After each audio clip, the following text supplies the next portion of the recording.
Good afternoon, colleagues. The first item of business this afternoon is time for reflection.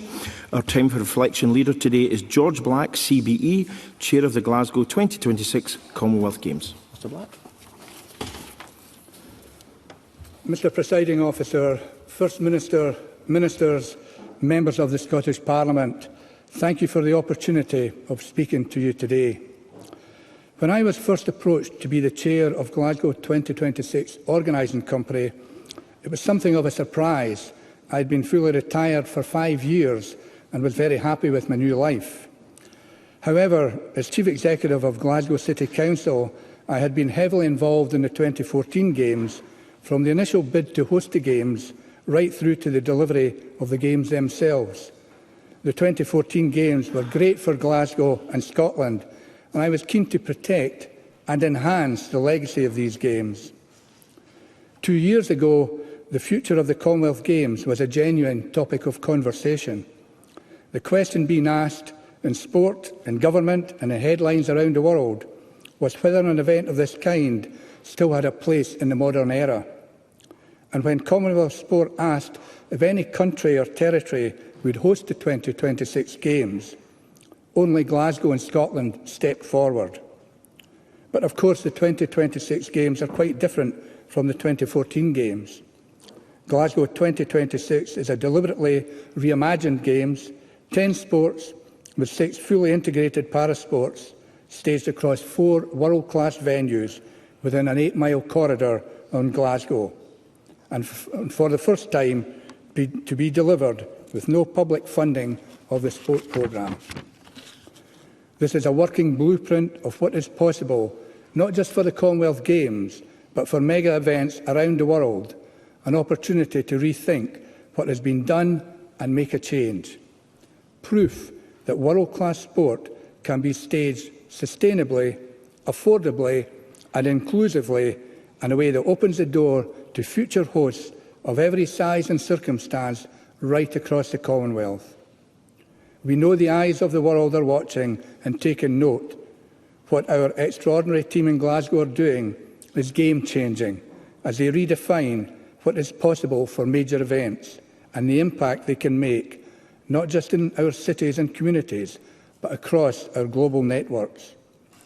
If we get this right, and we will, the impact of Glasgow 2026 will not only be felt in our communities and venues, but in cities and towns across the whole of the Commonwealth that look at what Glasgow, Scotland have done and say, we can do that too.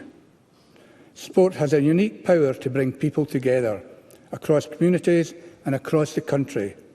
So I invite every member of the Scottish Parliament to go all in for Glasgow 2026, to experience the sport, take part in the festival and get behind the athletes from across these islands who will compete in the world stage here in Glasgow. Thank you for listening.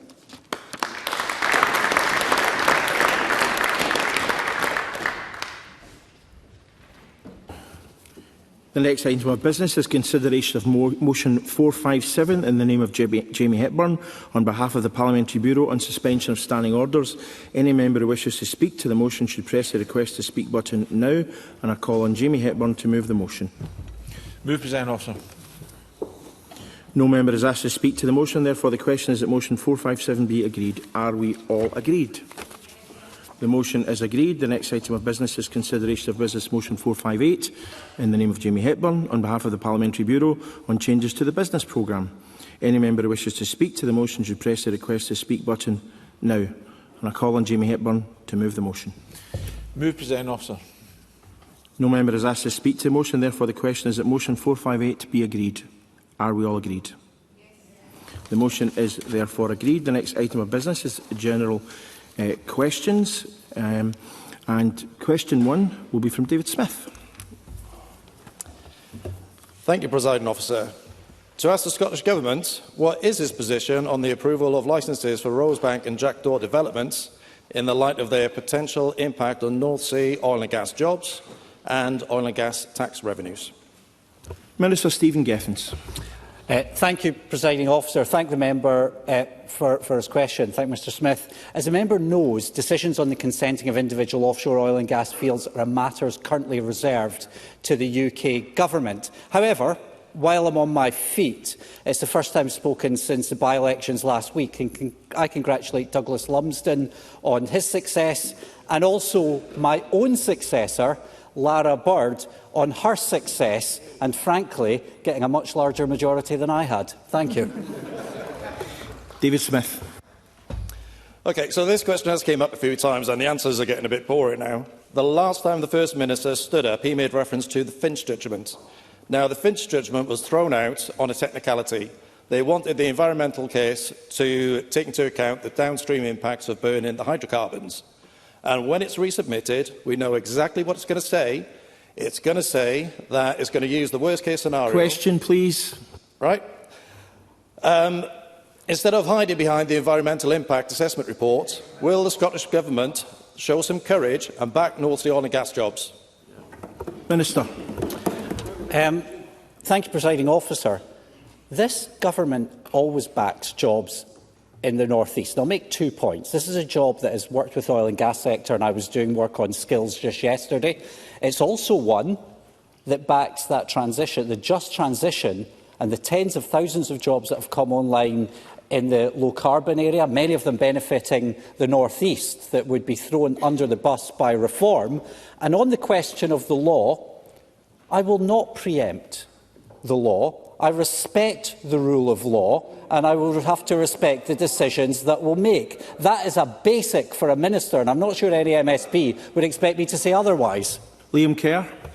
In contrast to that answer we've just heard, actually, according to the RGU report just released today, policies pursued by this SNP government towards oil and gas could lead to a skilled workforce loss, an erosion of supply chain capacity and a weakening of the wider economy. Removing the presumption against oil and gas, supporting Jackdaw and Rosebank and having an energy strategy would help change that. So will the Cabinet Secretary change course and adopt these measures, or will he throw 18,000 offshore energy jobs under a bus?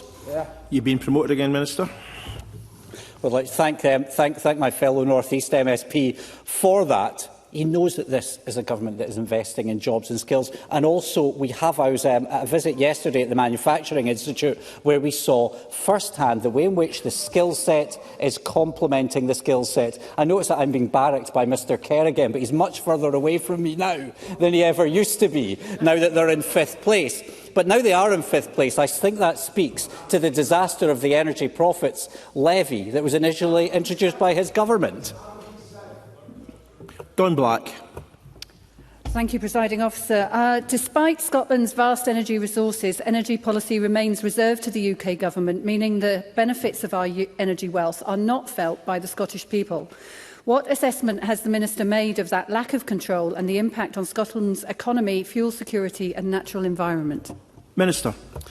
Well, Don Black's right. And like me, and unlike those who have questioned me previously, we believe that these powers should be in this Parliament. And we consistently get criticism about policy that was pursued by Westminster. Now, Scotland's vast energy resources has contributed £400 billion to the Treasury, with very little in back, and the Energy Profits Levy that puts the just transition at risk and accelerates the decline in oil and gas before renewables are ready. This place is much better placed to have powers over energy, and that's why this Parliament voted for it. Question 2, Duncan Massey. To ask the Scottish Government what assessment it has made of the impact on service users of delays of up to 28 weeks in the Scottish Public Services Ombudsman, SPSO, delayed up to 28 weeks, allocating complaints to a reviewer. Cabinet Secretary Ivan McKee. We understand that the SPSO Act assess complaints to identify how they should be prioritised. The SPSO prioritises cases where a complainant is vulnerable or the matter is assessed as urgent and ongoing. The SPSO keeps people affected by delays informed. In 2024-25, the SPSO reduced the number of open cases by 15%. However, the SPSO is a Scottish parliamentary supported organisation, and the Scottish Parliament, rather than the Scottish Government, is ultimately responsible for holding the SPSO to account for its performance and resourcing. Duncan Massey. I thank the Cabinet Secretary for that. But this is a significant failing. The Ombudsman is a key part of our public services, obviously a key part of how people interact with public services, and there's also deep dissatisfaction with the way these investigations are carried out. You know, how bad does this situation have to get before a full investigation is made? Cabinet Secretary. Well, that would be a matter for Parliament, not for the Government, and rightly the organisation, the Ombudsman, sits separate from Government, and as I said, it's supported by the Parliament, and it's for Parliament rather than Government to hold the SPSO to account, so it may be something that the member wants to take up with the corporate body in that regard. Question 3, Kim Schmulian. Thank you, Presiding Officer. To ask the Scottish Government what further engagement has taken place with key stakeholders into the Woodside Viaduct project for the North East section of the M8, now that the public consultation process has concluded. Minister Tom Arthur. The early public consultation on strategic options for the M8 Woodside Viaducts Permanent Works project concluded on 25 March 2026. As part of the Scottish Transport Appraisal Guidance process for identification and appraisal of transport interventions, 3 strategic approaches were presented: repair, replace or remove. Since then, engagement has continued with key stakeholders including Glasgow City Council, Strathclyde Partnership for Transport, community councils, the Road Haulage Association and the Glasgow Chambers of Commerce, to inform the appraisal of potential options and associated costs. This work is ongoing and no final decisions have been taken. Kim Schmulian. I thank the Minister for that response. The Minister will be aware that heavy goods vehicles have been directed to the M74 to the south of Glasgow, and local residents are concerned regarding traffic congestion via the onboarding and offboarding ramps at Rutherglen and Campus Lang. Can I ask if there was any liaison with Glasgow City Council regarding a traffic impact assessment? Minister. Can I thank the member for her supplementary? I don't have the details of her to answer her question at hand, but I'm happy to ask officials to write to the member to provide her with an update. Supplementary, Patrick Harvey. Thank you, Presiding Officer. Does the Minister find it surprising, as I do, that while these options still remain on the table, some people seem determined to argue for the most expensive and most time-consuming options rather than the quickest and cheapest option, which is removal? And does the Minister also agree that there needs to be an environmental assessment of the longer-term impacts, not only for the construction phase of these options, which hasn't so far taken place? Minister. Well, I thank the member for his question, and I think the question illustrates that there are a range of views on this issue. And what I want to provide assurance to Parliament is that no decisions have been taken. There has been that initial public consultation. That will be detailed consideration of that before any further consultation. And of course, the Government is committed to fully engaging throughout this process and ensuring all voices have the opportunity to make representations, including the points that Mr Harvey has articulated. Paul Sweeney. Thank you, Presiding Officer. The Woodside Viaducts are an oversized relic of a bygone era, built far wider and taller than the traffic flow requires, as Glasgow Corporation rightly stepped in to cancel the planned Maryhill motorway in 1975. So rather than accepting a false binary of either spending a fortune to maintain a 1970s concrete scar or completely severing the trunk route, we need a solution suited to modern inner-city urbanism. So will the Minister ask Transport Scotland to formally evaluate a compromise approach to replace the obsolete viaducts with a surface-level urban boulevard, taking direct inspiration from international precedents like San Francisco's Embarcadero and New York's Sheridan Boulevard?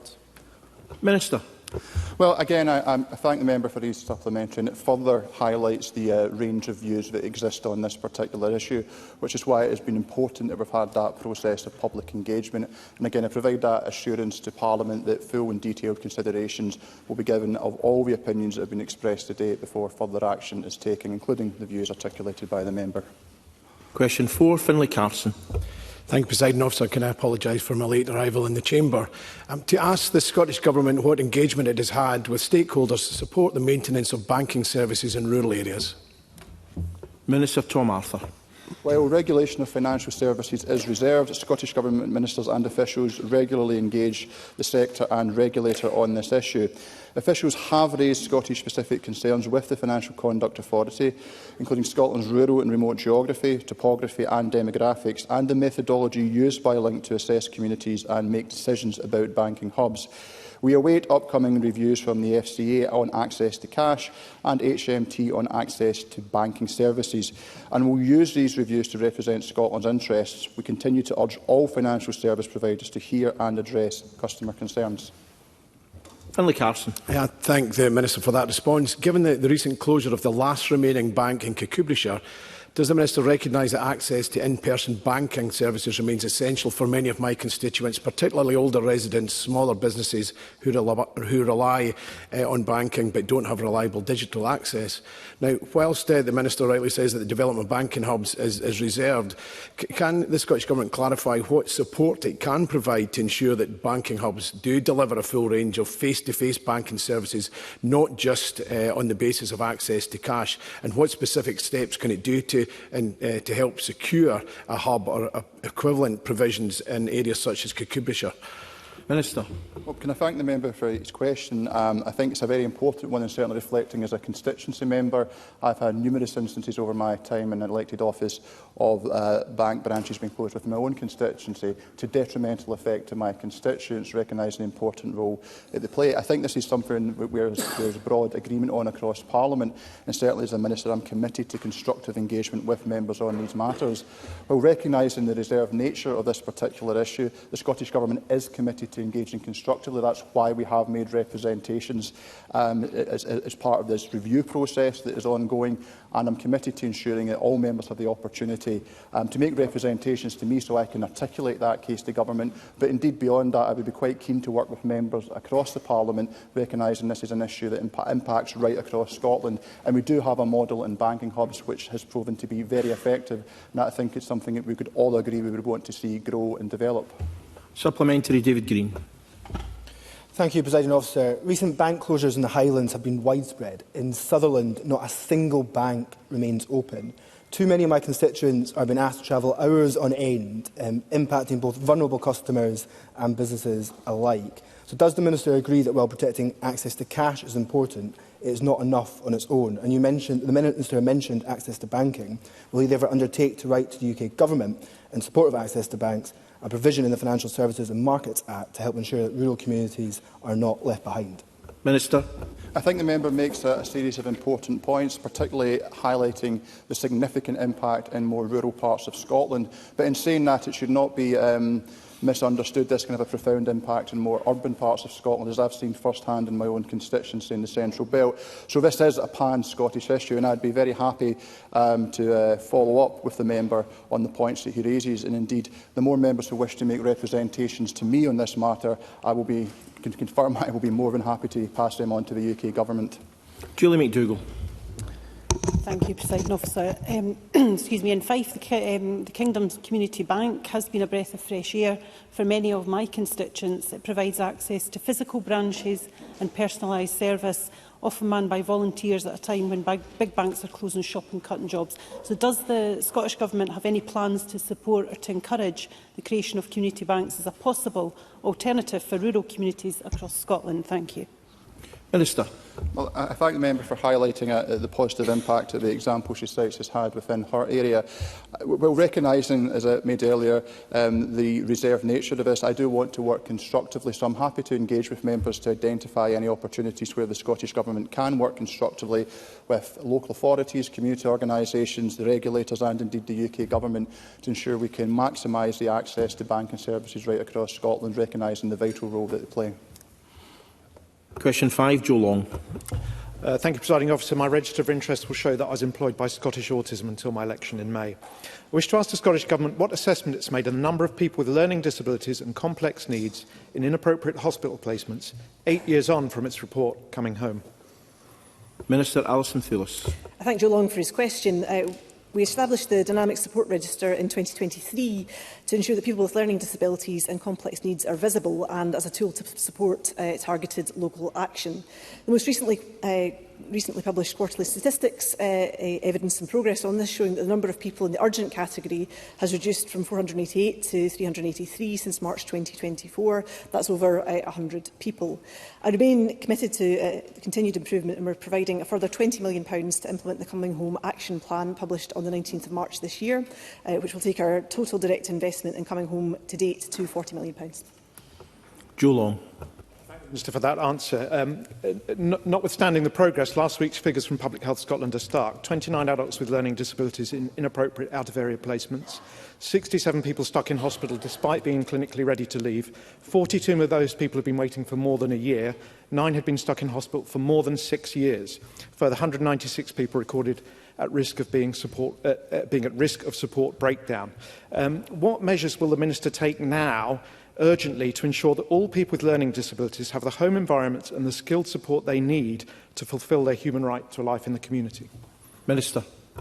I thank him very much for that question. Of course, anybody being stuck in hospital inappropriately for too long is an issue that we should be concerned of, and action is ongoing for this. But it should be remembered that people may well have a need for assessment and treatment when they're admitted to hospital. But it's also the case that some of those people will have been admitted because their community placement has broken down, and sometimes they stay in too long when they should be being supported in the community. We're currently developing a complex support needs pathway and action in the action plan. This will set out key actions, timelines and guidance for each stage from admission to discharge, which is an important tool and will effectively provide a person-centred standard for discharge from hospital. The pathway is being finalised and will be consulted on soon.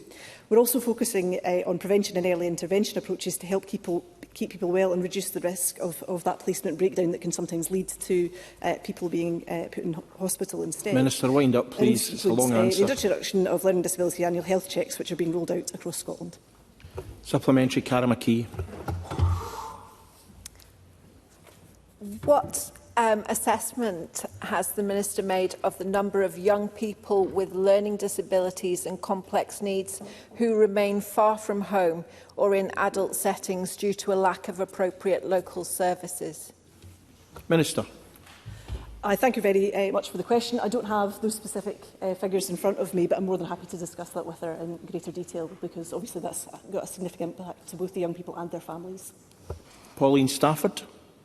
Presiding Officer, and I appoint members to my register of interest as an elected member on West Lothian Council.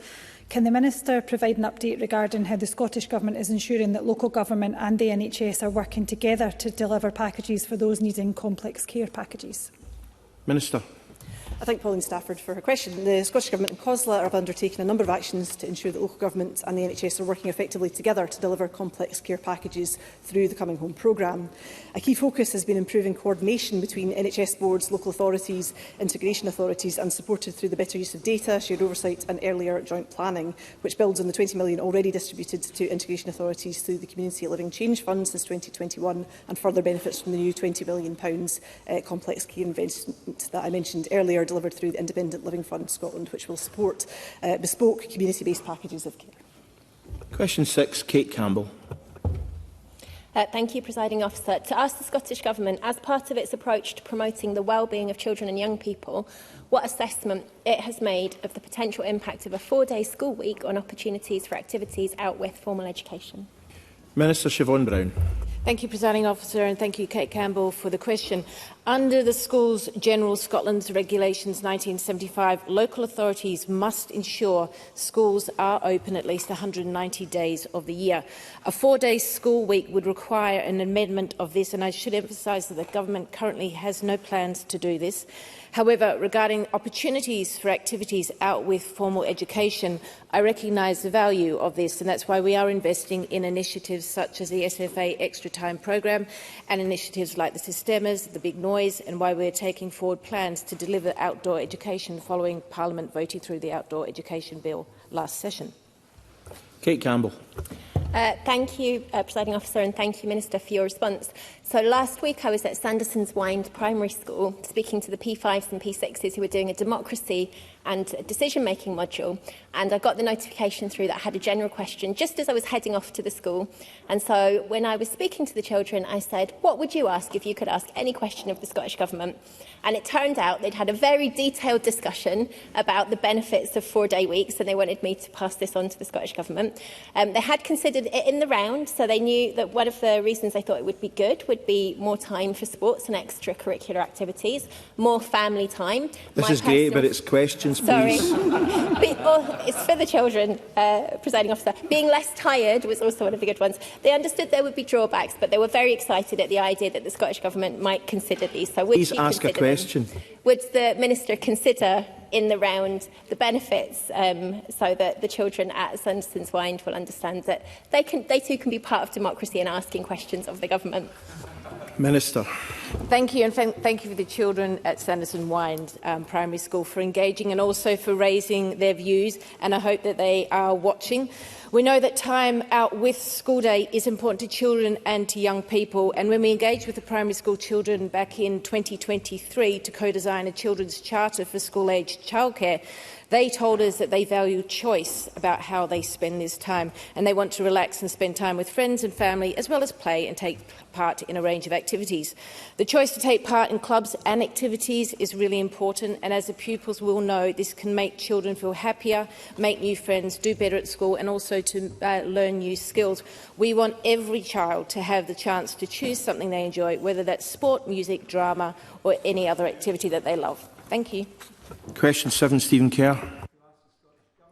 Plans to improve openness, transparency and accountability across the public sector. Cabinet Secretary Ivan McKee. As part of our programme of public service reform, we are embedding openness, transparency and accountability into how services are designed, delivered and improved. Our next Open Government Action Plan will set out an anti-corruption strategy and plans for improving public participation in decision-making. Stephen Kerr. I'm grateful to the Cabinet Secretary for that answer. Now, every member of this Parliament will have examples from constituents where officials or organisations have withheld information or covered up failure.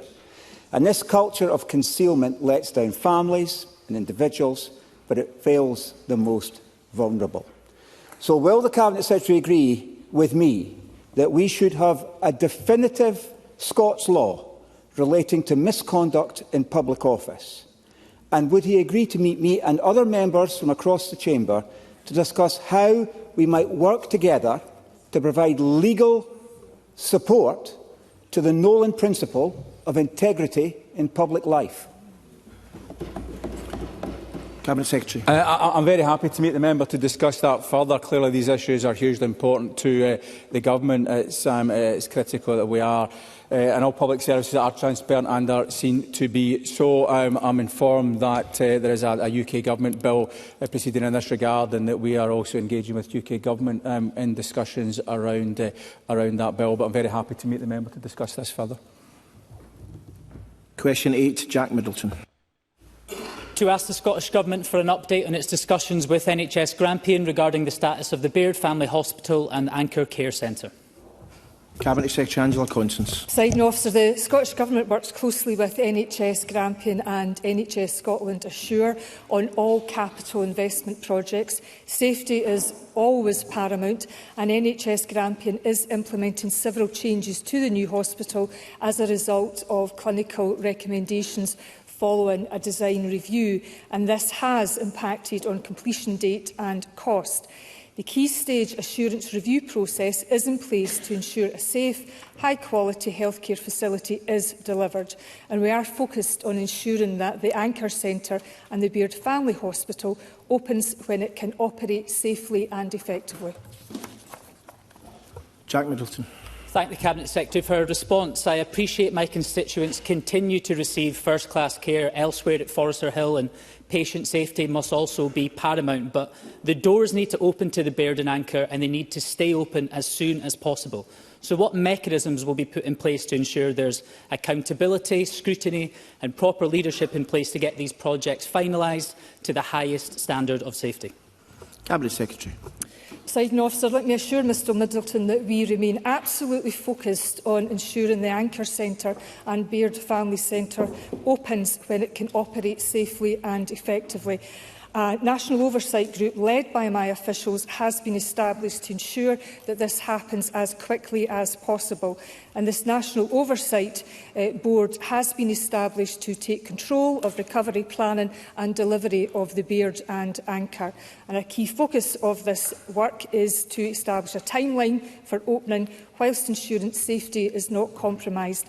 There are critical issues with building systems that may require redesign, but this work will determine cost and timeline, and I'll keep the member informed. Thank you. That concludes general questions. We will now move to backbench questions to the First Minister. Now, before I take the first question, which will be from Kate Campbell, I have to say that in relation to the anti-Muslim attack in Edinburgh, I remind members that this criminal case is active for contempt of court purposes and the sub-judice rule is engaged. I've exercised my discretion to allow reference to the case so that a question can be asked about the action being taken by the Scottish Government and others in light of the attacks. However, members should avoid getting into the detail of the incident itself. So without further ado, Kate Campbell. Thank you, Presiding Officer. I know that the First Minister will share my horror and deep concern at the series of anti-Muslim attacks that took place in Edinburgh on Friday night. My thoughts are with those who have been hurt and the communities affected. People in Scotland must stand united in our condemnation of this hatred and against attempts to stoke fear and divide us. Can the First Minister provide an update on the Scottish Government's response to this attack and its engagement with Scotland's Muslim community, who will understandably be anxious because of what has happened? First Minister. President Officer, I associate myself unreservedly with the comments that Kate Campbell has put on the record and unequivocally condemn the horrendous attacks that took place on Friday. Yesterday, along with Sumita Kumar and Ben McPherson, I visited the mosques in Broomhouse and in Annandale Street, and I met with two young men who had been injured in the attacks on Friday. They have suffered physical injuries, but they are clearly utterly traumatised by their experience on Friday night. And they are a valued part of our community. And the Scottish Government will do all that we can to ensure that community cohesion is at the centre of all of our work. We do that through a number of steps through the We Are Scotland campaign, which encourages cohesion within our communities, by the work that's taken forward in the education system and ensuring there is an awareness of the importance of cohesion in our communities, and by making sure that our police are supported to undertake the valuable, critical work which they undertook on Friday evening to protect members of the public who have been subject to such a terrible attack. But what I would say to Parliament is this, as I have said on a number of occasions: there needs to be clear, emphatic leadership in this country that our politics are about bringing people together, and that will always be what I say to Parliament and to the people of Scotland.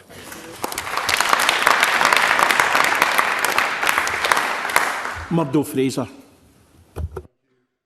Presiding Officer, there has been a very welcome and sudden U-turn from the Scottish Government in response to the court case decided on Friday about the presence of transgender male prisoners in the female estate. While this is welcome, it was shocking that the Scottish Prison Service seemed to indicate initially that they would not be complying with the law and continuing to allow male-bodied prisoners in female prisons, putting females at risk. So while I welcome the U-turn, can the First Minister tell us how much taxpayers' money has been spent here defending the indefensible? And will he now agree to meet finally with 4 Women Scotland to hear their concerns on behalf of vulnerable women? First Minister. Mr Fraser is a qualified solicitor, and he will know that there is a necessity in the case of individual judgments for those involved to consider whether there is any basis upon which an appeal should be mounted to a particular case.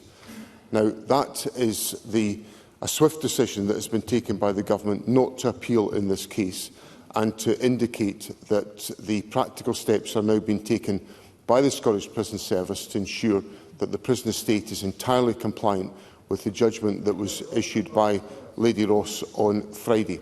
The case, of course, involved considerations regarding ministers' legal obligations under the Scotland Act 1998, the Equality Act 2010 and the European Convention on Human Rights. There is a complicated interaction of rights and responsibilities which has been fully aired in the case that was been considered by Lady Ross, and the Government is now implementing the conclusions of that decision. Thank you. Callum Kerr.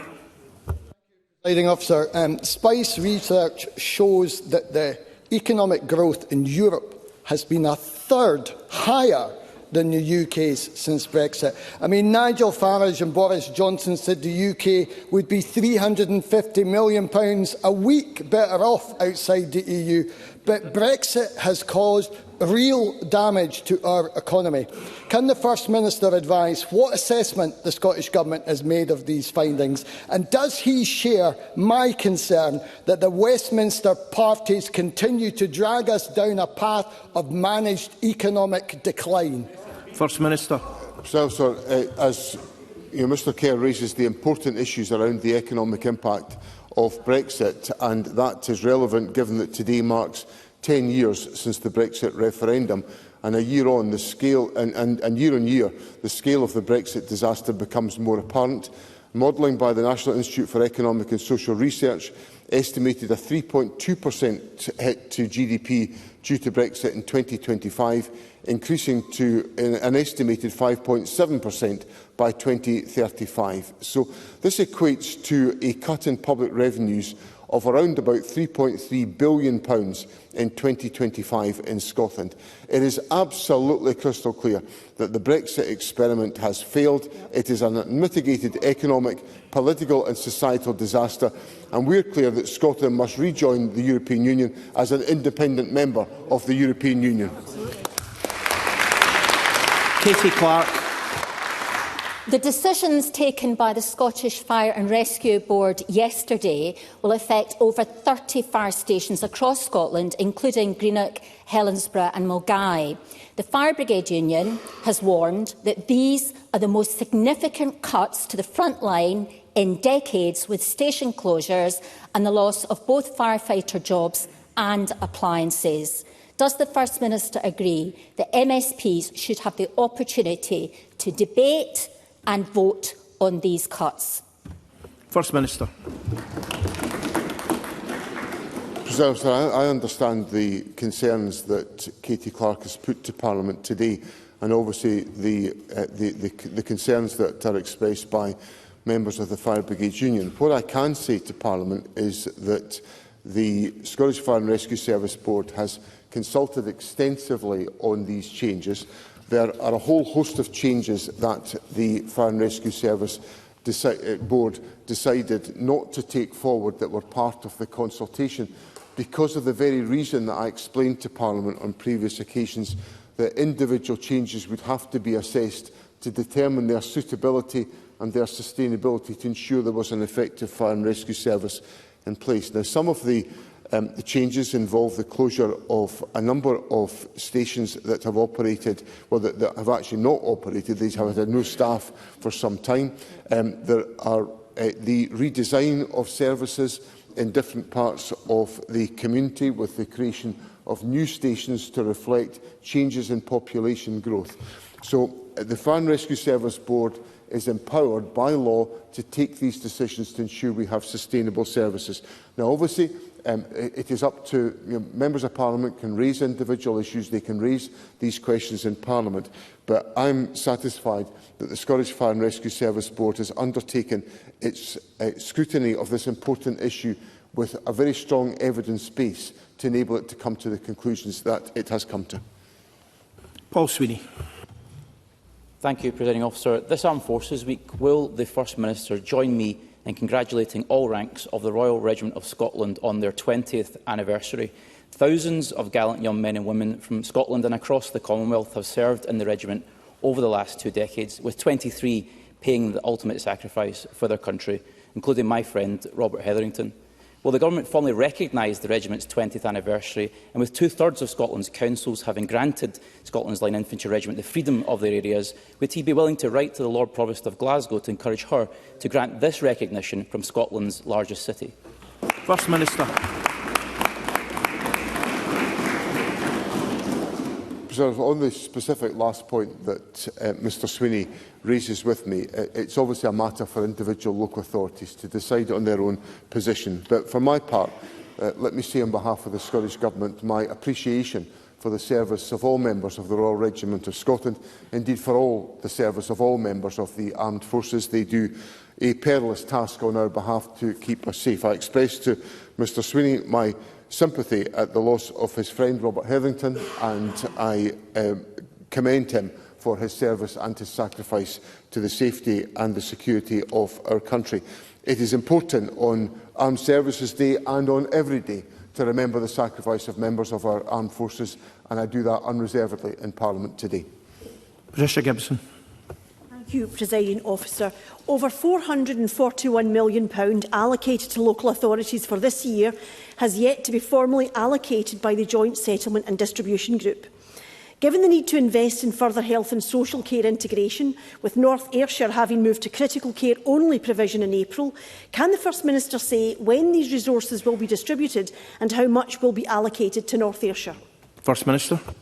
Sir, all funding to local government is subject to consideration by the Joint Settlement and Distribution Group and agreed by COSLA leaders.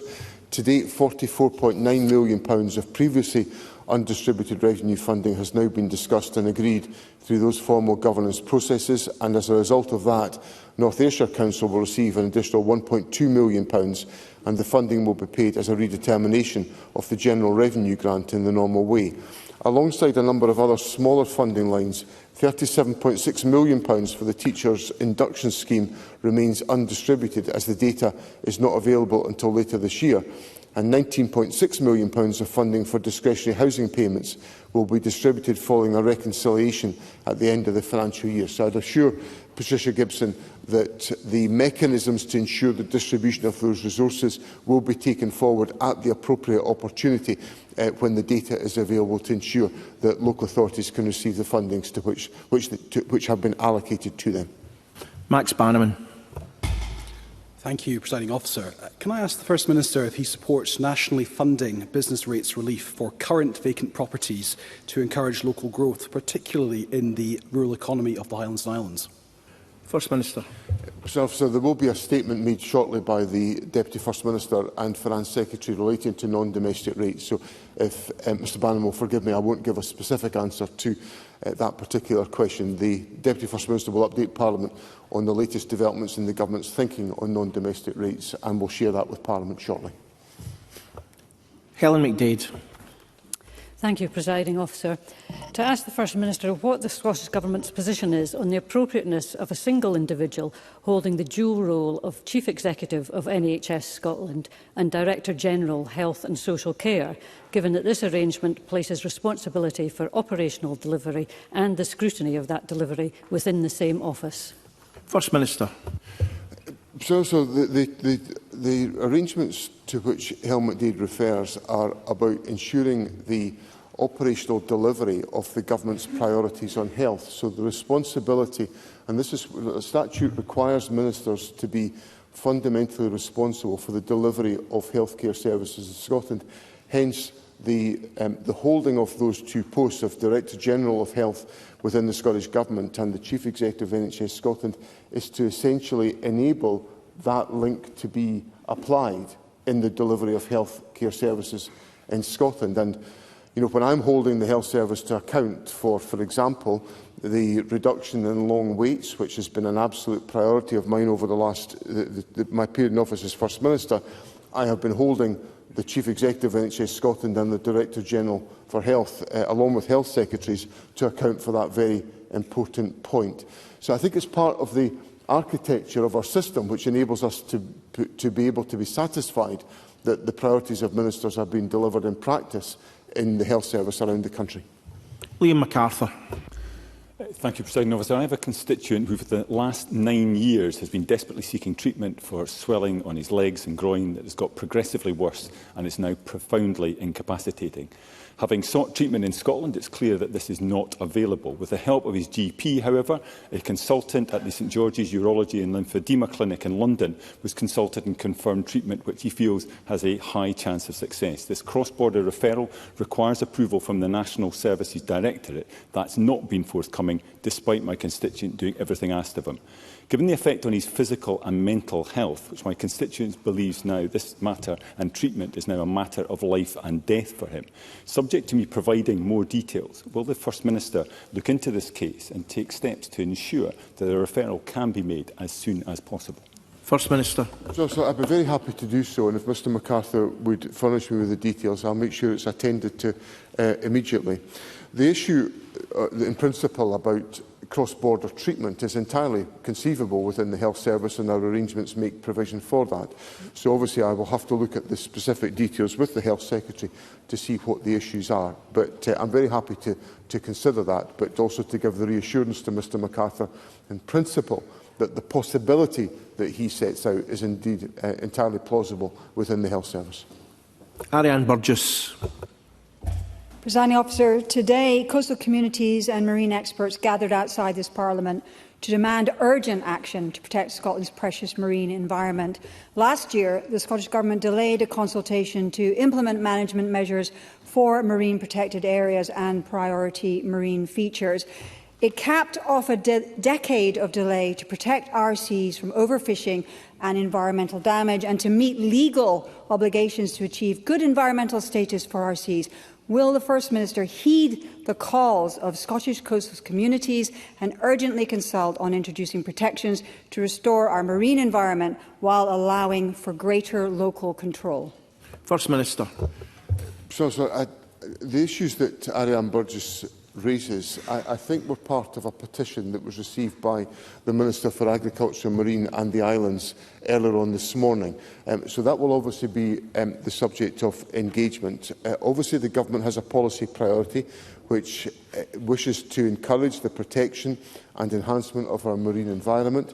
There will, of course, be a variety of different perspectives the Government has to reconcile in that process. But I assure Ariane Burgess that ministers will engage substantively on this question and set out our position once we've had the opportunity to consider the evidence put to us.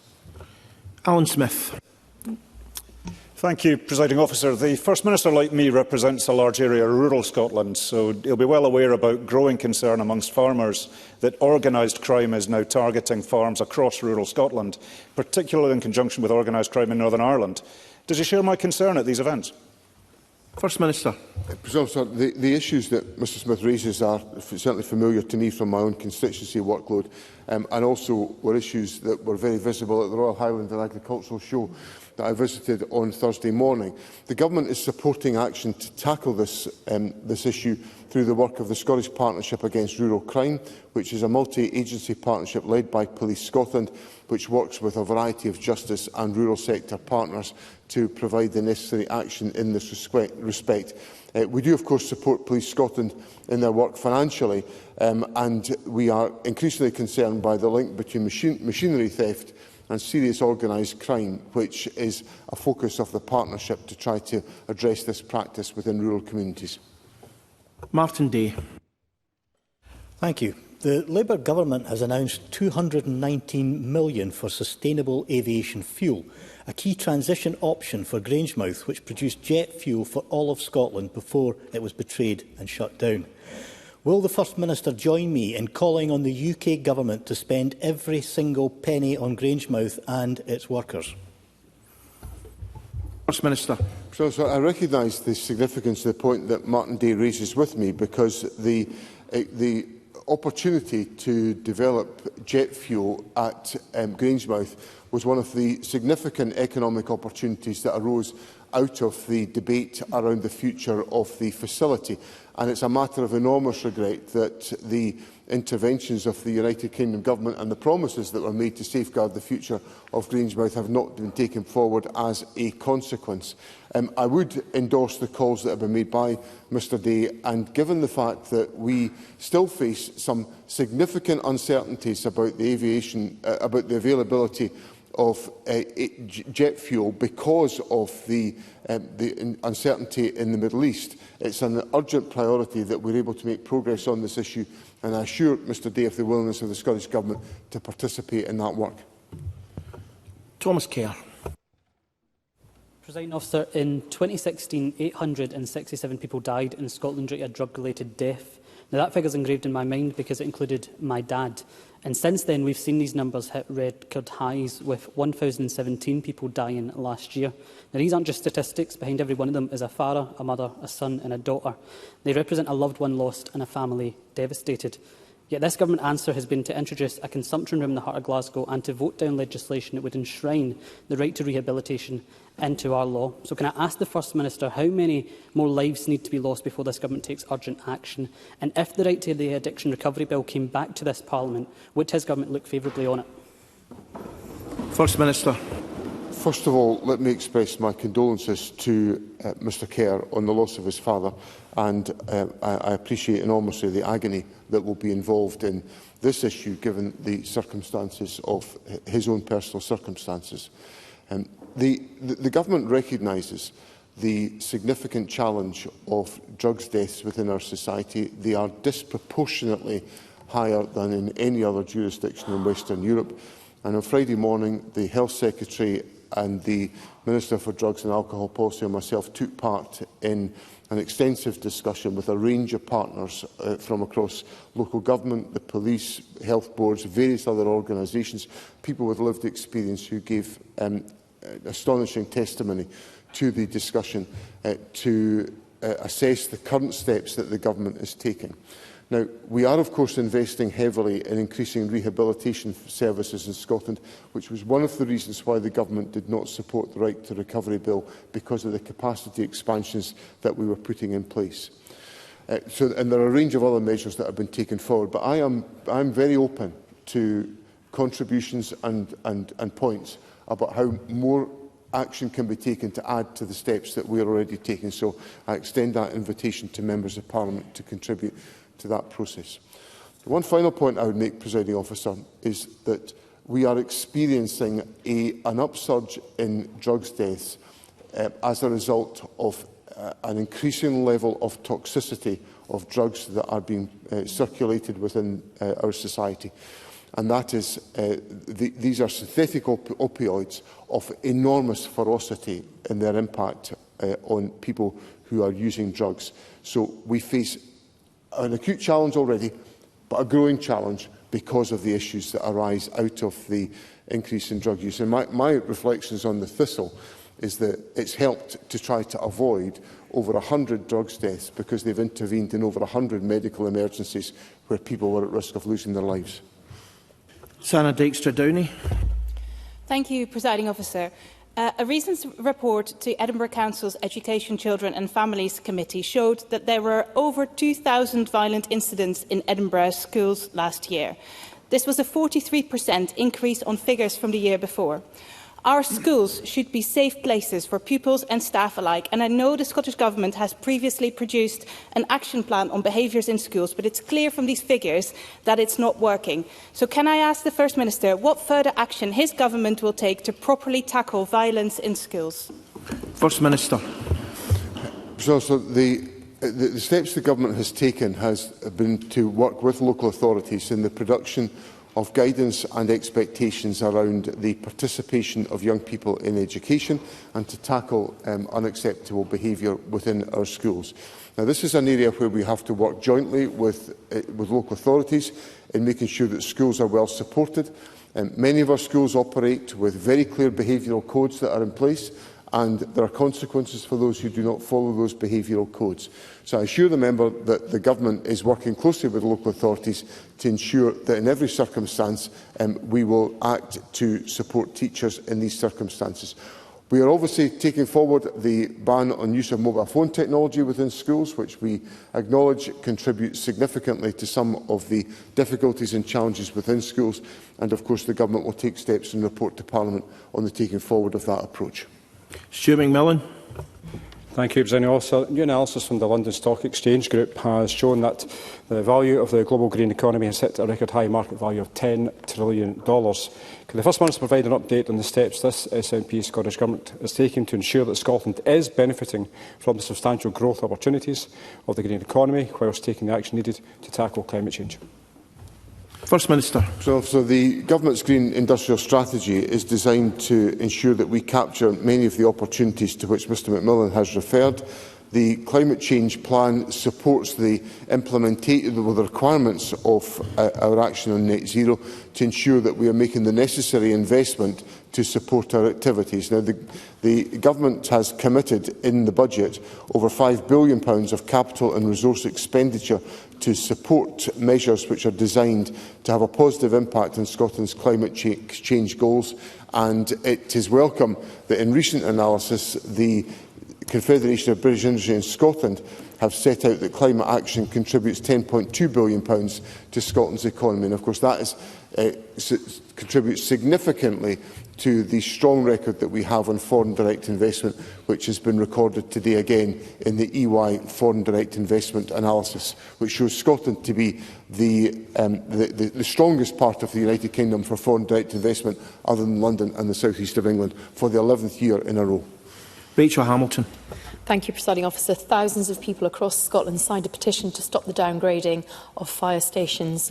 I believe that the First Minister is downplaying the seriousness of this decision by the Scottish Fire and Rescue after years of underfunding by the Scottish Government, but also the issue with the centre parts coming to Hoyk is a key problem for residents in the area, with 350,000 people visiting the area per annum estimated. So I do agree with Katie Clark. Will the First Minister agree for us to put our constituents first, have a debate in this Parliament? First Minister. Well, there's obviously opportunities for Parliament to debate these questions, but the Scottish Fire and Rescue Service Board is empowered by statute to take decisions about the operational delivery of services based on the financial allocations that are made by the Government. And I would simply say to Rachel Hamilton that the Government has been increasing the resources available to the Scottish Fire and Rescue Service. The budget for 26-27 provides SFRS with an additional £23.8 million compared to the previous year, which brings the total budget to £535 million, a 5.7% increase. Now, I understand the concerns that she's raising about the circumstances in relation to the expansion of facilities at Centre Parks, which is obviously a development that's going to take place over a number of years' time. So I do think it's part of the obligation of the Fire and Rescue Service to continue to monitor these issues and to address local concerns as they're expressed. Irish Dwayne. Thank you, Presiding Officer. Recent figures published in the press last week from Audit Scotland indicated that Glasgow City Council is looking at an £86.7 million budget shortfall. This has worried many of my constituents and councillors who are worried they'll be passing on cuts from this place. What action will the Government take to make sure that our budget shortfalls at Glasgow City Council do not impact vital services and keep our constituents safe? First Minister. Obviously, this is a focal point of the Government's annual budget, and the Government has put in place local government settlements which have increased the resources available to local government in recent years. Indeed, there was a real terms increase in resources to local government in the current budget. As Irish Dwayne will know, the Government has to reconcile a variety of different competing spending requirements as part of its budget, and we look forward to that engagement, which will involve members of Parliament in the course of the budget setting process over the next few months. Victor Curry. In April 2026, one-third of patients attending accident emergency failed to be seen in 4 hours. And in the scrutiny of this, the people of Scotland are tired of the same rehearsed script of dismissive answers seen week after week in this chamber. The First Minister likes to project the image of a safe, steady manager, but the truth is he's simply managing decline. So let me ask the First Minister, will he put aside rigid dogma, stop dismissing patient suffering and deliver the reforms Scotland desperately needs to help meet the statutory 4-hour waiting time target in A&E? First Minister. Well, that's what the Government is working to achieve, whereby we've put in place a variety of different interventions to try to make sure that we reduce demand and pressure on A&E services. So, for example, the introduction of Pharmacy First is designed to provide ready high street access to diagnostic services for particularly low-level incidents. The expansion of GP walk-in clinics are designed to ensure that we support that endeavour. The increase in GP numbers is designed also to make sure that there are alternatives to people undertaking visits to A&E.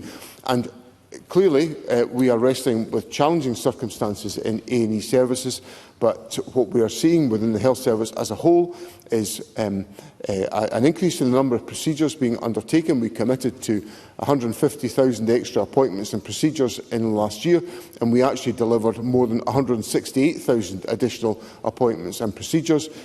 We have delivered, you've seen reductions in inpatient and day case over 52 weeks are down for 15 months in a row, outpatients down for 11 months in a row. These are all helping to reduce the pressures on our health service, which will assist in reducing pressure on A&E. And finally, Duncan Dunlop. Thank you, Presiding Officer. First Minister, the SNP promised to completely eradicate delayed discharges from hospitals. Yet, as confirmed to me by a consultant at Borders General Hospital, up to 30% of their beds on any one day are blocked by patients that could be cared for at home. With delayed discharges draining £440 million a year from the health service, investing properly in social care is essential. Given this massive strain on hospitals, what exactly is your government going to finally do to give social care the priority and investment it deserves? First Minister. Well, the government's taken a number of steps to strengthen social care, not least of which has been to increase the payments made to social care staff so that social care is an attractive profession to be delivered. But there is a substantive point to the issue that Mr Dunlop raises with me, and I've spent a significant amount of time with other ministers on trying to take the practical steps to reduce delayed discharge, because it is undesirable for people to be in hospital for longer than they require to be so. I'm of the view, and the government is considering the steps that needs to be taken, that there is a necessity for significant reform in social care. The government brought forward proposals for a national care service. They did not command the support of Parliament, so we are looking at further proposals. So I'm very open to engagement with other parties, because as Mr Dunlop will know, the government doesn't have a majority here. So if we want to improve things for members of the public, if we're all agreed that the social care system is not working effectively, we've got to be prepared to contemplate reform. There'll be resistance to that reform. I know there will be resistance to that reform, but I look forward to working with colleagues across the political spectrum to secure the reform that's necessary to deliver better outcomes for members of the public. Thank you. And that concludes members' questions from backbenchers. Apologies to those I was unable to call. There were very many of you. The next item of business is a statement by Jenny Gilruth on non-domestic rates reform. The Cabinet Secretary will take questions at the end of the statement, so there should be no interventions, interruptions. I'll allow a couple of minutes for the change of front benches. Thank you.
I call on Jenny Gilruth. Presiding Officer, delivering increased economic growth will be at the very heart of this Government's agenda over the next 5 years. We want to ensure that Scotland is full of vibrant communities, communities where it is easy to start and to grow a business, where the ambition and the creativity of Scottish society is embraced, and where Government acts to create the right conditions to attract the inward investment needed. A key part of making intensified economic growth a reality will be getting the framework right on non-domestic rates, because all across Scotland we know that our businesses are struggling. Just like family finances, businesses are having to respond to inflation. They are struggling with energy bills, increased staffing costs, food prices, VAT.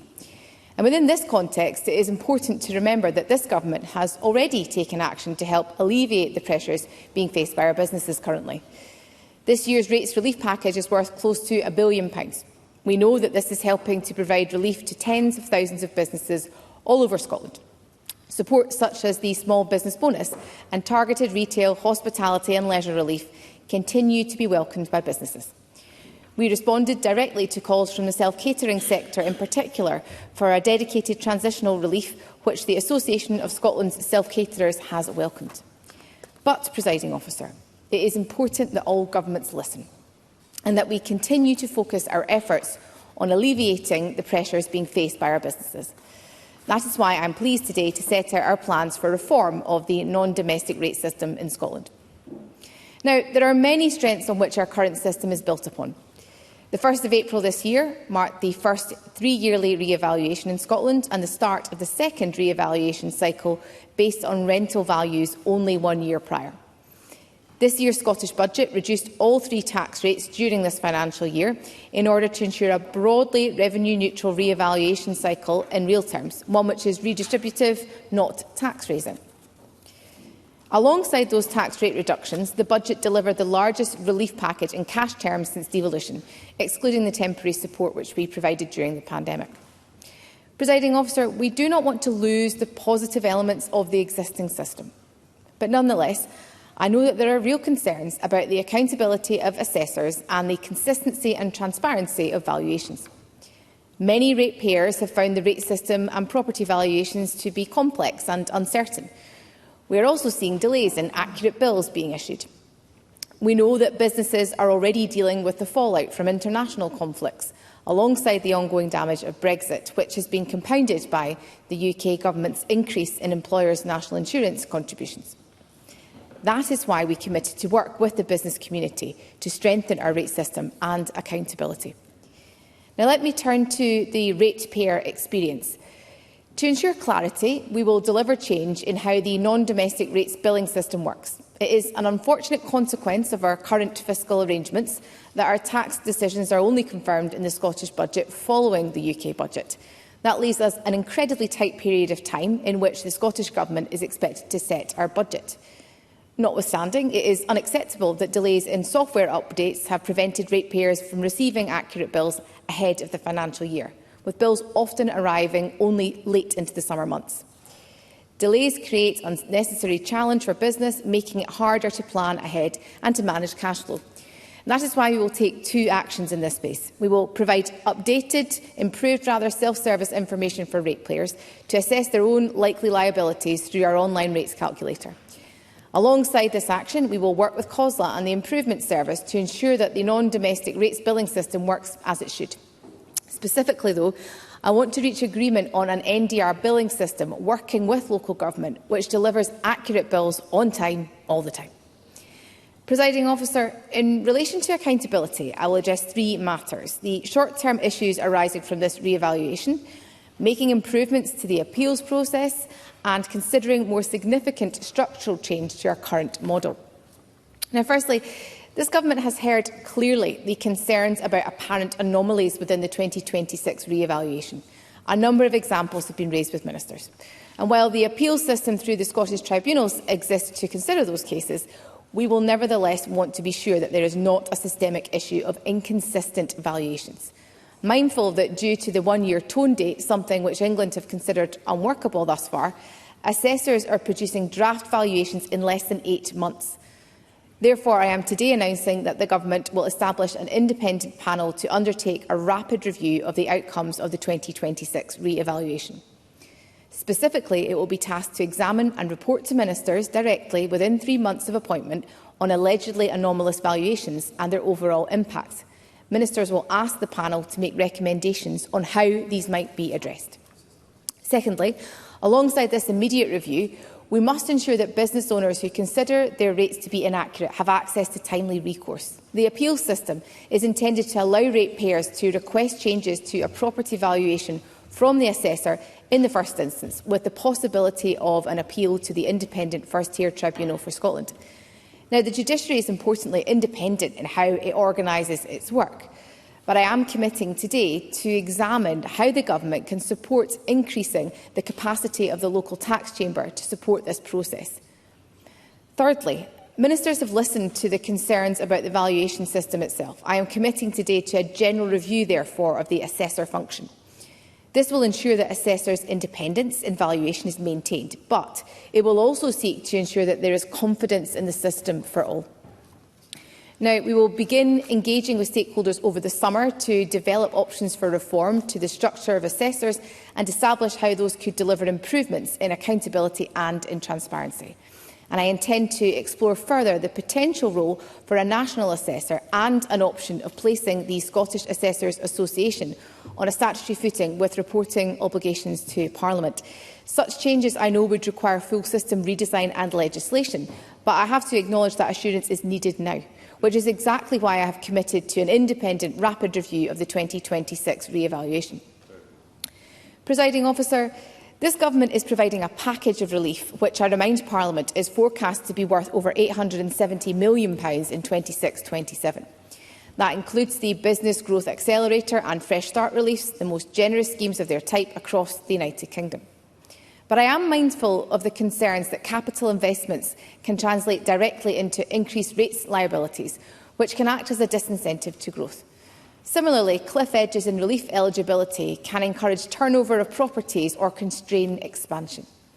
We have heard this concern in the campaign by the Courier and others calling for an expansion in eligibility for Fresh Start relief. We have already committed to a comprehensive review of non-domestic rates, which will examine the impacts and configuration of our reliefs. But recognising the benefit to businesses of having certainty on rates and reliefs for the duration of that 3-year valuation period, we have provided that certainty on some of our most significant reliefs over the next 3 years. As a result, our comprehensive review will start this summer in order for any fundamental changes to be in place for the next round of re-evaluation. And alongside that comprehensive review, we will also identify early changes which can be made at the next Scottish Budget to enhance and to better target our existing package. The final decisions on such changes will be confirmed at the Scottish Budget. But I can announce today that vape shops will be excluded from eligibility for relief from the 1st of April 2027. Presiding Officer, I want to place on record my thanks to the Courier, the Press and Journal and the Sunday Post for their campaigning to support Scotland's businesses. Campaigning journalism can deliver real results, and these publications should be commended for their role in doing so. This is a government, Presiding Officer, returned to office with a strong mandate from the people of Scotland. That, we must all reflect, includes Scottish businesses who recognise the support this government has been able to put in place during extraordinarily challenging times for our businesses. In returning to office, ministers are mindful of the need for greater action and impetus to acknowledge the ongoing economic uncertainty of our times. This government has committed to a comprehensive review of non-domestic rates to support our businesses across the country. In addition, today I have confirmed that we will act to deliver increased transparency, accountability and clarity. On billing, we will improve access to self-service information, and we will work with local government on a billing system which works on time, first time. We will establish an independent panel to undertake a rapid review of re-evaluation and will ensure that the appeals process has the capacity to deliver timely outcomes. And the assessor function will be reviewed with options developed over the summer. And of course, Presiding Officer, we will continue to enhance incentives for investment. Our comprehensive review will consider fundamental changes, but in the short term, this government will respond positively and openly to constructive ideas. Crucially, we will work in partnership with business to drive the inclusive economic growth which our nation requires in order to meet the challenges of our time. Presiding Officer. Thank you. The Cabinet Secretary will now take questions on the issues raised in the statement. I intend to allow around 20 minutes for questions, after which we will move on to the next item of business. It would be helpful if members who wish to ask a question were to press the request to speak buttons now, and questions and answers should be brief. I call Daniel Johnson to be followed by Max Bannerman. Daniel Johnson. I thank the Cabinet Secretary for advance sight of her statement. And while these changes will no doubt be welcome, I think there will be disappointment that there isn't more fundamental reform being considered. On transparency, businesses don't want access to their bills online. They want to understand how calculations are arrived at. On accountability, they wanted consideration of a single assessor, and they wanted sectoral equity. Right now, business rates can change by as much as threefold just in terms of use class. So why has the Scottish Government rejected more fundamental review and reform of non-domestic rates? Cabinet Secretary.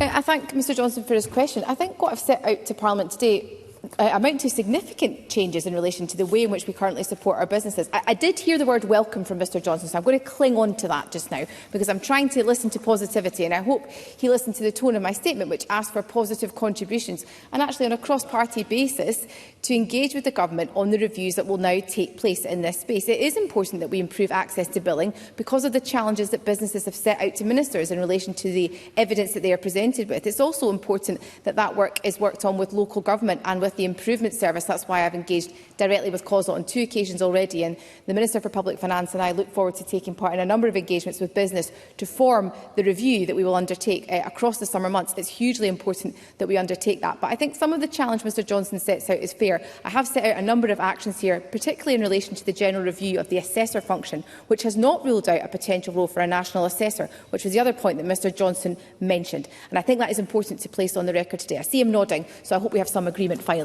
on that point.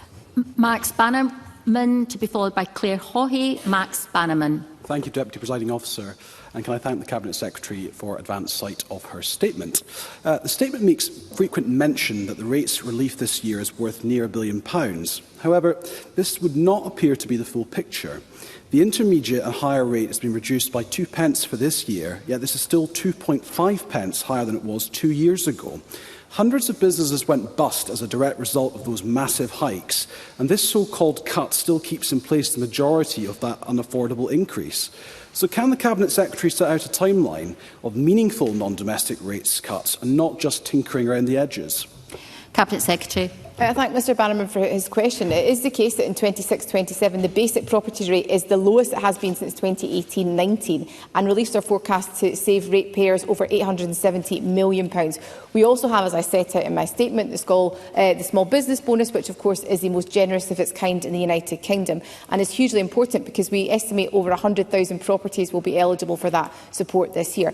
I set out a number of different actions in my statement to Parliament. I mentioned previously in response to Mr Johnson the general review of the assessor function, but I do think the comprehensive review of non-domestic rates will be welcomed in general by businesses, and I think looking at that configuration of all of our reliefs, that work will start this summer, as I set out in the statement, and it will deliver real change in time for the next re-evaluation, to the member's point in relation to timescales.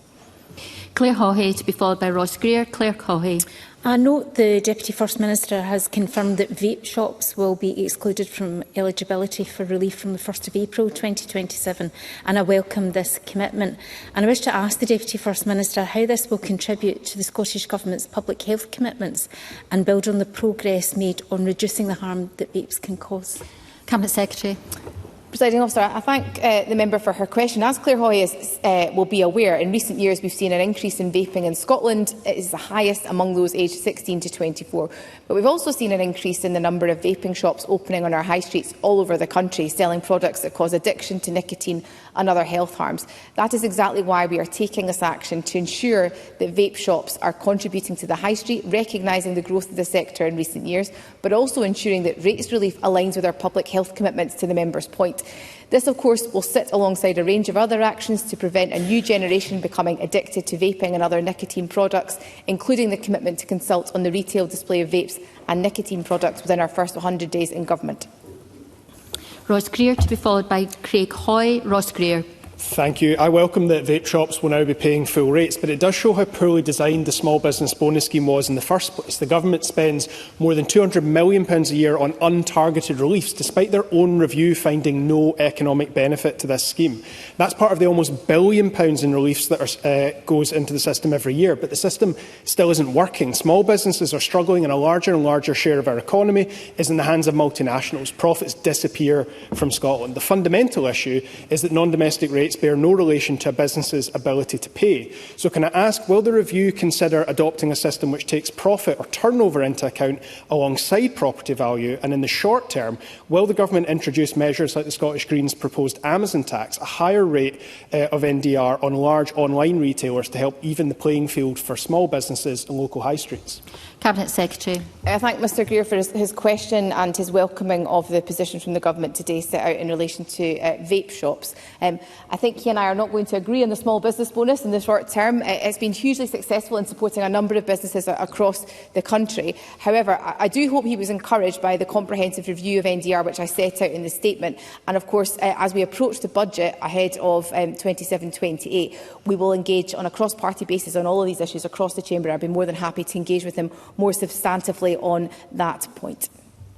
Craig Hoy to be followed by Liam MacArthur. Craig Hoy. Thank you, Deputy Presiding Officer. If kicking the can down the road was a competitive sport, then this government would win gold every single time. Many Scottish businesses now continue to face some of the highest rates liabilities in the UK, and many have seen eye-watering increases as a result of the most recent revaluation. Businesses were told that the Barclay review would fix the system. Hospitality businesses are now awaiting the Gill review, and today the Cabinet Secretary announces a further review and an independent and urgent panel to assess the revaluation. But doesn't she understand that businesses that are going to the wall at a rate of knots in Scotland today don't want more reviews? They want urgent action to reduce their bill and have greater understanding of how the system actually operates. Cabinet Secretary. Perhaps it was a bit too much to expect some positivity from these announcements from Mr Hoy. But I do hope that Mr Hoy recognises the Government have significantly adapted our position in relation to support for businesses in relation to some of the outputs that I've set out today. So when we consider, for example, the independent panel, which is going to provide a rapid review of the 26 re-evaluation, where I understand and I very much recognise there have been issues. The Government has heard that challenge from businesses. We've engaged already with them directly. The Minister for Public Finance will engage with them again tomorrow, and throughout the summer recess period we will engage with businesses on how we can improve that approach. And of course the independent panel will report directly to ministers. And again, I would extend the invitation I extended to Mr Greer. If Mr Hoy wants to come forward with some more ambitious proposals ahead of the budget, then my door is open, and I think actually we'll be meeting tomorrow. Well, I look forward to that engagement. Thank you. Liam MacArthur. Can I also thank the Cabinet Secretary for early sight of her statement, which obviously comes on the back of eye-watering rises in business rates earlier this year. It's posed an existential threat to many businesses, including many in my own Orkney constituency, which also face additional challenges based in the islands. She'll be aware that Liberal Democrats worked with the Government on transitional release, but there was a recognition that wider review was necessary. So can the Cabinet Secretary confirm any review will look at how the rental-only value methodology can be revised for self-catering properties to enable a more proportionate approach in future? Cabinet Secretary. I thank Mr MacArthur for his question, and of course the Liberal Democrats engaged throughout the budget process last year and were able to extract from the Government a number of things, so I hope other opposition parties will learn perhaps from their good behaviour. It is the case, of course, that we put in place additional support in relation to transitional relief, and of course that we know is benefiting approximately 60,000 properties who are paying lower amounts than they otherwise would have in 26-27. So that funding is having a huge impact in that regard. We know that 96% of businesses in retail, hospitality and leisure are going to benefit from some kind of relief in 26-27. There are strengths in the current system, but I accept that there are challenges inherently in relation to the issues presented by re-evaluation, for example, and wider challenges that businesses are facing. It's imperative that Government does all that we can to help alleviate these challenges, and I'm more than happy to engage with Mr MacArthur on the substantive options that we will consider as part of the review. Stuart McMillan to be followed by Paul Sweeney. Stuart McMillan. Thank you, Presiding Officer. Can the Cabinet Secretary provide an assurance that the review will not include the small business bonus scheme, which is so vital for the local communities? It has been touched upon already in the questions. Thank you. Cabinet Secretary. I thank Stuart McMillan for his question. The budget, of course, committed to maintaining the small business bonus scheme rates and thresholds for 3 years to 28-29, and we do estimate over 100,000 properties will remain eligible for the small business bonus scheme in 26-27, which, as I set out in my statement, remains the most generous of its kind in the United Kingdom. We are very much committed, though, to considering seriously how we can improve release at the next budget, but we have to protect the small business bonus scheme to support those businesses that we know are really in need at the current time. And so I give that commitment that that scheme will continue, but we do need to look more broadly at support for our businesses, which is exactly why I've set out a number of changes in that space today. Paul Sweeney, to be followed by Kate Campbell. Paul Sweeney. Thank you, Deputy Presiding Officer. Since the rates revaluation, one hospitality business in Glasgow has had a rateable value increase of 250%, from £500,000 to over £1.3 million. This is obviously ludicrous, and they are now shelving a plan for a £25 million expansion with over 100 job opportunities lost. This particular case shows that the sharp rates increases led to the stalling of capital investment and the pausing of new hires, all things Glasgow needs if it is to remain competitive with other major UK cities. And despite backing Labour's amendment just 2 weeks ago, the Government has also at best kicked Fresh Start relief for new businesses into touch. This is not the fundamental reform that we were promised and that we need. So in the statement, the Deputy First Minister promised an improvement to the appeals process as well. What reassurance and support will she give businesses affected by these extreme rate rises that their appeal will be held in a timely manner before they go under? Cabinet Secretary. I thank Paul Sweeney for his question. I think one of the points he sets out in his question are that there are anomalies within the current system, and ministers recognise that and understand that, which is exactly why we've committed to the review I set out today. I'm sorry if he doesn't feel that it goes far enough, but I did set out in my statement to Parliament that we are going to look at options to enhance Fresh Start relief, which is a direct ask of the campaign, which is exactly why we worked to support the Labour motion 2 or 3 weeks ago now, rather. And in terms of those delays in relation to the appeal system, I set out a number of actions that we will take in that space. We need to work with our businesses. We need to listen to them about their experiences, which is exactly why the engagement the Minister for Public Finance has been leading on this, which will continue tomorrow, has been so instructive. But we also need to be mindful that we don't create a cliff edge. And I think that's some of the challenge that Paul Sweeney set out in his question to me today. So I'm more than happy to give that commitment today. And if he has specifics of the business in question, I'll be more than happy to consider that and to pass that to my officials for a more detailed response.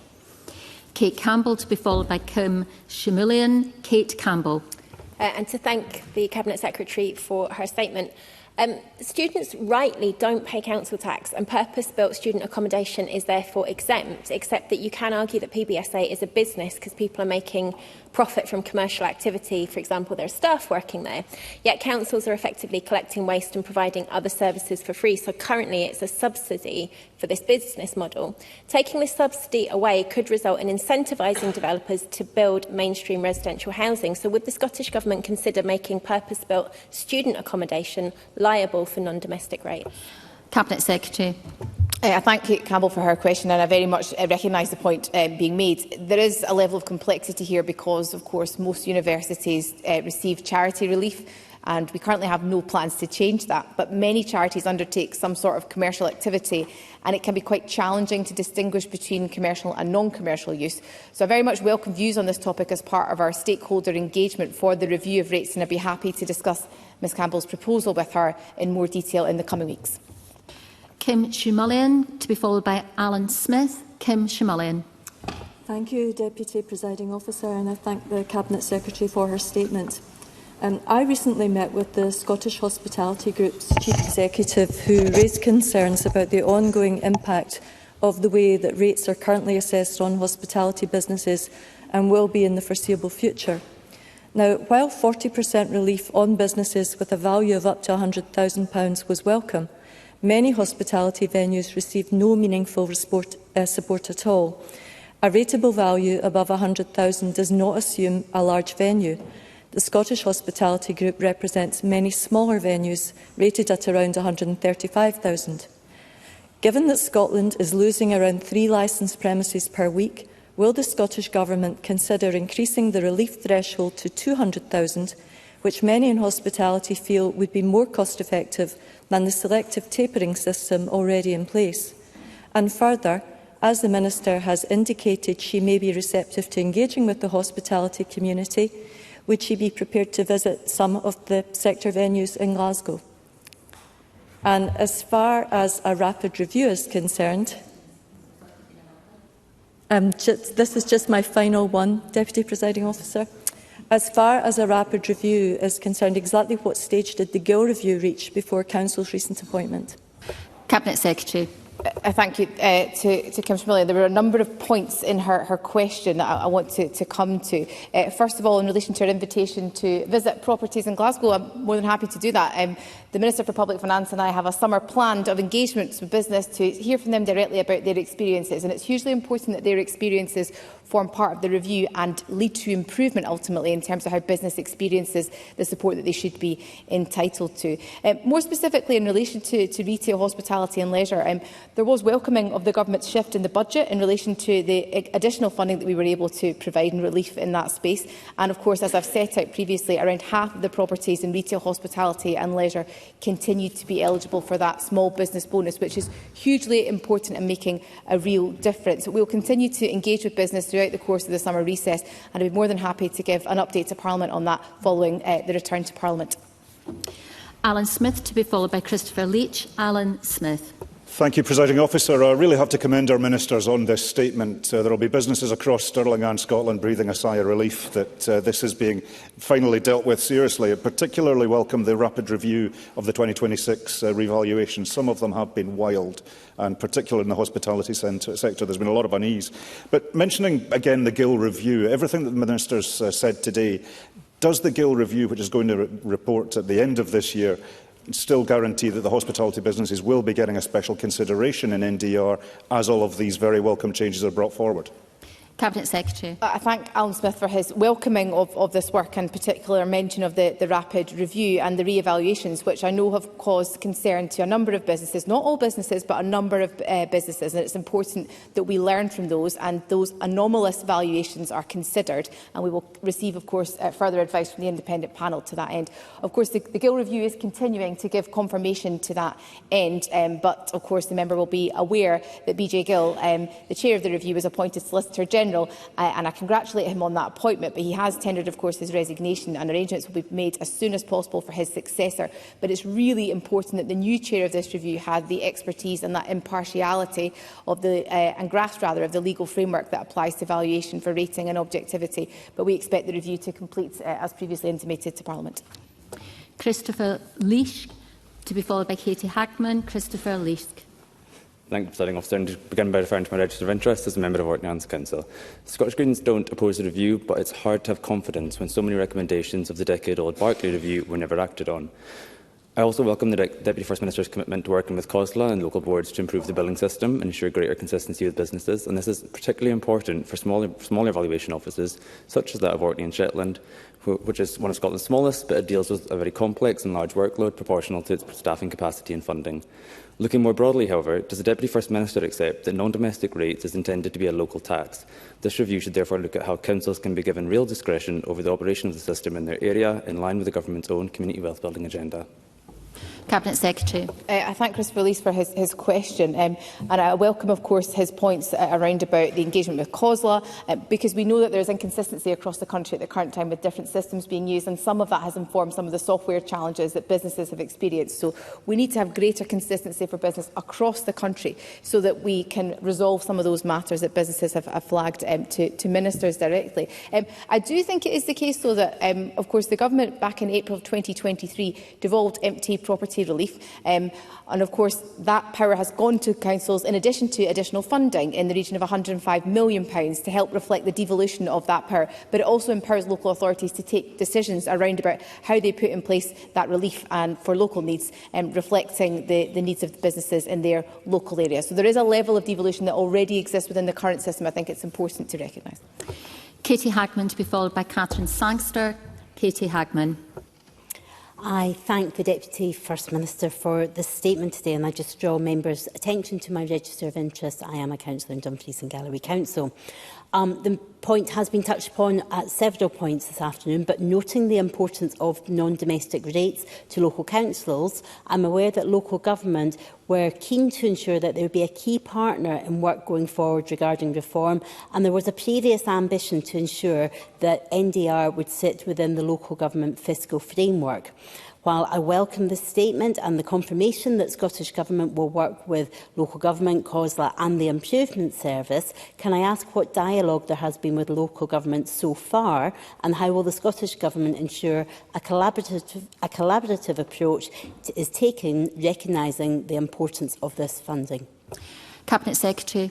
I thank Katie Hackman for her question. Local government are really inherently important in relation to how we drive the improvements that we need to see in relation to non-domestic rates. They were the first stakeholder that I met with in my new role, and Mr McKee and I met with them last week to talk to public service reform, which of course will also be important in relation to the role of local government in the coming months. But they are really important in relation to the role they play. And Christopher Leask, of course, asked previously about their role, and I gave an answer there, Presiding Officer, which talked to some of the software challenges we've seen across the country. So there has been recent progress from local government to establish the strategic case for change around the collection of non-domestic rates, which I think is important. But I'm very supportive of progress in that area more broadly. We do need an NDR billing system that delivers accurate bills on time, all the time, and I'm very clear that we can't do that without local government. Catherine Sangster to be followed by Rachel Hamilton. Catherine Sangster. Thank you. I thank the Cabinet Secretary for her statement. In the SNP manifesto, the SNP promised reforms to non-domestic rates that would ensure online giants pay their fair share. Today's statement does not point towards the fundamental changes that would be necessary. How is the Government going to ensure that that promise will be delivered? Cabinet Secretary. Presiding Officer, I thank the member for her question. We've not set out detail yet in relation to that manifesto commitment. I'd be more than happy to write to the member in due course once I've received advice on that commitment. Rachel Hamilton. Thank you, Presiding Officer. Time is running out and some of Scotland's businesses are being worn to the bone by rising rates. High streets are also being hollowed out. Will the Scottish Government consider a pause on the collection of non-domestic rates whilst they sort out the glitch in the software system? And what is the definition of rapid? Cabinet Secretary. I thank Rachel Hamilton for her question. I didn't hear her note an interest from her own register there because I've given to understand she's a business owner herself. But nonetheless, I think it is important that the Government sets out a rapid review, and that's exactly the timescales that I've associated with this, to report to ministers, of course, as soon as possible following the summer recess, and we will then look to give an update further to Parliament on all of these issues. It's really imperative that we do outline that, but also that members record interest where they have them appropriately. The next item of business is a debate on motion 434 in the name of Gillian Martin on meeting the challenge of climate change. And I'll give front benches the opportunity to change.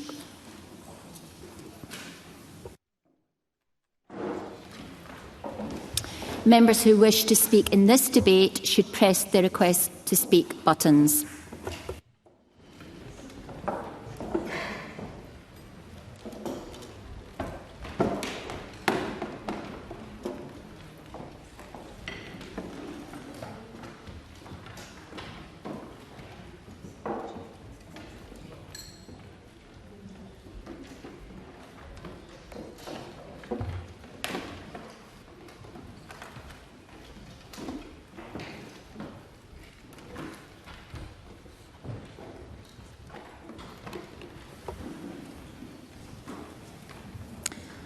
I call on Gillian Martin to speak to and move to the motion.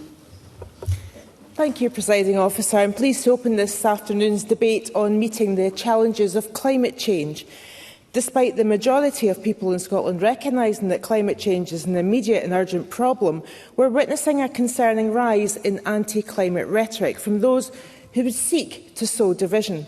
And I'm proud that Scotland continues to stand firm in our commitment to tackle the twin crises of climate change and nature loss, the impacts of which are already evident across Scotland and indeed the world. We know that they will intensify and be the cause of potential incidents that will directly affect our citizens, so we must increase our climate resilience. We also know that action must accelerate to deliver our statutory emissions reductions targets, and because we have such a model obligation to decarbonise as fast as possible. As such, I can confirm that I will support Claire Baker's amendment from the Labour benches, but I must clarify that on the basis that the referenced interim targets mentioned in the Labour motion actually refers to the now statutory carbon budget approach to reach net zero by 2045, given that there are no longer interim targets in legislation. However, in doing so, I must stress that accelerating the pace of change will not be easy. Yes? Claire Baker. I'm happy just to confirm that the amendment does refer to the carbon budgeting and the changes we have to the 5-year targets. Cabinet Secretary. Thank you. That's very helpful, because I was keen that the content of the motion was something I did want to support. It was just an issue with wording there, so I'm pleased to be able to confirm that we will vote for the Labour amendment. The pace of change is not going to be easy, and it will only be achievable if those of us who believe in climate change work together instead of offering opposition for opposition's sake. This has been regrettably all too common in previous parliaments. The people we represent expect better. They expect disagreement, yes, they expect debate, but above all, they expect and they want collaboration, action and progress. And I'm prepared to deliver that with willing colleagues. And we are making progress. For example, this year we have significantly exceeded our programme for government target on peatland restoration, with 15,448 hectares restored, for example. And we have also committed £110 million to peatland restoration over the next 4 years, giving that sector certainty and seeing the potential of jobs growth realised. Alongside the necessary accelerated action, we will also continue to set out more detail on delivery planning. I intend to convene a cross-government delivery group on climate action to support this and strengthen delivery monitoring across the whole of government. Presiding Officer, delivering climate action means investing in our economic future and improving the lives of our citizens. Scotland's blessed with vast natural resources, creative communities and businesses and exceptional people. This gives us a huge competitive advantage to seize the opportunities of the industries of the future. The transition already underway is not only our path to decarbonisation, but it's also central to our industrial resilience and our long-term competitiveness as a country. However, we'll only succeed in achieving that if we deliver a fair and just transition. A recent report from the Confederation of British Industry shows the lead that Scotland has over the rest of the UK with net zero related activity, contributing a total of £10.2 billion to Scotland's economy, supporting over 105,000 jobs. For every £1 of direct economic value generated in this sector, a further £1.75 is supported across the wider Scottish economy. Households and businesses will also see direct financial benefits due to the switch to, for example, electric vehicles. Including the electrification of heavy goods vehicles, it means lower operating and maintenance costs across the economy and less vulnerability to any kind of fluctuation in fossil fuel prices, shocks that are caused in a geopolitical situation which we've seen this year in particular. This government's significant investments in concessionary public transport are also making it easier and more affordable to switch. In addition, our £2 bus fare cap is now active across the Highlands and Islands and supporting rural connectivity and tourism. And this SNP government will go even further, putting in place the £2 bus fare cap across the whole of Scotland by the end of this Parliament. Climate action is improving the quality of our lives. Active travel isn't just reducing emissions, it also means increased physical activity and the health benefits that comes from that. The switch to EVs, means clearer air that reduces our risk of respiratory and cardiovascular diseases, meaning long-term and significant health budget savings. The Edinburgh Climate Change Institute estimate that these co-benefits are worth £1,450 per person over the 15-year period of the new climate change plan, not least by reducing pressure on our National Health Service. And that figure does not even include the £42 billion of financial benefits directly attributable to the plan up to 2040. Climate action is now at the heart of Scotland's economy, our public health and our wider society. But let's drill down into particular areas of Scotland. The CBI report demonstrated that climate action is driving the economy of Aberdeen, my home city, Europe's energy capital, and also Perth and Kinross, where the sector supports 12% of gross value added.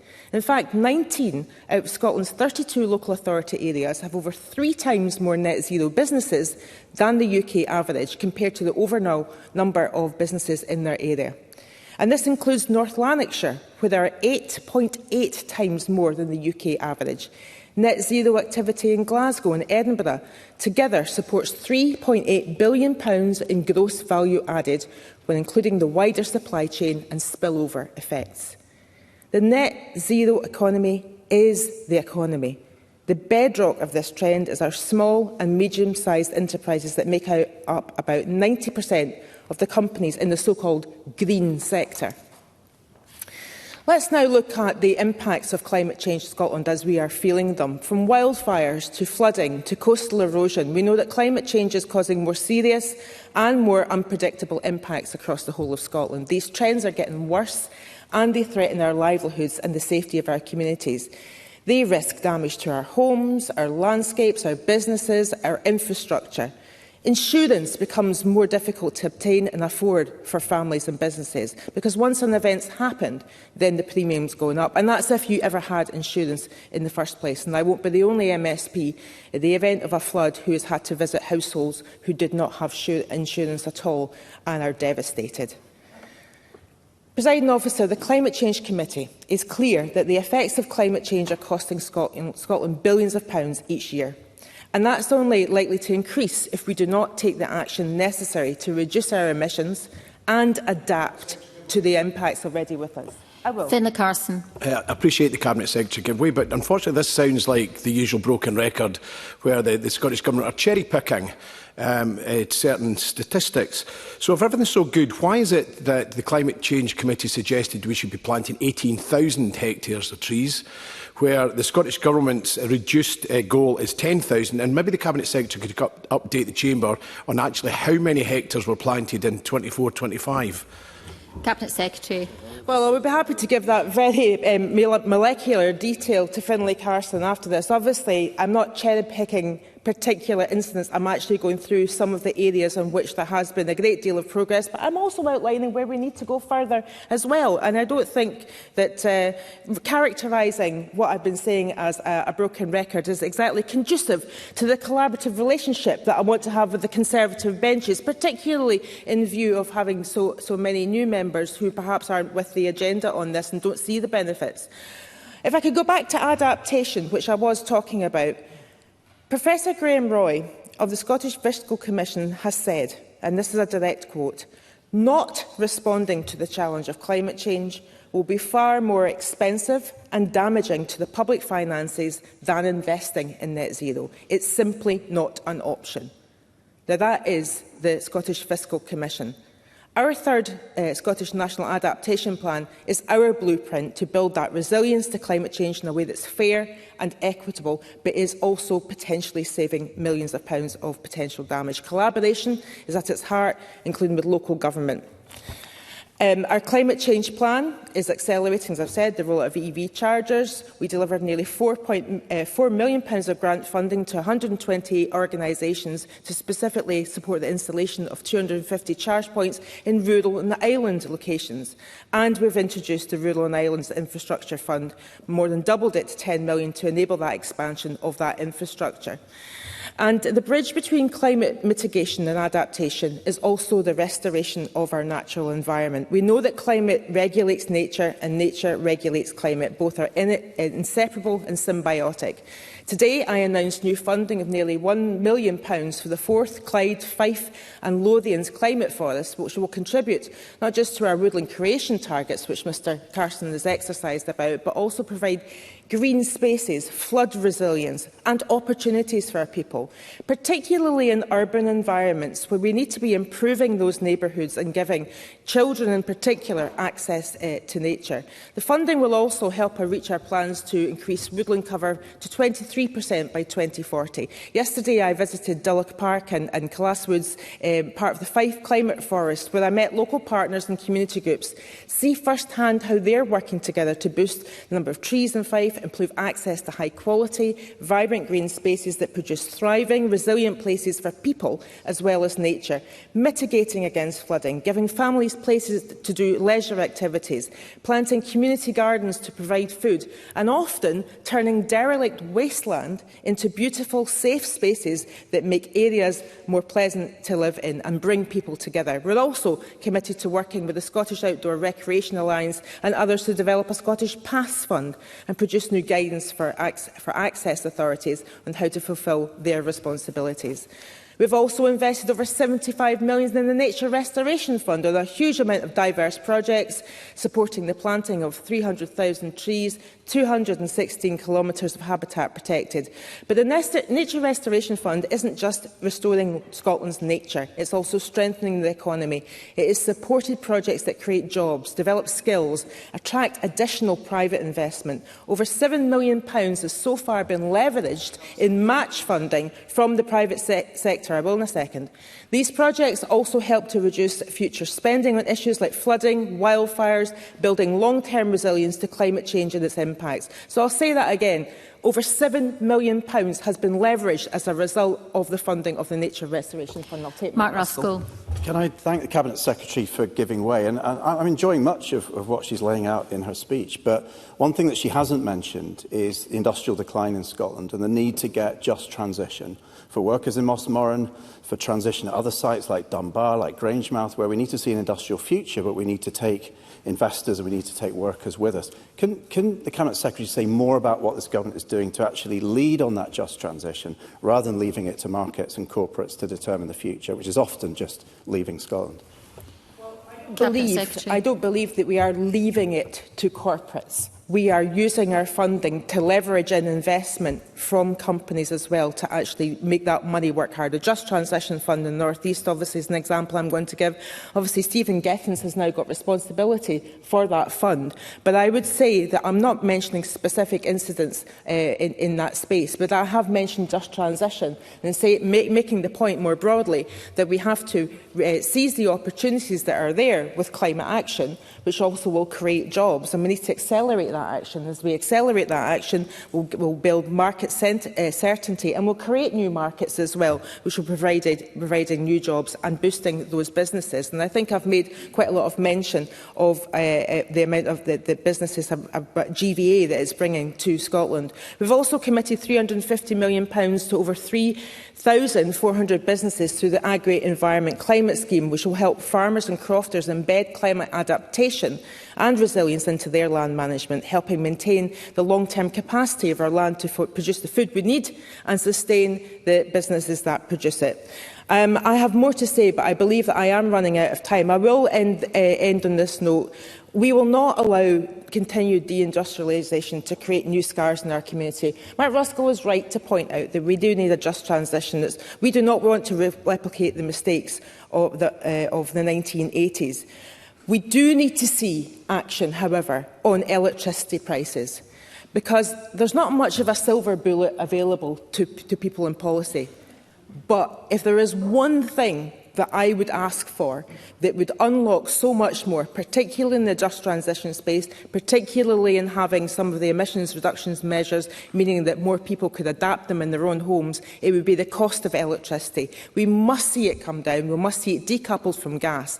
And with those kind of interventions, that we would really see us not just meeting our targets, but potentially exceeding them. And I just want to make the point that although I will be accepting the Labour motion today, it is deeply disappointing that the reform motion reiterates their denial of climate change actually being a real pressing issue, and I hope to be able to talk some sense into them over the next few years, because hopefully I've laid out the economic benefits associated with climate action. This is not a cost, this is a cost benefit. Thank you, Presiding Officer. I now call on Claire Baker to speak to and move Amendment 434.2. Thank you, Deputy Presiding Officer. We need to be clear that climate change is an emergency that affects communities across the world and increasingly here in Scotland. We are seeing more extreme weather events, increased flooding risks to biodiversity, pressures on food production and growing risks to public health and infrastructure. Climate change does not stop just because some people don't believe in it. The scientific evidence is clear, the need for action is urgent and the responsibility of government to deliver is undeniable. Successive Scottish Parliaments have recognised that reality, and while delivery has sometimes fallen short, the need to act has largely been accepted. Returning to the environment brief after some 10 years, I have to say, struck by the extent to which the political consensus around climate action appears to be weakening, and that should concern all of us. The challenge cannot be whether we agree on the destination, but whether we're making enough progress to get there. If governments repeatedly set ambitious targets but fail to demonstrate progress, people inevitably begin to question whether change is really happening. We cannot allow frustration with delivery to become an argument against action itself. So that is why our amendment today is... happy to. Cabinet Secretary. Would she agree, though, that it is not just for government on its own? It has to be a Parliament determination of the willing and a coalition of the willing within this Parliament and also wider society to be reaching those targets. Claire Baker. I do agree with that to a certain extent, but government does have the levers and has the government's there to provide the leadership and the drive to make things happen. And while collectively across the Parliament, I think I've made it clear we have agreed that we need to make progress on these targets, and the targets are binding, legally binding by agreement through the Parliament, and the committees have an important role to play here, but it is ultimately, I think, it's government that have to take leadership on this. So Scotland does not have a shortage of climate targets. What we have is a shortage of evidence that we are moving quickly enough to meet them. There remains a persistent gap between the commitments that have been made and the progress that has been delivered. Devolved policy areas are where many of the emissions reductions we need to see have to come from, whether that is transport, low-carbon heat in our homes or nature restoration. These are all areas where we need to see faster progress. The recent emissions statement demonstrated that reality. Emissions reductions have slowed, our carbon footprint is moving in the wrong direction, and unless we increase the pace of change, we will struggle to meet future targets. The figures matter because every year that progress slows, the scale of the challenge becomes even greater. And delaying action today simply means steeper and more difficult changes tomorrow. The publication of the draft Climate Action Plan at the end of the last year was a missed opportunity for the Scottish Government, as it failed to provide the necessary focus on delivery. Stakeholders were looking for confidence that Scotland has a credible pathway to meeting its carbon budgets. The concern was not about ambition, it was about whether the measures identified were sufficient, they were detailed enough and, above all, capable of being implemented. The Cabinet Secretary has described the plan as a roadmap, but a roadmap does not just show the destination, it has to show how you intend to get there. Scotland does need a clearer pathway to meeting its carbon budgets, and Parliament needs better tools to monitor progress along the way. We have seen positive changes, including greater scrutiny and a greater focus on carbon budgets. However, there remain significant gaps in how progress will be measured and monitored. I am keen to hear more from the Cabinet Secretary about the priority actions being taken forward, how progress will be reported to Parliament and how the cross-government group referenced in the emissions statement will help deliver change. And some of this she has referred to in her opening statement, but I look forward to more detail. Because scrutiny is not an obstacle to climate action, it is essential to climate action. We do recognise that action on climate change is shared across individuals, communities, private companies, the public sector and others, as well as government. But as I said earlier, it is the government who hold the levers of power. For local authorities, households and communities to help drive the transition, they need the proper support to do so. For many families, climate policy is not an abstract discussion about emissions. It's about whether they can afford to heat their homes, whether their home is energy efficient and whether they can reduce their energy bills. People want warmer homes, lower bills and cleaner energy, but too many households still face barriers when it comes to improving energy efficiency or installing low-carbon technologies. Improving energy efficiency should be one of the most effective ways of reducing emissions, tackling fuel poverty and lowering household bills. Yet we know that progress on retrofitting Scotland's housing stock remains too slow and too many households are still waiting for practical support. We also need to explore how technologies such as solar power, battery storage and heat pumps can work together to decarbonise homes while helping families manage energy costs. So domestic transport does remain our largest source of emissions, and it's a clear example of the gap between ambition and delivery. Last year, the Scottish Government scrapped its own target to reduce car kilometres by 20% by 2030 because it failed to put in place the policies necessary to achieve it. And while there has been expansion and investment in EV infrastructure, it does now seem we're increasingly relying on the switch from petrol and diesel to EVs instead of delivering a wider transformation of our transport system. Yes. Cabinet Secretary. I mean this intervention in the spirit of working together, but I would say that one of the issues has been the decision to tax EV drivers per mile. We should not see this as a retrograde step when we're wanting to see more people access EVs. Claire Baker. My understanding is that that is a consultation at the moment, which is just closed. And I know some of the pressure is coming from the cost that we put onto rural transport and people who live in rural areas, but we recognise that rural car ownership is always more expensive. And if people don't have alternatives to using their car, we need to invest more in public transport and make sure that people have alternatives to using the car and come out with their cars, and we can actually deliver modal shift, because while EVs are part of the solution, it has to sit alongside public transport, and there's too many people in Scotland who don't have access to a network that actually meets their needs. People understand the need to reduce transport emissions, but they also know that if a bus doesn't turn up, if the train is still too expensive, or if there's no public transport option at all, they will continue to rely on their cars. That is why we need genuine alternatives through reliable public transport, better bus services, improved rail connectivity and safer active travel routes. So the reintroduction of off-peak fares was welcome in helping tackle the cost of rail travel. However, the government's own analysis suggested it did not deliver the significant modal shift that had been hoped for. Achieving that shift remains one of the biggest transport challenges that we face. Climate action must also work for rural Scotland. Our farmers and crofters already experience the impacts of climate change, including increasing uncertainty around production. They are essential partners in this transition, and while we have seen emissions from agriculture reduce over recent decades, much of that reduction has coincided with declining livestock numbers. We agree that meeting agricultural emissions targets cannot simply rely on reducing livestock numbers. Farmers need support to adopt new technologies and lower carbon practices, while being able to maintain a thriving food-producing sector. Yeah. Cabinet Secretary. Would the member accept that the Scottish Government and this Parliament have made the necessary injections of cash into agriculture by making sure we continue with direct payments, but by continuing voluntary couple supports, by continuing to have a ring-fence fund for cattle production in this country, while in England, introduced by the Tories, continued by the Labour Party, is decimating agriculture? Claire Baker. I wouldn't agree with that analysis, and I don't think it really recognises the reality that farmers are dealing with. And when I met with NFU myself this week, they are calling for clarity around the money they have to get from the Scottish Government. And, well... So, members mustn't interrupt. And what I was going to go on to say is that while we agree with maintaining livestock numbers, although livestock numbers have come down themselves because of market forces, we need to make sure that the funding framework does support the kind of transformation we see in farming. And I don't think the way in which the government has set it out, if you look at what they've done in England and Wales, there's clearer links between the money that is distributed to farmers with the transformation they need to make in terms of farming practices. Briefly, Cabinet Secretary. I'm comfortable with the fact that a BPS down in England that used to be worth £40,000 is now worth £600. Do you think that's the right way to give farmers certainty? Claire Baker. I've made it clear that farming and agriculture is an important part. The emissions in Scotland come from agriculture, transport and housing and building.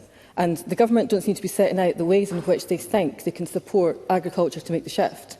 And the Minister's talking about supporting the agricultural sector, but not talking about the subject of the debate was about how do we deal with emissions in the sector. And I've already said that we wouldn't look at reducing livestock numbers. Livestock numbers are already coming down because of market forces.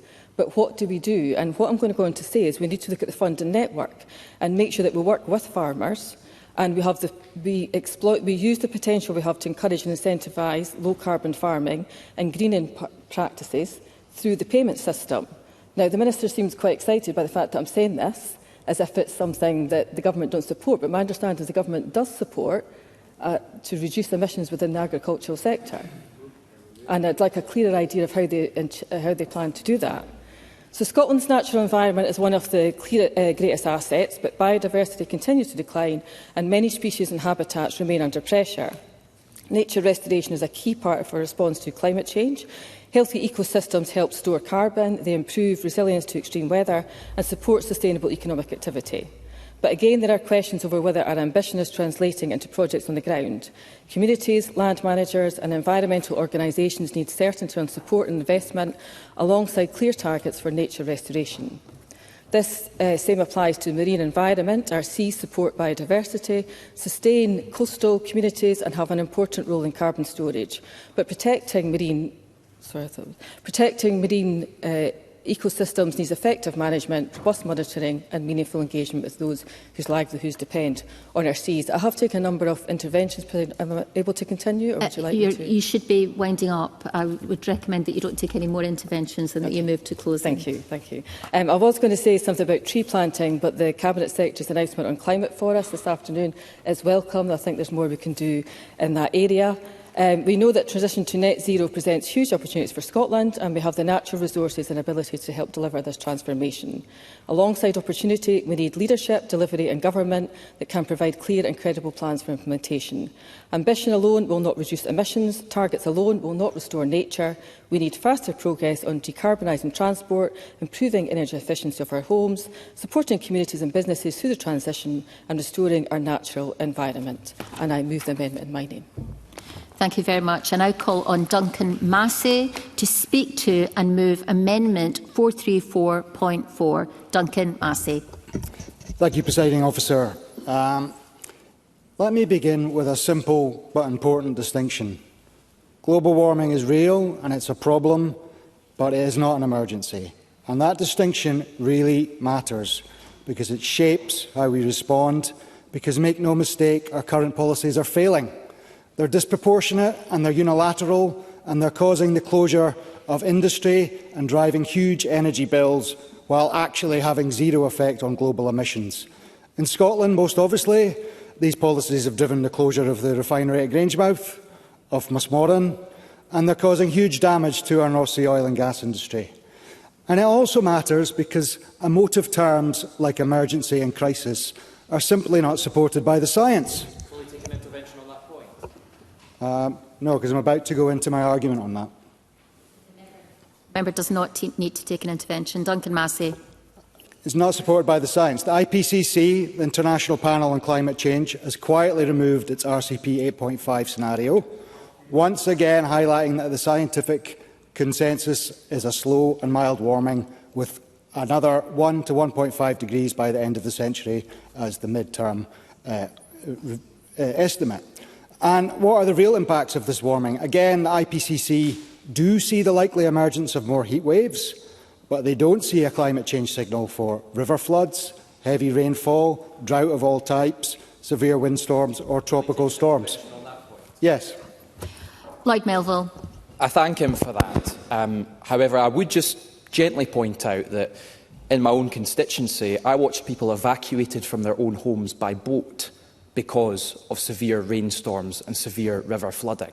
Does he accept that? Does he accept that reality of the climate change that we are facing right now? Duncan Massey. I'd reiterate the science that the IPCC do not see that as a trend. They do not see that as a trend. That's the science.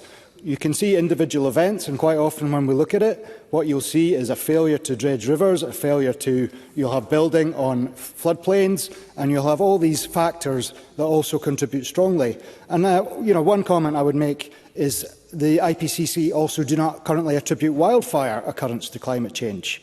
They do see an increase in dry and simultaneous and windy weather, which can influence it, but they highlight that wildfires are more dependent on land use and nearby human activity to provide ignition and fuel. And the Dava Moor fire is a case in point. The fire was started by a flare during a Coast Guard exercise. Whilst there was extremely dry weather, it was exacerbated by more increased fuel due to less controlled burns and land use changes, which resulted in less fire breaks and less gamekeepers available to fight the incidents. Yes, it will. Minister. The facts of the Dava wildfire went through every landscape. It didn't matter what it was on, whether it was on forestry, whether it was on wetland, whether it was on peatland, or whether it was on managed land. So it's not quite correct to say that the only reason that the Dava fire had the scale it had was because that the land hadn't been managed. It's simply not correct. Duncan Massey. It was certainly contributory. So, again, let's be science and fact-based about this problem, and let's acknowledge that climate change sits alongside other problems, such as lack of growth, lack of jobs, cost of living crisis. And unfortunately, our policies has made these interconnected problems. So we need to ensure that our responses are pragmatic and long-term. And we need to ensure that policy is focused on the needs of people rather than really arbitrary emission targets. Because, let's be clear, our current net zero policies are not working. They're not proportionate. Firstly, they're not having any actual impact. Our emissions, Scotland's emissions, are 0.08% of global emissions, or about 1 day of Chinese emissions. And as the Scottish Government's own data showed, our emissions have been flat since 2020. No declines, despite huge amounts of the taxpayers' money being thrown at the problem. And secondly, these net zero policies are driving huge costs that are deindustrialising the whole country and driving up our energy bills. Yes, I will. Cabinet Secretary. I think it's important to point out the actual facts and the data support that Scotland's emissions have halved since 1990 as a result of climate action.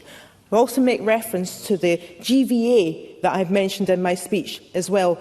While these emissions have dropped, the productivity has gone up. Duncan Massey. The emissions fell since 1990 due to us moving to gas away from coal. Look up your own chart and your own report. The last 5 years are flat.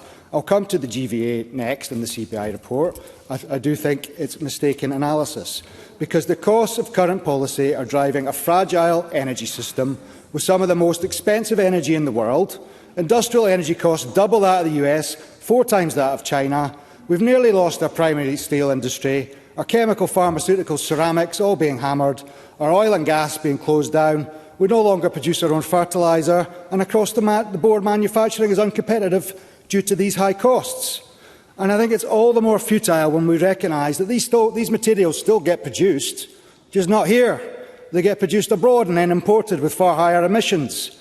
Now, of course, there are jobs in renewables, and I welcome them. I do think the CBI report overstates it, because it includes many industries such as waste, water, utilities, forestry, people in advocacy groups. The actual jobs associated with renewables in Scotland is around 16,000, and that's from the ONS statistics. It is. And Cabinet Secretaries shouldn't interrupt from a secondary position. Duncan Massey. And obviously, these jobs are not necessarily in the areas which are being affected by these industrial closings, and certainly, not in the same numbers. And these renewables all depend on massive subsidy, which ends up on people's bills. And there's another uncomfortable truth. Some of the policies that we're pursuing do massive environmental harm themselves. Yes, I will. Heather Anderson. That there's no industry more subsidised than nuclear, although that seems to be what you're suggesting. So the subsidy for nuclear far outstretches, historically what has gone into renewables. Duncan Massey. I personally don't recognise that. There's no, the CFD scheme driving renewables is extremely high. Anyway, continuing with my point,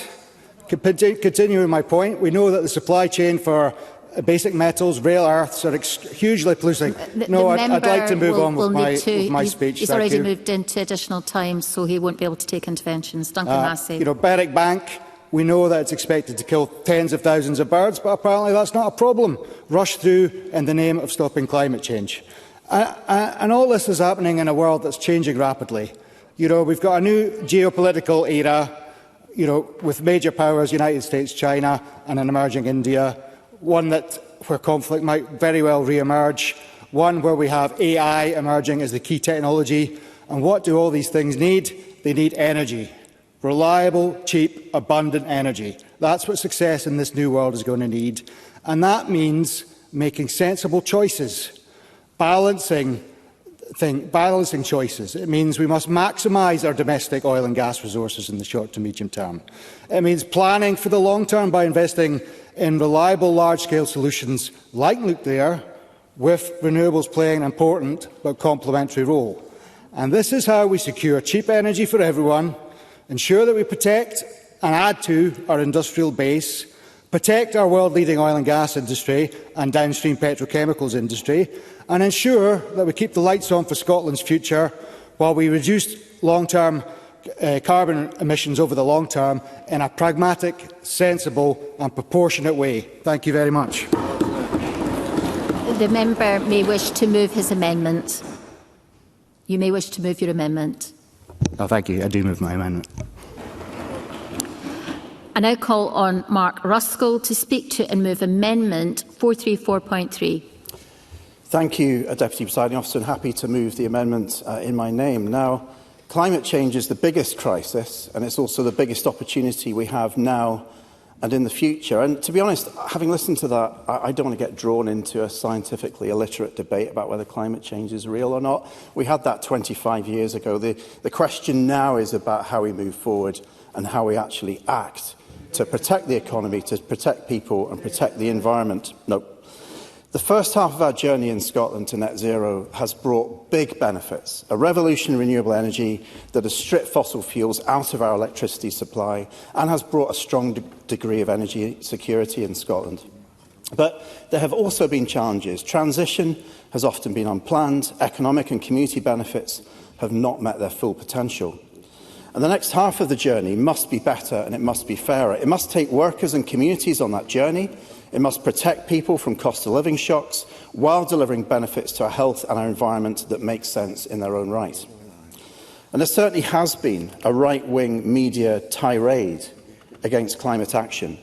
70% of recent articles on climate were framed negatively. But it would be wrong to assume that public opinion has turned against climate action. A study commissioned by the IPPR a couple of months ago showed that 62% of the UK public back strong climate action. And when it comes to individual policies, such as traffic reduction, frequent flyer taxes and low-carbon home heating, these remain popular policies with the public. The same study showed that 54% of people believe that the best way to secure energy security is to expand renewable energy, not double down on oil and gas production. And despite what some politicians may dream of, we can't wind the clock back to the 1970s. The trajectory, with or without new fields like Rosebank, is decline. Transition must accelerate to protect jobs from a cliff edge and to protect our energy security.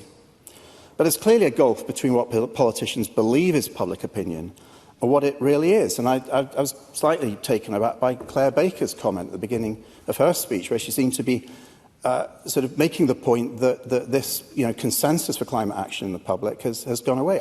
I don't think it has. I think it's the political caution which is going to leave us more vulnerable to climate change. Yeah. Claire Baker. It's not to be it's just so I'm not misrepresented. I think you can state that the public do, and I've got evidence myself, the public do support climate action quite strongly.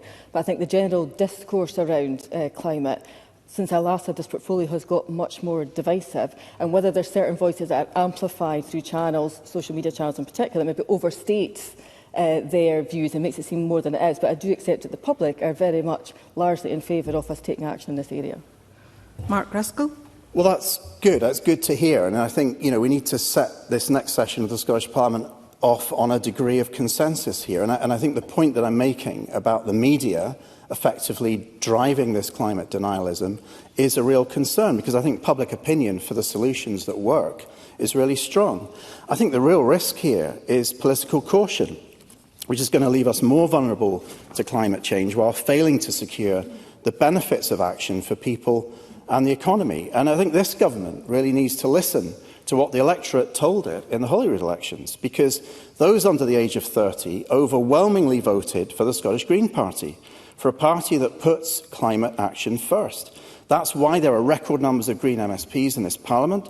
It's why the former First Minister's constituency is now a Green seat, and why there's Green representation now in every region of Scotland for the first time.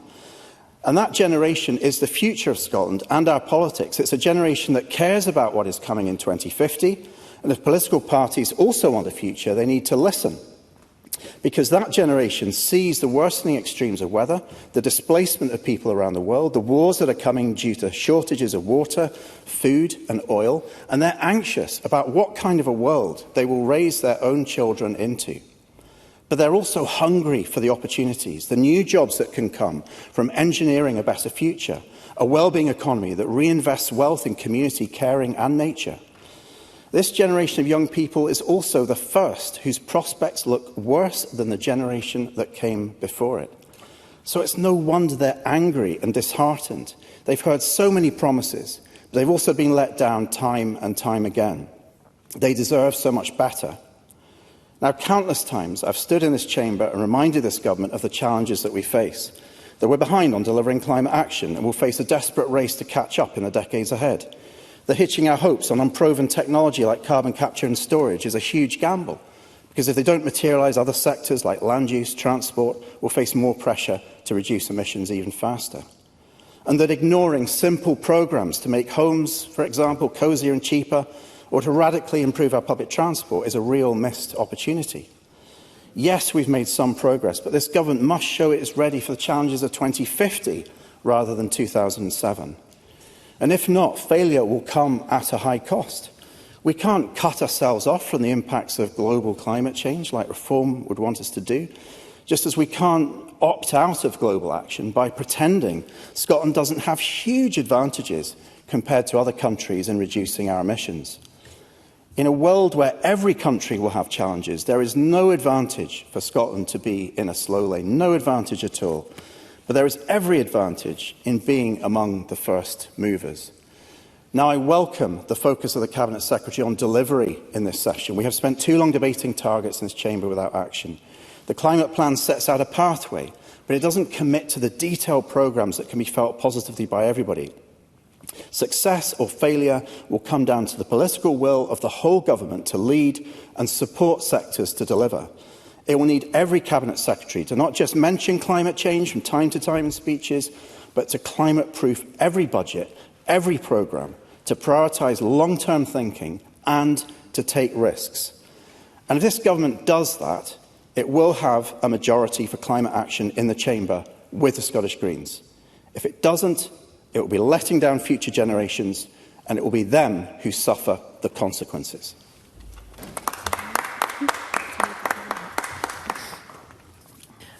Mr Ruskell, could you move your amendment? I'm sorry if you've already done it. Thank you, Deputy Presiding Officer. I did at the beginning. Thank you.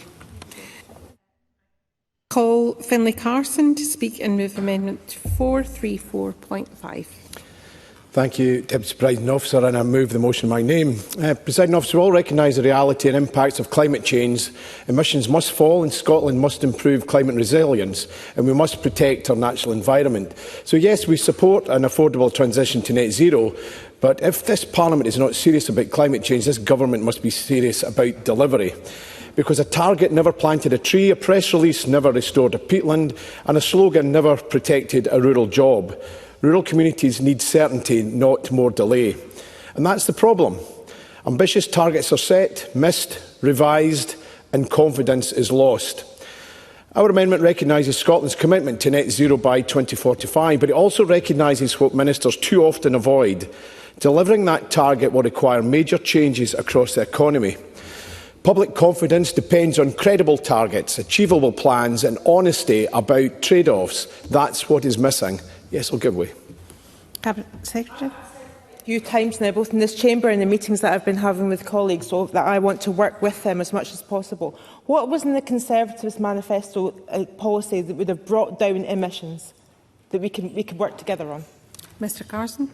The Cabinet Secretary, once I get to the closure of my contribution, she'll hear some of the suggestions we had in our manifesto.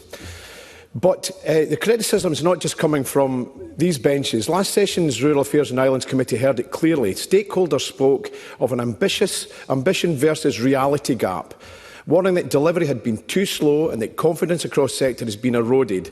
Professor Dave Ray told the committee that without a proper rural support plan, clear policies and a budget, it's really hard to see how climate change will be delivered. That sums up the problem perfectly: ambition without delivery. And we see that gap across sector after sector. We see it in forestry, where woodland creation is now falling short of even reduced targets, following significant cuts in the support scheme. Forestry does not operate on a political timescale, it works over decades. Yet uncertainty in funding and direction has found the consequences that fewer trees are being planted and less confidence across the sector. For example, the decision to cut the forestry grant scheme by 40% has consequences, and Scottish forestry figures will show that less than 8,500 hectares of new woodland was created in 24-25, short of the reduced 10,000 hectare goal and far short of the 18,000 in the climate change plan. We see it in peatland restoration, where the ambition is welcome, but questions remain about whether delivery matches the scale required. The committee heard concerns about a narrow, carbon-driven approach with needed laser focus on the most degraded sites, while wider peatland conditions is overlooked. Witnesses responding to the climate plan warned that the right balance has not yet been struck between short-term emissions and long-gain sustainable restoration. Even in areas where the government highlights success stories, the reality... Minister. Given the points that the members just made about peatland restoration, would you welcome the fact that we've actually exceeded the peatland restoration targets for this year? Finlay Carson. Yes, but I think if the Minister maybe missed my point, it's not about laser focus on just the restoration, it's the wider implication and where those gains could be made and whether we're actually doing enough. And that was coming from the peat restoration experts.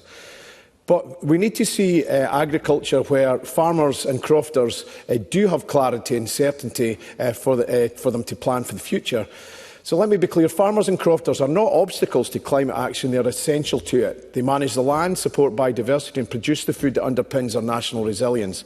But they cannot deliver change if policy is unclear, support is uncertain and there's growing perception that active farming is being sidelined. The Rural Support Plan, I think I need to make progress. The Rural Support Plan was meant to provide that clarity. Instead, it has raised further questions. Funding pressures, reduced capital support and a lack of long-term certainty have left many in the sector unsure about what comes next. And that matters, not just for climate policy, but for food security. Because we must be honest, we cannot rely on declining domestic production and increasing imports to make our emission figures look better on paper. That is not climate leadership, that is climate displacement, exporting our emissions while importing food from elsewhere, often with higher carbon costs. I'll give way to the Minister. Minister. I'm not quite sure what the member's talking about in terms of the declining production in this country, because we're still producing plenty of food in this country. But he's also talked about the fact that there hasn't been certainty. There's a guarantee of certainty between now and 2030. There's also work ongoing to make sure that we continue with direct payments. So where is it that the member thinks that there isn't certainty? Because the industry, as we've just had for 2 days at the Highland Show, are telling us that they are very comfortable with the direction of travel of this Scottish Government. The Minister must have been speaking to different farmers. The problem is we know there's action needing to be taken, and this government keep kicking the hard decisions into the long grass. There is no certainty and there's a reducing budget. The same credibility gap, and we've just heard from the Minister's response, exists when it comes to technology and implementation. The Climate Change Plan talks about new machinery, alternative fuels and rapid technological change. But we heard the clear evidence about the cost barriers involved, whether that is low-emission equipment or emerging technologies that are simply not viable or available at scale. You cannot mandate your way past affordability, and you cannot build a credible plan on the assumptions that technology will arrive on time, on budget and at scale without proper support. We must take a more honest and balanced approach to our natural environment. Land management matters, prevention matters, and those working in our countryside, farmers, gamekeepers, land managers and rural businesses play a vital role. But too often they feel ignored in decision-making, or worse, treated with suspicion. Policies that are imposed without proper engagement risk undermining the very outcomes they seek to achieve. A just transition takes people with it, not leave them behind. And nowhere is the need for honesty clearer than energy policy. A managed transition to net zero must recognise the continuing role of oil and gas. And that's not just a political point, it's an economic and practical reality. North Sea oil and gas supports tens of thousands of skilled jobs. It underpins our energy security, and it provides a domestic supply with a higher environmental standard than any imports. Turning our backs on that resource prematurely will not reduce global demand. It will simply mean importing more energy, often with a higher carbon footprint, while exporting jobs and weakening our economy. That is not a just transition. A credible approach must be combined with investment in renewables and a realistic understanding of current energy needs. Presiding Officer, this debate is about credibility, because people will only support the transition to net zero if they believe it's fair, achievable and grounded in reality. Thank you. I now call on Sarah Dijkstra-Downey. Up to 4 minutes, please. Thank you, Presiding Officer. In 2021, I spent a week at COP26 in Glasgow. I sat in on hours of negotiations, and it was in one of these large tented rooms filled with people from all across the world that I met Martina. Martina was a delegate from the Democratic Republic of Congo. She and her colleagues were exhausted, trying to keep up with rich countries and influential lobbies. Martina was there not because she was a trained negotiator. She was a teacher, and she spoke English. Now, English is both our second languages, but what we shared was something far more important than a common tongue, a deep concern that the planet is warming, that extreme weather is driving migration, poverty, famine and flooding on a scale the world has not seen before. Now, that was 5 years ago, when it felt like the world was finally waking up to these threats. It feels like a long time ago now. Meanwhile, climate change continues to wreak havoc on communities across the globe and right here at home. Whether you live in Kinshasa or Craigleith, climate change is already affecting all of us. Be it small businesses flooded after torrential downpours that are happening more often, be it farmers struggling with long periods of drought, or coastal communities across Scotland seeing increased erosion and watching sea level rises, this is not a future threat, it is a present reality. Presiding Officer, there is nothing to disagree with in this government motion. Climate change is an emergency. The science is unambiguous. I know, I worked alongside climate scientists for over a decade. This Parliament is right to reaffirm Scotland's commitment to net zero by 2045. And it is right to call out the dangerous and frankly ridiculous stance of climate change deniers, people who spread misinformation, who undermine the evidence base, who prioritise ideology over science. And regrettably, some of that thinking is represented in this very chamber. We will not stand for it, and neither should this Parliament. But, Presiding Officer, we also owe it to the people of Scotland to be honest about where we are. Scotland set ambitious targets. For over a decade, we missed them. Not once, not twice, 8 times in 12 years. The 2030 target, once held up as a world-leading example of climate ambition, was quietly abandoned last year because the Scottish Government's own independent advisers said it was no longer credible. That is not a record to be proud of. It is a record that demands accountability. Now, the climate change plan published earlier this year is a step forward, and we do acknowledge that. But significant gaps remain on decarbonising homes, transport, agriculture and industry. We need action, not aspirations.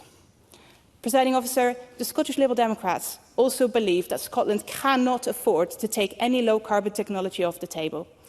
An evidence-led approach means exactly that, following the evidence, not ideology. That is why we call on the Scottish Government to engage constructively with the UK Government on Scotland's energy future, including the potential role of new and emerging technologies in our energy mix. Scotland's clean energy ambitions must be built on pragmatism as much as principle, and must leave no community behind. And that includes Scotland's North East, an area close to the Cabinet Secretary's own heart. The Liberal Democrats believe that the so-called just transition must be exactly that. It must be just, and it must be a transition, not a cliff edge.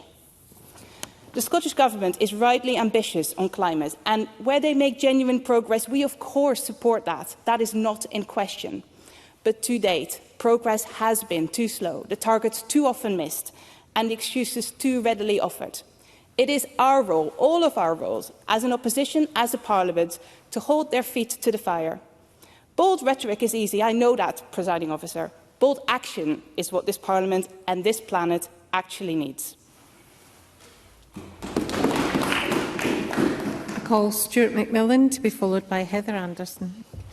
Thank you very much, Presiding Officer. Presiding Officer, as the recently elected convener for the Climate Action Committee, I'm looking forward to working with colleagues from across the chamber, both scrutinising the Scottish Government, but also, hopefully, with the committee making suggestions to help Scotland in dealing with the climate emergency that we all face. And for clarity, I'm not speaking today as convener of that committee. As some leaders trade the hope and health of future generations for the short-term gains, they push back against the very idea of a climate crisis and undermine the need for urgent action. I've already heard that this afternoon in the debate, but I do urge the Scottish Government, the SNP Scottish Government, not to yield to the climate culture wars.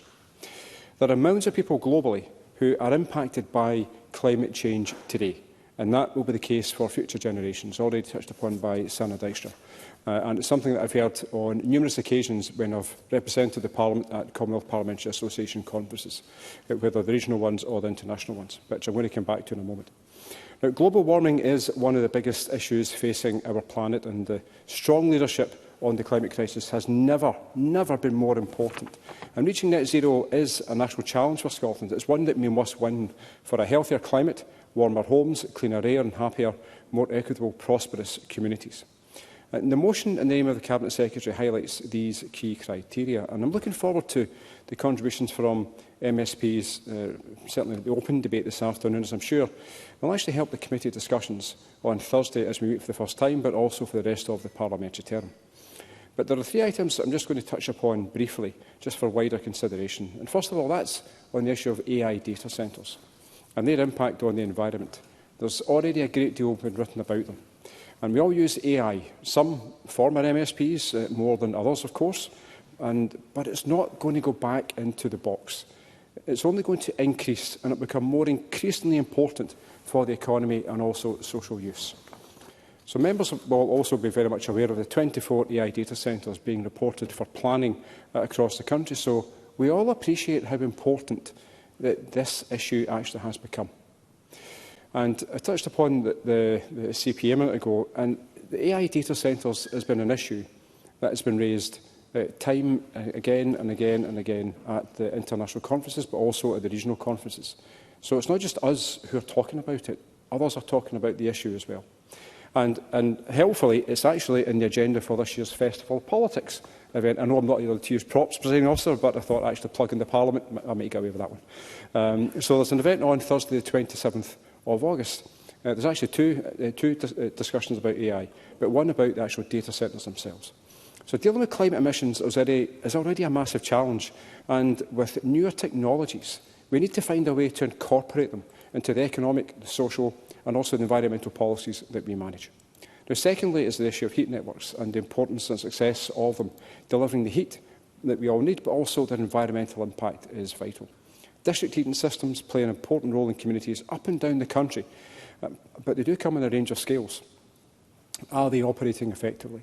How do we create more using efficient input to ensure communities can benefit from them whilst providing improvements for the customer and also the provider? And thirdly, this is a small example in a business context, and I didn't know about this until yesterday when I met up with a local business. But this isn't just an issue that this local business faces, it's an issue that this particular sector faces UK-wide. And it might be a bit niche for some, but it's to do with cinemas. The technology that cinemas utilise are actually highly power intensive. There is technology already out there to actually go in and help improve this. But the cinemas actually, they are struggling. They've not yet recovered fully from COVID, particularly when it comes to small-scale operators. In my constituency, I've got one in Greenock. There's two in that business, Greenock and Duncan. There's also another separate one in Falkirk. That's got one screen. But there are others UK-wide. They're not all part of big multinational conglomerations. So these are it's a small example, but actually where government could actually potentially help. Then can move the dial somewhat going forward.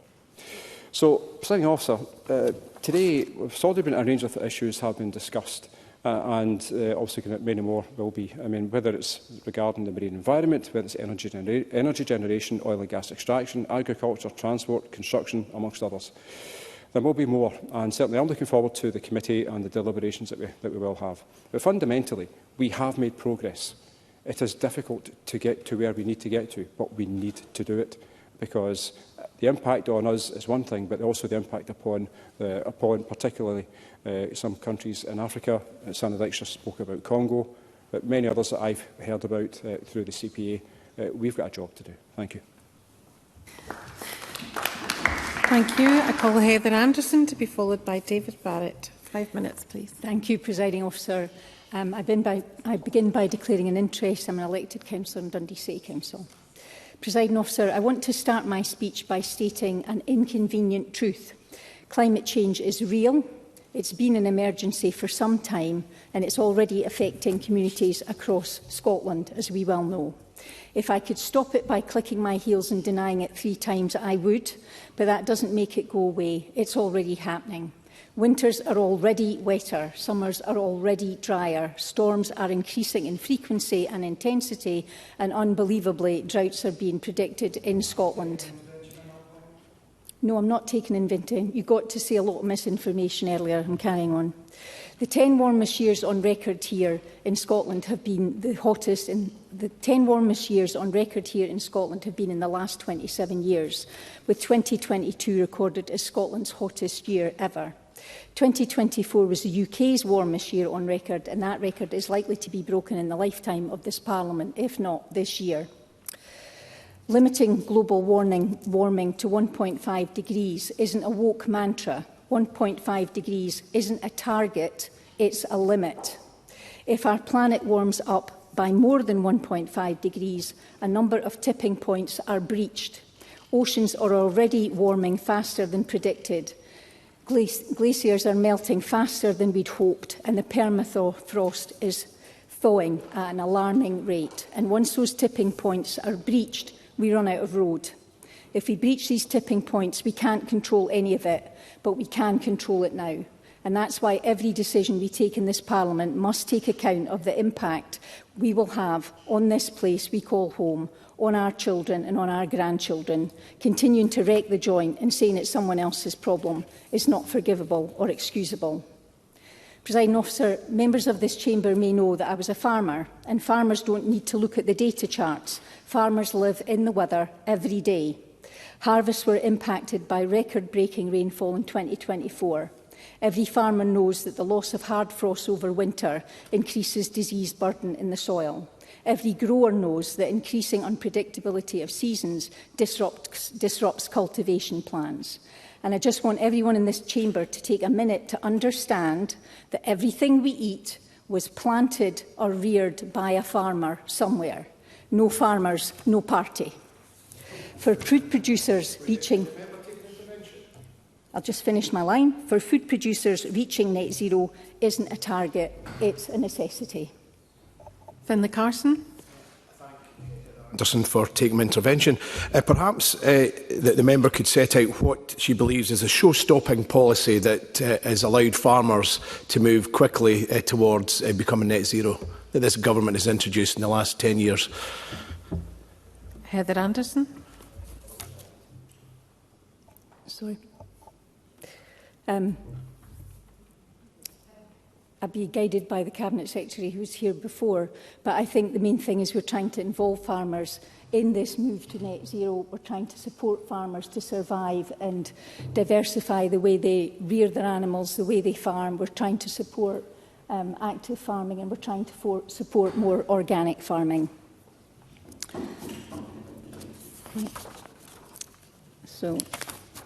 And what I was going on to say was we need more organisations like the James Hutton Institute just outside Dundee to develop more climate-resilient plant breeds to contend with increasing unpredictability. And that's why we need to work with nature to enable us to withstand the impact of climate change that's already baked into the 1.5 degree target. And that's where local authorities come in. I always say that local authorities are the fourth emergency service. Whenever there's an adverse weather event, it's the local authority who steps in to support households who have been experiencing flooding, fires or severe heat. Local authorities are also key to ensuring that communities are supported to identify risks and improve climate resilience. In Dundee, we recently updated our climate risk and vulnerability assessment, assessing the impact of a 2-degree or a 4-degree increase in temperature on nature, infrastructure, buildings and people. And it made pretty uncomfortable reading. We've now formed Climate Ready Tayside with Perth and Kinross and Angus councils because we understand that adverse weather events don't respect council boundaries. The group is focusing on nature-based solutions and developing community resilience to future events.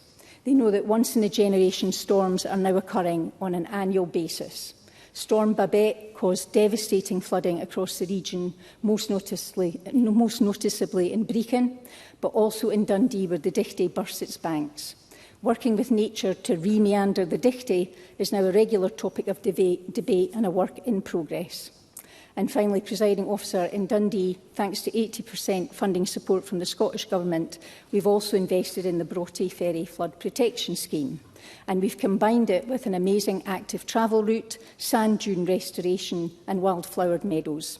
Just imagine 2 football pitches full of wildflowers like Viper's blue glass, with the bees buzzing so intensely that people walking stop still in amazement just to listen to the racket. So we're protecting all those homes and all those businesses, getting people out walking, and the bees, bugs and beasties are loving it. That's good work.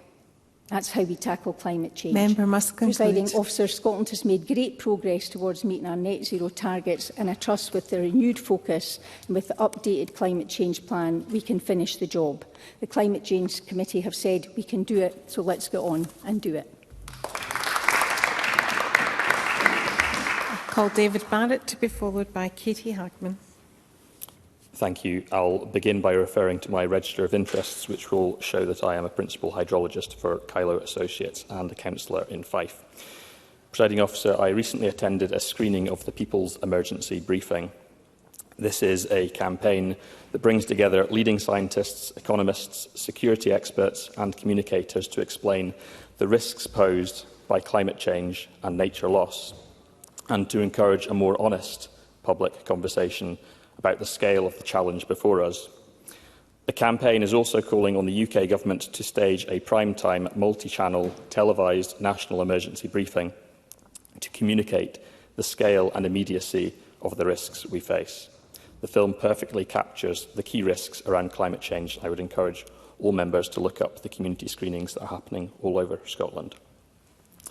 Just as an example of some of the topics covered by the screening, the price of energy is a major driver for inflation and the cost of living. Renewable energy isn't just better for the planet, it is more economically secure. Our dependency on fossil fuels is responsible for huge economic shocks in recent years. Russia's invasion of Ukraine didn't make wind power more expensive. Trump's war with Iran didn't make solar more costly. Almost 90% of homes in Scotland rely on fossil fuels. It seems fairly obvious, but if we are less reliant on fossil fuels, we will be less exposed to the shocks created by global events. Before entering Parliament, I spent about 15 years working as a hydrologist. During that time, I undertook hundreds of flood risk assessments across the UK for housing and commercial developments and for energy infrastructure. Over those 15 years, I've watched climate change move from something discussed largely as a future risk to something increasingly reflected in the day-to-day engineering practice. When I started my career, it was common for us to apply a 20% uplift for climate change to account for increased river flow from our calculations or peak rainfall intensities in order to assess future impacts of flooding. Today, depending on the catchment that you're in, that figure can be as high as 59%. So those are changes that are happening now. Those are numbers that are not produced by politicians, they are not produced by campaign groups, they are produced by scientists, engineers and regulators, analysing the best available evidence we have today. That evidence points to a clear direction. Weather extremes are becoming more extreme. We are seeing more intense rainfall events, increasing flood risk, longer periods of drought and greater pressure on infrastructure that was never designed for the climate conditions now emerging. That is why I find some of the language that has entered our political discourse in recent weeks and repeated today concerning. We have heard Reform members once again dismiss terms such as climate emergency and climate crisis as faith-based language, rather than descriptions grounded in evidence. Did the member give way? Yes. Finlay Carson. David Barrett given away, and can I say welcome to the Parliament? He's one of 3 Galaverians that are in the Parliament now. And I just wonder whether he thinks it's right that constituents in his home constituency of Galloway are subject to huge pylons, not being able to oppose massive wind farms and solar and battery power now covering our landscape, when the local communities should have more say. David Barrett. Yeah, I mean, to an extent, I agree with something that Finlay Carson referred to earlier, which was a just transition takes people with it. And I would agree with that. As a former convener of the Planning Committee in Fife, there is a process for commenting and taking part in the democratic process, or the planning process that goes along with those. We do need infrastructure. That is part of it. And that's something that is just a reality of the world we are in. But I do understand the point that he is making. We've also heard calls for Scotland to abandon net zero policies from Reform members. I fully accept that there is room for legitimate debate about how we respond to climate change, and we should debate which technologies we invest in, how we support workers through the transition, and how we protect consumers, and how we ensure that policies are fair and effective. But there is a fundamental difference between debating solutions and dismissing the evidence that makes those solutions necessary. As someone who has worked professionally in this field, I do not regard the language of climate emergency as a slogan. It reflects the reality that the risks identified by the science are becoming more serious and more urgent with every passing decade. The members in his last few minutes, 5 seconds, sorry. I will not give way. However, I do believe that climate change should not be viewed solely through the lens of risk. Challenge also means opportunity. Scotland possesses some of the greatest renewable energy resources in Europe. We have world-class engineering expertise and a highly skilled workforce with enormous potential for offshore energy storage and emerging low-carbon technologies. Investment in renewable energy is not simply about reducing emissions, it is about strengthening our energy security, improving our resilience and creating the jobs of future industries. The National Emergency Briefing asks a simple question. If the evidence points to growing risk, do we respond with urgency or do we bury our heads in the sand? For me, the answer is clear. We should meet the challenges of climate change with honesty about the risks, confidence in the science and optimism about the opportunities before us. If we do that, Scotland will not simply adapt to a changing world, we can help lead it. Thank you. I call Katie Hagman to be followed by Paul McLaren. 5 minutes, please. Thank you, Presiding Officer. Before I begin, I would like to put on record how disappointed I have been and frankly staggered by some of the language used in this chamber. To refer to climate change as a faith-based belief is not only baffling and disrespectful, but it is, in my opinion, dangerous, and I won't be taking an intervention. That said, while I recognise and condemn the spread of misinformation as outlined by other speakers in this debate, I am not looking to justify or determine the legitimacy of the climate emergency. The evidence is abundantly clear from the work of countless scientific professionals following evidence and scientific professional advice and research to the experiences of those who are living with both life-changing and life-threatening effects here in Scotland and across the globe. Climate change constitutes a global emergency, and I am glad that we are recognising that today here in our Scottish Parliament. While challenges we face collectively are immense, Scotland has the opportunity to show leadership, and I am proud that the SNP will not shy away from this, but take action. Combining our ambitious net zero targets with our commitment to a just transition and ensuring climate action delivers jobs, investments and fairness for our communities. As set out in the motion, I am drawn to the final paragraph. The transformative opportunities presented by climate action, including significant economic, social, environmental and public health benefits, and acknowledges that delivery of the transition must be fair and inclusive for all.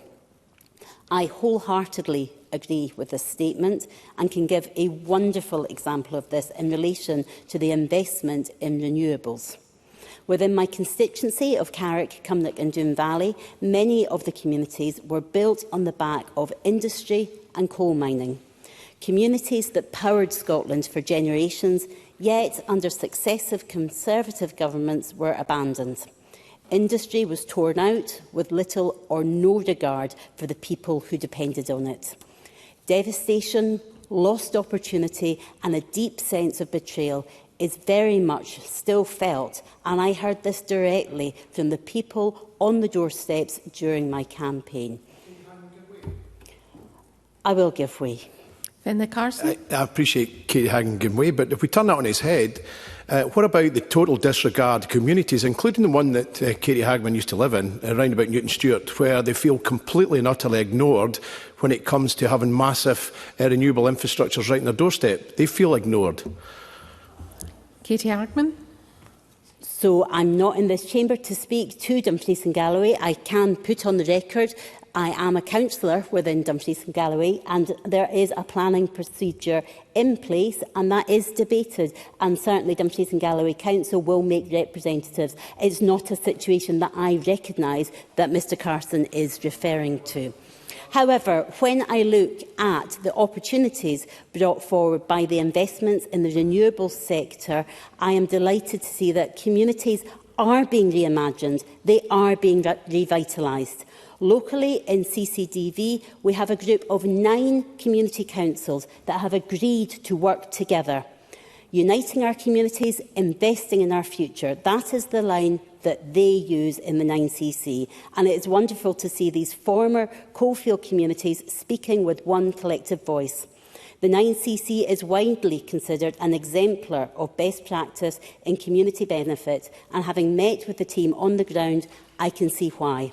It is strategic in nature, ensuring that instead of working in isolation, funding is invested in long-term regeneration across the whole area, including working with the local council and supporting apprenticeships across businesses. It is fair and transparent, and as the distribution of funds are clear with an agreed framework being used, it is leading the equity and avoiding competition, making sure that everyone benefits. And there is local control and democratic leadership. The decisions are controlled by the community councils themselves, and there's collaboration across communities, strengthening communities and creating a shared voice with greater influence. Put simply, it turns community benefit into long-term fair. I won't, because I'm just finishing up just now, thank you. Ensuring renewable wealth delivers real change for and in the communities who host it. That is the promise of a just transition, real change delivered fairly by and for communities. Now is the time to act, to lead and to deliver for Scotland's future. Thank you. The last of the open debate speeches, I call Paul McLennan. Thank you, Presiding Officer. We are at a moment that will define the future that we leave to our children and our grandchildren. The science is clear, the evidence is all around us, and the window for action is narrowing.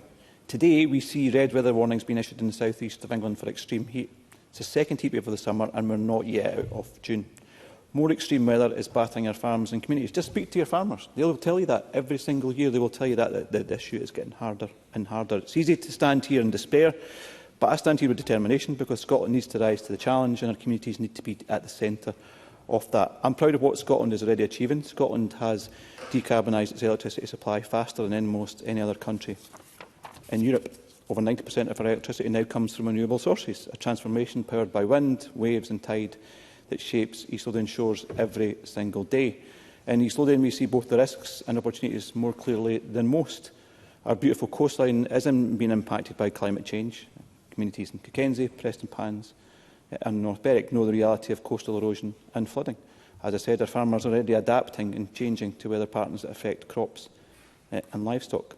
But East Lothian is perfectly placed to be a green energy powerhouse, a fourth offers world-class conditions for offshore wind. Now, according to the 2026 CCIU report, the Scottish... Yeah, happy to do so. Angela Ross. About the impact of Berwick Bank, which is just off our beautiful coast. which would affect up to, I think, 80,000 birds who they expect to be slaughtered by the turbines. I wouldn't use that terminology. I've engaged with the Seaford Centre, with RSPB and with local communities on that. It's an active discussion that's ongoing at the moment. Coming back to the speech, I want to come back to the 2026 CCIU report, which talks about the Scottish net zero economy in 2025. East Lothian has one of the highest relative exposures to net zero economy in Scotland. So key statistics, it's worth 6.8% of our local GVA, and it supports around 1,380 jobs. Now, that's a significant contributor and employer in East Lothian. This places East Lothian amongst the top areas in Scotland for the importance of green net zero activity. So that makes a real difference to our communities and a real difference to people's livelihoods right now. As I said, it also includes transmission infrastructure, specialist manufacturing and fabrication. Local examples in companies where I've operated are Sunamp, Limac and Hadfab. In terms of this is a stronger relative contribution in many other parts of Scotland and highlights East Lothian's specialisation in green energy transition. In terms of that, the role of heat networks is also key. We've not heard that today as we move forward. I commend the work of Lothian Heat. Now, coming back to one of the other key points about this is 1 in 3 Scottish households can't afford to keep warm. Energy bills keep rising, families and households are struggling while energy companies are profiting. Proposals around about Lothian Heat and heat networks could see over £900 million in regional benefit combating fuel poverty in the region. So again, for me, there's a real fundamental about how we talk about climate change. There are economic opportunities around about that. Hundreds of local jobs already are being developed in East Lothian as well. Energy security obviously is important. We can lower emissions and reduce the impact on climate. So green jobs are already making a measurable high-value impact in East Lothian. We've heard today from a few members around about the importance of just transition. And obviously we have our net zero target by 2045. We need to support community energy projects. I think that's incredibly important. Expand active travel networks so people can cycle and walk across countries and our countryside, and back innovation in green hydrogen and carbon capture. We need to push for accelerated deployment of floating offshore wind, refitting of our homes to slash fuel poverty, and new woodland creation that enhances biodiversity while locking away carbon. None of this is easy. There will be difficult choices. We have to be honest with people and say that meeting our climate targets requires change in how we travel, how we get our homes and use our land. But change does not mean sacrifice. It can mean warmer homes, it can mean cheaper energy bills, it can mean better health from cleaner air and thousands of local well-paid jobs. A just transition means no community is left behind. We know that Scotland's hands are still tied by decisions made in London. Failure to invest in grid infrastructure by successive UK governments have held Scotland back in that particular area. Successive UK governments have cut support for renewables, delayed vital projects and prioritised short-term politics over long-term survival. This is why independence still remains essential. An independent Scotland would have full control over our vast natural resources, the ability to strike our own international green energy deals and the power to align our immigration, skills and investment policies with urgent needs of the climate emergency. To everyone in this room, the challenge is great, but so is our capacity to meet it. East Lothian has always punched above its weight, from the agricultural revolution to the industrial age. Now we can lead the green revolution. Thank you, President Officer. We now move to closing speeches, and I call Duncan Dunlop for up to 4 minutes, please. Thank you, Deputy Presiding Officer, and thank you everyone for your contributions today. I would start by stating there is a climate emergency.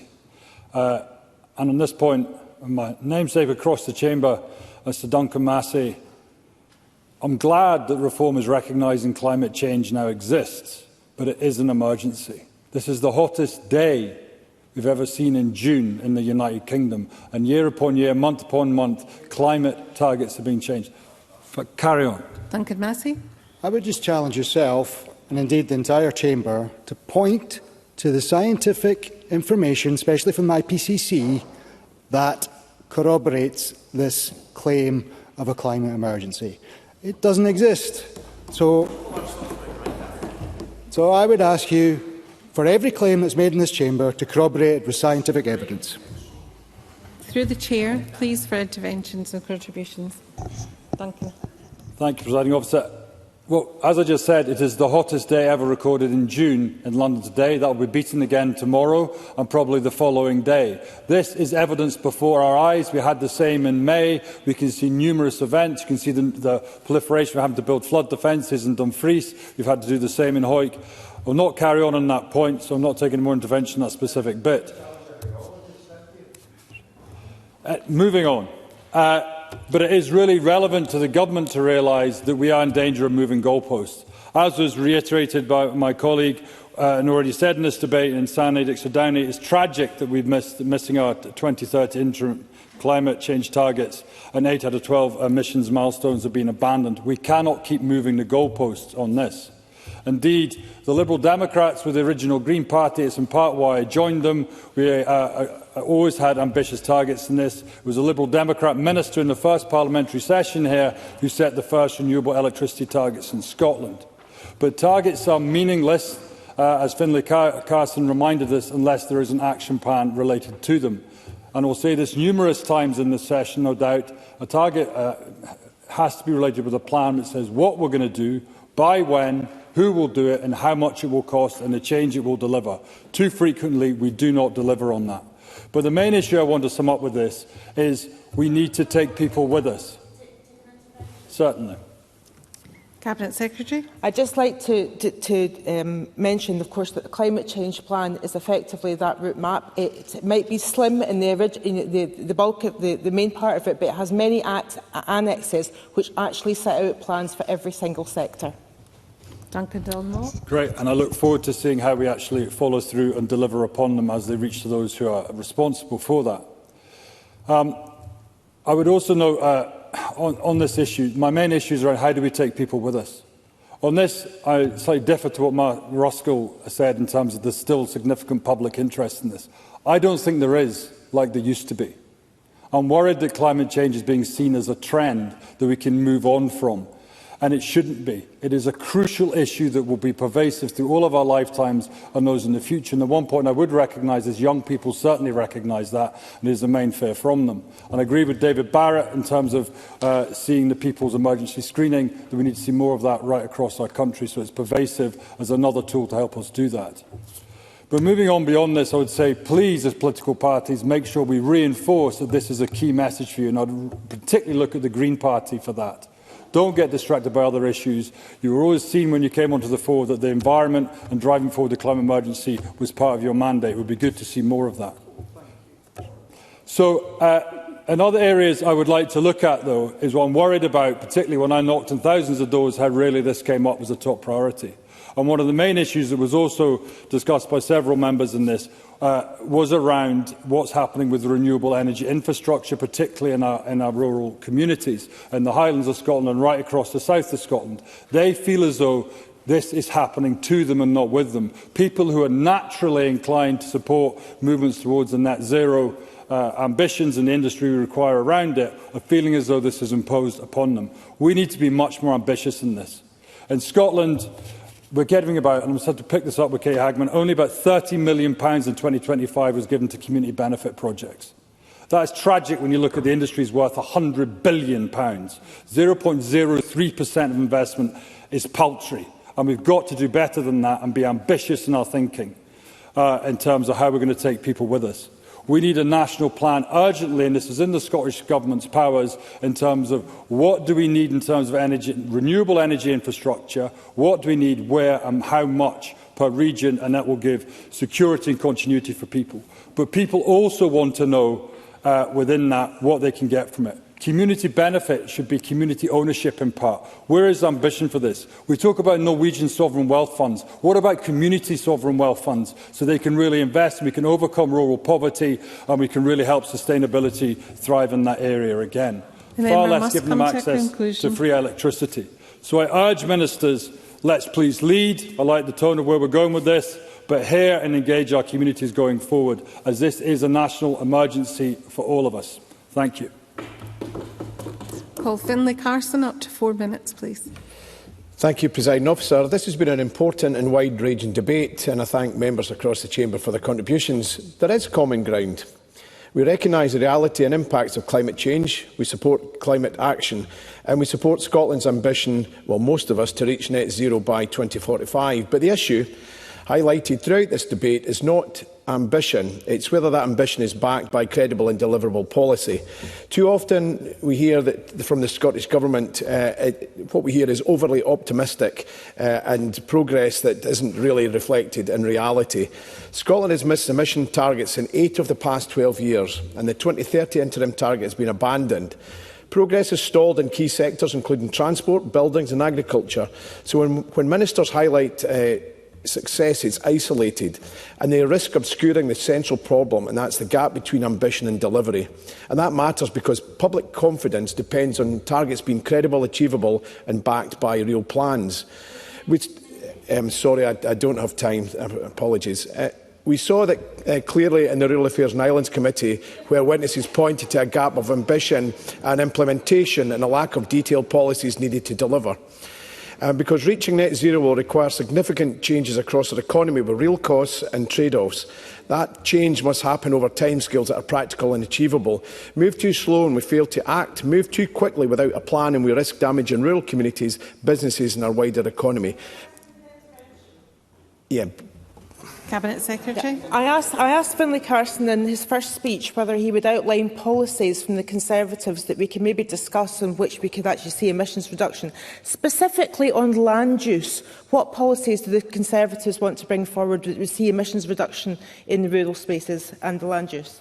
Finlay Carson. Very briefly, given I took 3 interventions the last time, I'm actually running out of time to tell you, but one of them is we wanted to see an increase in the budget by 50 million, which would address some of these issues, rather than a year-on-year cut that we've seen from this SNP government. So, getting the balance right is essential, and we heard that clearly today. Claire Baker raised concerns about the continued reduction in livestock numbers and what that means for rural Scotland, and Heather Anderson, in a thoughtful contribution, reflected the experience of many in the sector. However, she found it difficult to point to a clear practical policy that genuinely supports farmers in making that transition.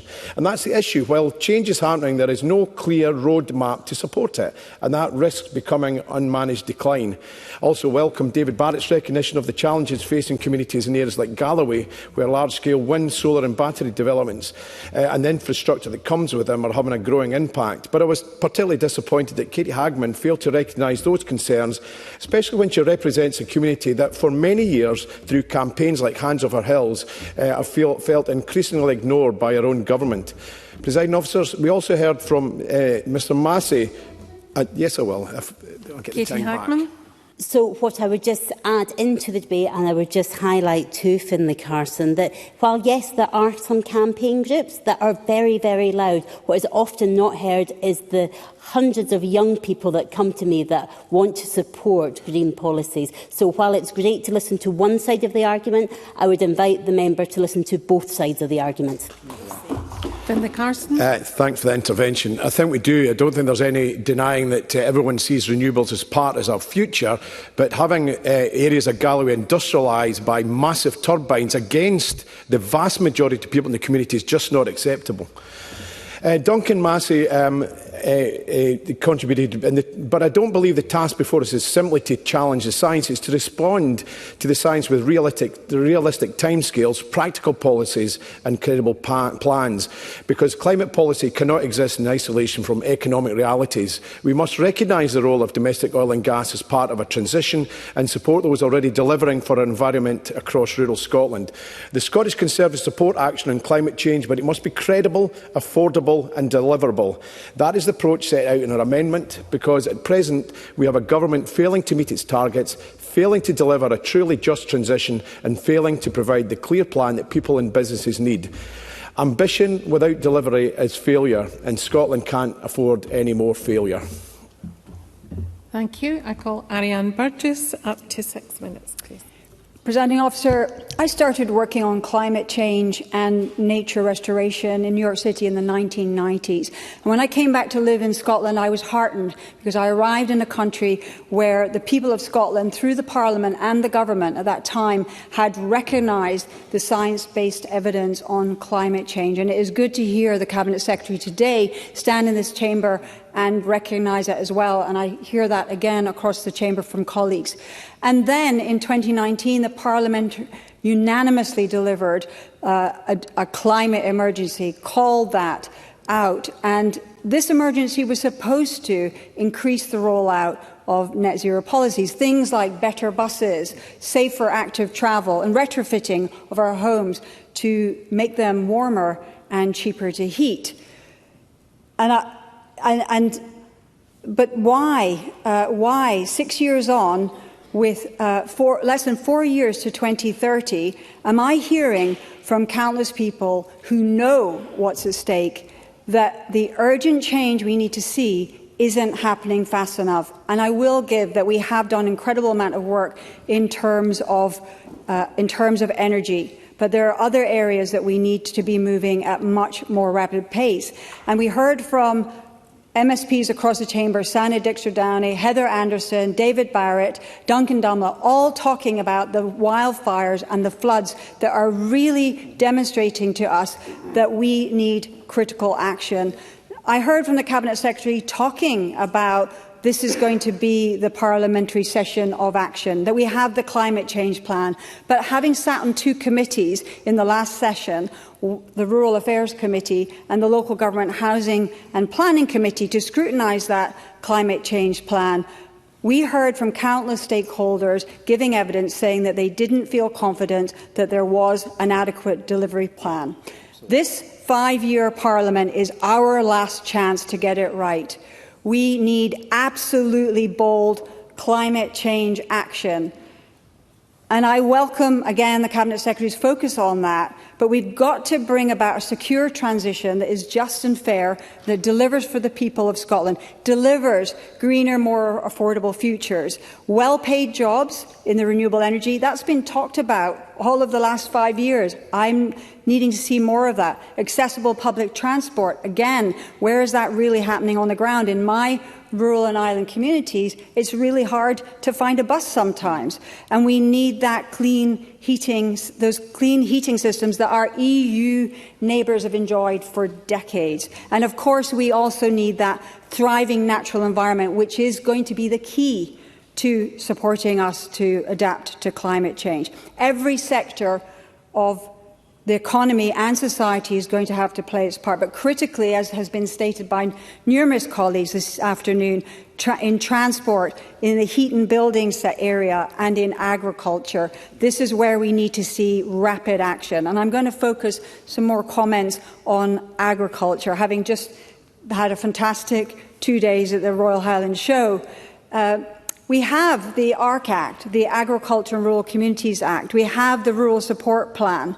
And we know that agriculture and land use plays such a vital role in the work that we need to do to bring our emissions down.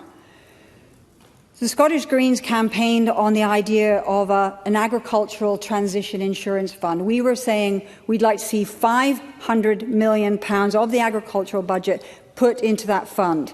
And the reason we want to do that is because farmers need that certainty. We are now at a point where we are in unknown territory of what we're doing with our land use. And we need to give them certainty that when they take that action, and if it fails, they have the support to take it forward. So one of the things I noticed in the Rural Support Plan, and I do need to look at it in more depth, is that it seems to indicate that food production is here and nature restoration is something else. Two separate streams of activity. But I have met farmers who are pioneers. They give me hope. They give me hope because they have recognised that it is a stacked function, that the methods that they can use to grow food will actually allow us to have nature regenerate. So we've got to be supporting farmers to move to nature-friendly regenerative farming. Those pioneers have moved away from nitrogen use. They understand their soil biology. They are choosing smaller herds and mob grazing. We have legislated for regenerative agriculture. We do not have the underpinning training, and that's why I called on the Minister in the last session, and will continue to do so, that we need a skills pipeline in regenerative agriculture so that we can bring new entrants into the system and support existing farmers to transition with confidence. And that training needs to be farmer-led and based on farm clusters. We cannot fitter around with the CATIF funding here and there sporadic. We need that absolute pipeline. The other point that I just briefly want to touch on is, and it's connected to what David Barrett brought up around the national emergency briefing. In January, the UK government National Security Assessment of Global Biodiversity came out, and it talked about the collapse will impair ecosystems' ability to provide vital services, including clean water, food and production, and climate regulation. This should be another blue light flashing very fast and hard for the government to move even faster and more swiftly. One of the things, though, that gave me hope when we were looking at the climate change plan over the last session is in the local government housing and planning committee, because I thought, how the heck are we going to do it? The farmers that are pioneers give me hope, and the other people, to conclude, who give me hope are the people in local government who have got their sleeves already rolled up. They know what they need to do, but they need the government funding to bring about action at a local level. Those are the people throughout the public sector who are ready to take action. They just need the government to give them the funding and support them to do it. Thank you. I call Angela Ross. 7 minutes, please. Thank you, Deputy Presiding Officer. There is a failure at the heart of modern politics, the belief that a policy wrapped in virtue should be spared from scrutiny. The people of Scotland expect those who govern to prove their case, to show their evidence and to demonstrate that every decision strengthens our people and doesn't weaken them. The present political push haven't got far, but go on then. You noted pointing to evidence, and the National River Flow Archive, which is the UK's official river flow archive, has robust evidence that shows that there is an upward trend in peak river flow data sets. Do you accept your colleague is wrong? Angela Ross. Thank you. I'm not here to talk for my colleague right now. And when you say peak data flow, are you saying there's an increase in rise in rivers?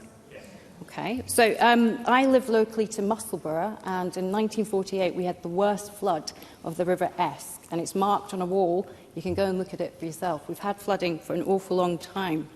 So the present political push for net zero targets and rush to implement renewables without proper infrastructure and at higher costs due to things like curtailment costs, while dropping oil and gas licences overnight and blocking nuclear, this is ruining our economy.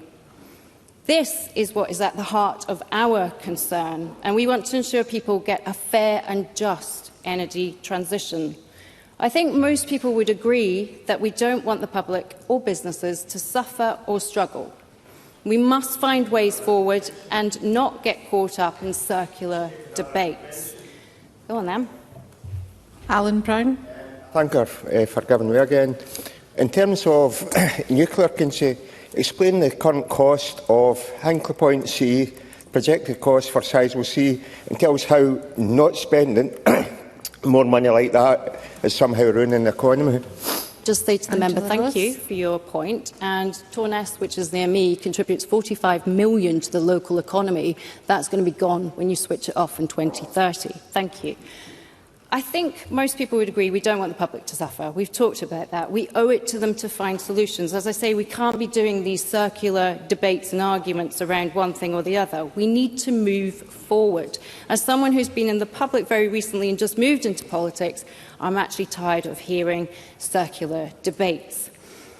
This is less about whether we trust the science and more about whether we trust what the government is doing with the science. And in this light, it's important to consider how the science is presented to us, who interprets it for policy, which assumptions and benchmarks are chosen, and whether the resulting decisions are proportionate and transparent and practical for Scotland's economy, infrastructure and our communities.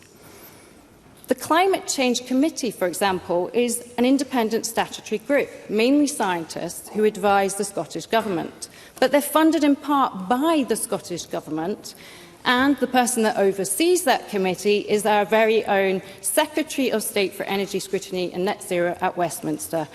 Can we trust that to be truly impartial? Think of some of those optics. Now, it may surprise you to learn, but I'm actually somebody who studied environmental archaeology and paleoecology at Edinburgh University. I know about science, I know about data, and I know about interpreting it. I studied core samples extracted from the ground.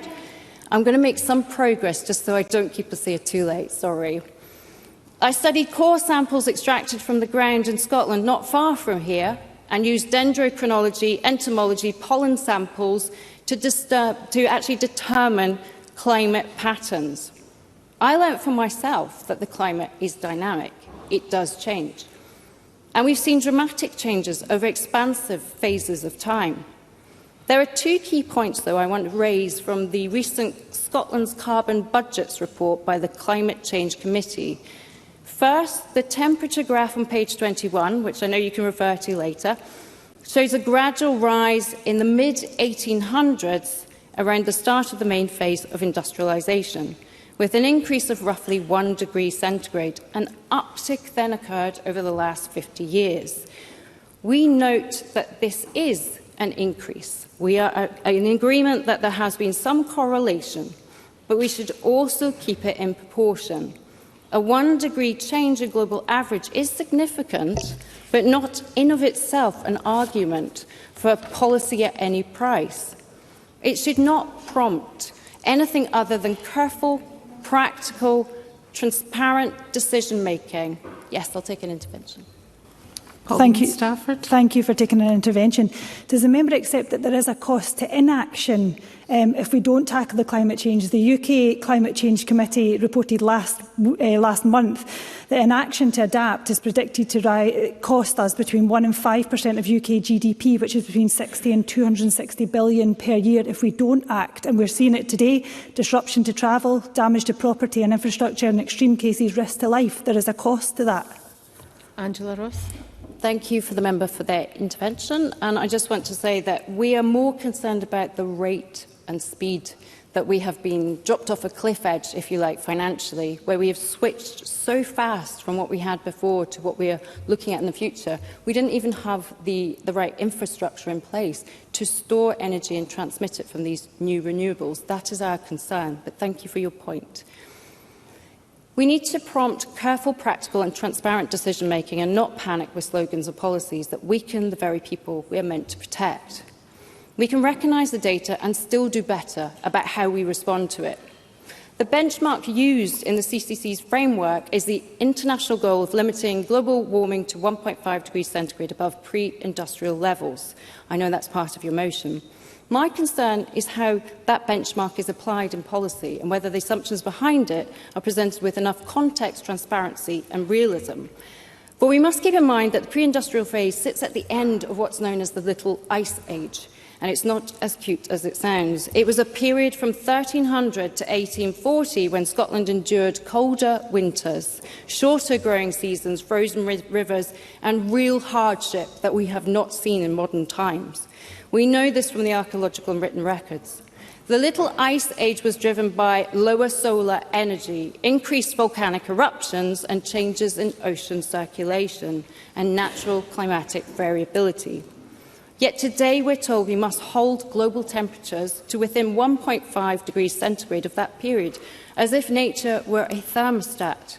That benchmark represents an extremely cold phase that wouldn't align with modern society, and it feels like a profound oversimplification of a complex dynamic system. And the bottom line is this: it's impossible to hold a constant within a dynamic system. Secondly, I'll just draw your attention to page 39 of the Carbon Budget report.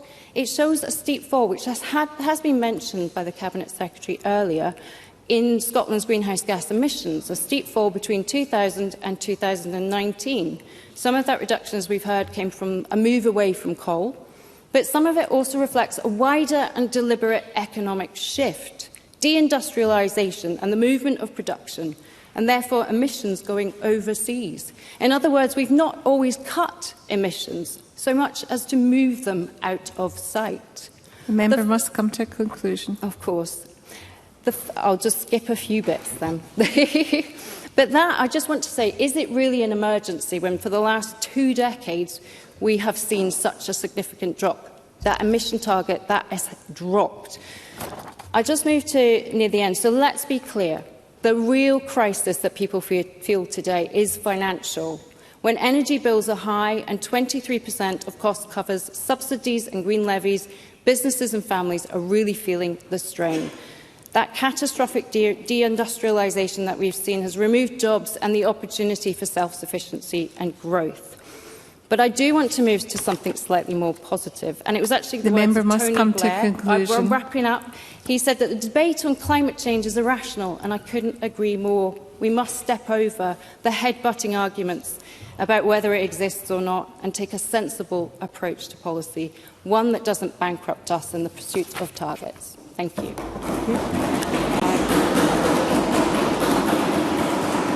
Call Donald McKinnon up to 6 minutes, please. Thank you, Deputy Presiding Officer. My register of interest will show that I run a crofting business in receipt of agricultural support, and I am a shareholder in a common grazings with an interest in peatland restoration. We welcome the Government's motion and the Cabinet Secretary's indication that the Government will support Labour's amendment. We are in a climate emergency, and it is right that this Parliament recognises that and the scale of the challenge in front of us. In our islands, the impact of climate change are not some far-off abstract concept. It is day-to-day life. In newest, stormier weather and rising sea levels are eating away at the coastline, we are losing bits of our islands, while the same changes threaten the future viability of the causeways linking our communities. Others across the chamber in this debate have talked about the impacts of flooding and fires in their own constituencies. We cannot sit this one out. We must play an active role. The Government motion is correct to highlight the opportunities of taking climate change seriously. We have an abundance of renewable potential in Scotland, but we need to question who is benefiting. The Government talk of Scotland's energy, and we've heard that in debates in this session so far. But the reality is that it is multinational corporations' energy, the same as our oil and gas sector. While I of course welcome the jobs and supply chain growth that comes with that, we have failed to learn the lessons of the past and have allowed our renewable energy potential to be handed over to private businesses and even foreign state-owned companies, while we hope that we have something of what is left behind. The expansion of renewables cannot be at any cost, and we need a more strategic approach to how projects are developed and delivered. Appropriate community benefit must be a part of this, as we heard from Katie Hagman earlier. But ownership matters, and there is a different way to do things. Communities in my constituency have led the way with wholly community-owned schemes, from Barra to Galston. Those projects are helping us meet our climate targets and delivering meaningful change for our communities. But it doesn't stop there. Point and Sandwich Trust and Lewis are using profits from their 9-megawatt wind farm to invest in tree planting and energy efficiency projects, the kind of transformational change that we heard from Duncan earlier. However, unlocking the next generation of community energy opportunities is proving challenging. Support from the Scottish Government's CARES Fund, including increased funding from GB Energy, which is rightly being delivered through the existing mechanism, is crucial to developing projects. But access to grid for community projects remains a challenge. These are complex problems, and to see these projects realised will take collaborative working. The Cabinet Secretary engaged constructively with UK counterparts in the last session, and I hope she will encourage her successor in the Energy Brief to do the same. Now, land is critical to meeting our climate ambitions.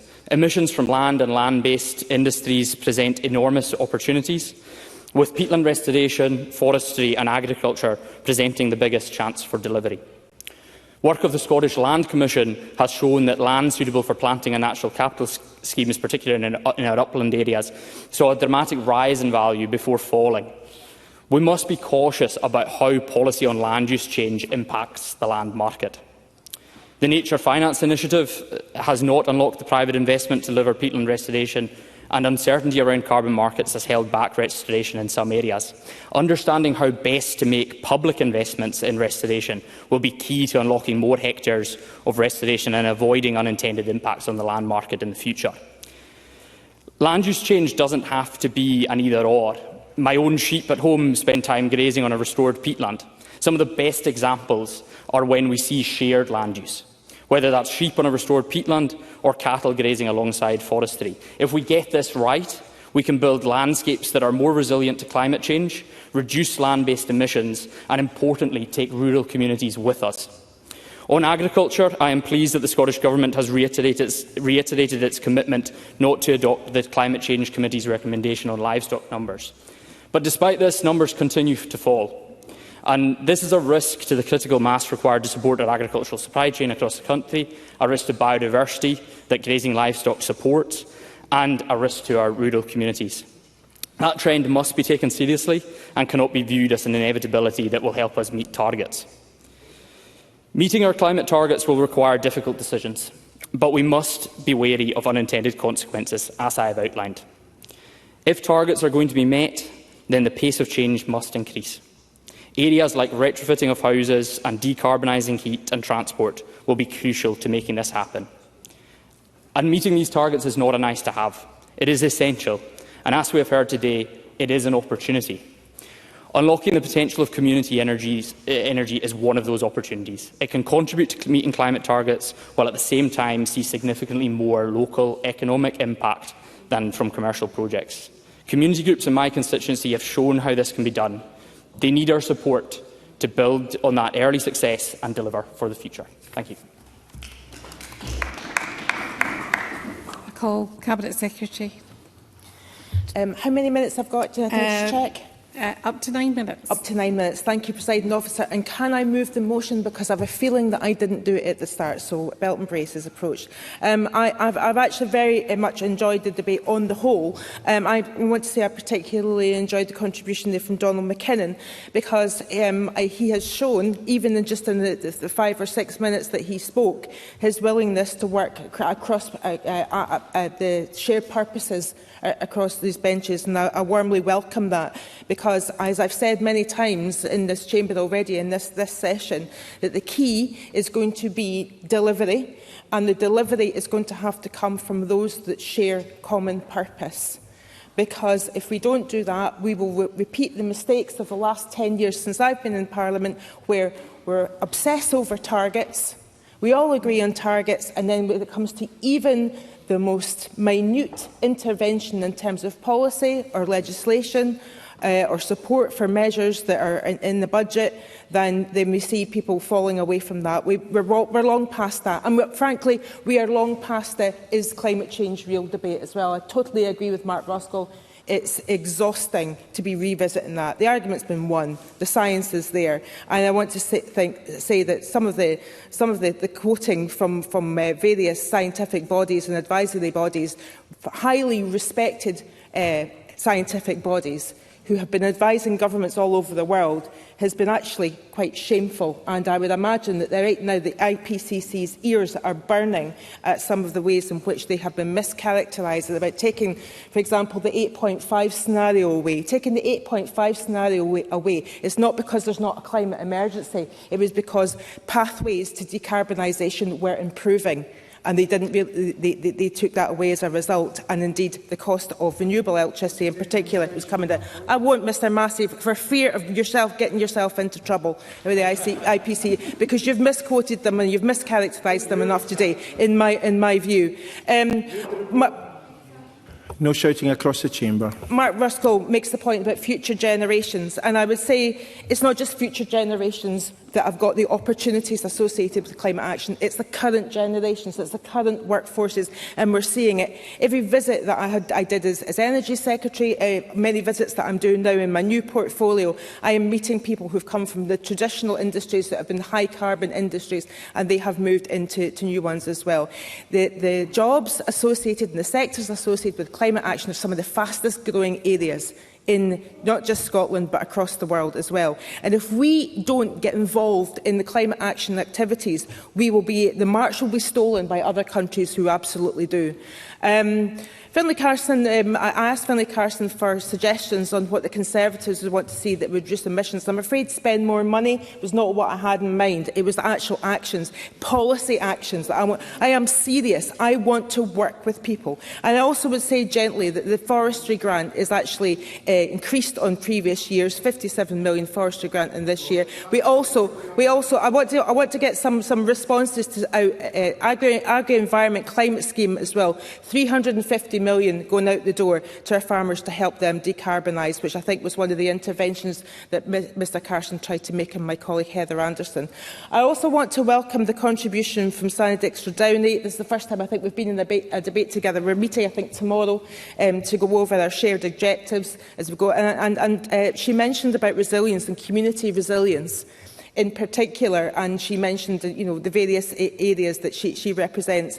I would highly recommend that she goes to Inverleith Park and ask for a discussion on the Ferns payments. They were able to leverage in private finance as well and have a nature-based solution for some of the flooding issues in there. And talking of flooding and nature-based solutions, a number of members have mentioned how important they are. Heather Anderson talked about resilience in community. She talked about the Brodie Ferry Flood Protection Scheme, which uses nature in order to do the job of a drainage system, in order to do the job to soak up that excess water. And these are real impacts, real things that affect people, and they're devastating things that affect people. Flooding is not something that we can ignore. Flooding is a result, increased flooding as a result. Bizarre weather patterns as a result of climate change means that we're having more flash floods. So it's not just floods expected in winter, we're having flash floods in summer as well. And we're also having wildfires in places of Scotland and places of the world that never had them before as well. So we need to improve our resilience to that. I also very much enjoyed David Barrett's speech, resilience building and mentioning the opportunity. Although I can gently say to the Chamber, jobs associated with climate action are not just jobs in renewables. That's a very small part. I would say that Duncan Massey did underestimate the amount of jobs associated with renewables. I think it's twice what he mentioned. But all the same, we've got jobs in land management, forestry, in academia, in research, thousands of biofuels, wildlife management, peatland restoration, waste management, circular economy businesses, manufacturing of low-carbon products, structural engineering.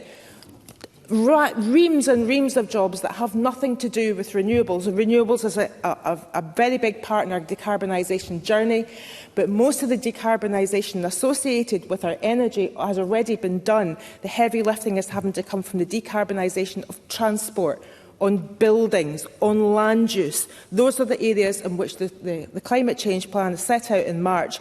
Absolutely prioritise action in those areas, in particular in transport, and I look forward to working with colleagues on how we do that. Paul McLennan was the only person to mention heat networks, I think. I'm sorry if I heard it from Stuart McMillan as well. Heat networks are going to be absolutely critical, and there are a major opportunity in ridding Scotland of the scourge of fuel poverty. And this is the thing that we need to bring together. Those things that affect individuals will see off those who would want to deny that climate action is unnecessary. I'll take Duncan Dunlop. Duncan Dunlop. I hear what you're saying about heat networks, and very much in agreement, having lived in two post-communist cities that serve very well by them.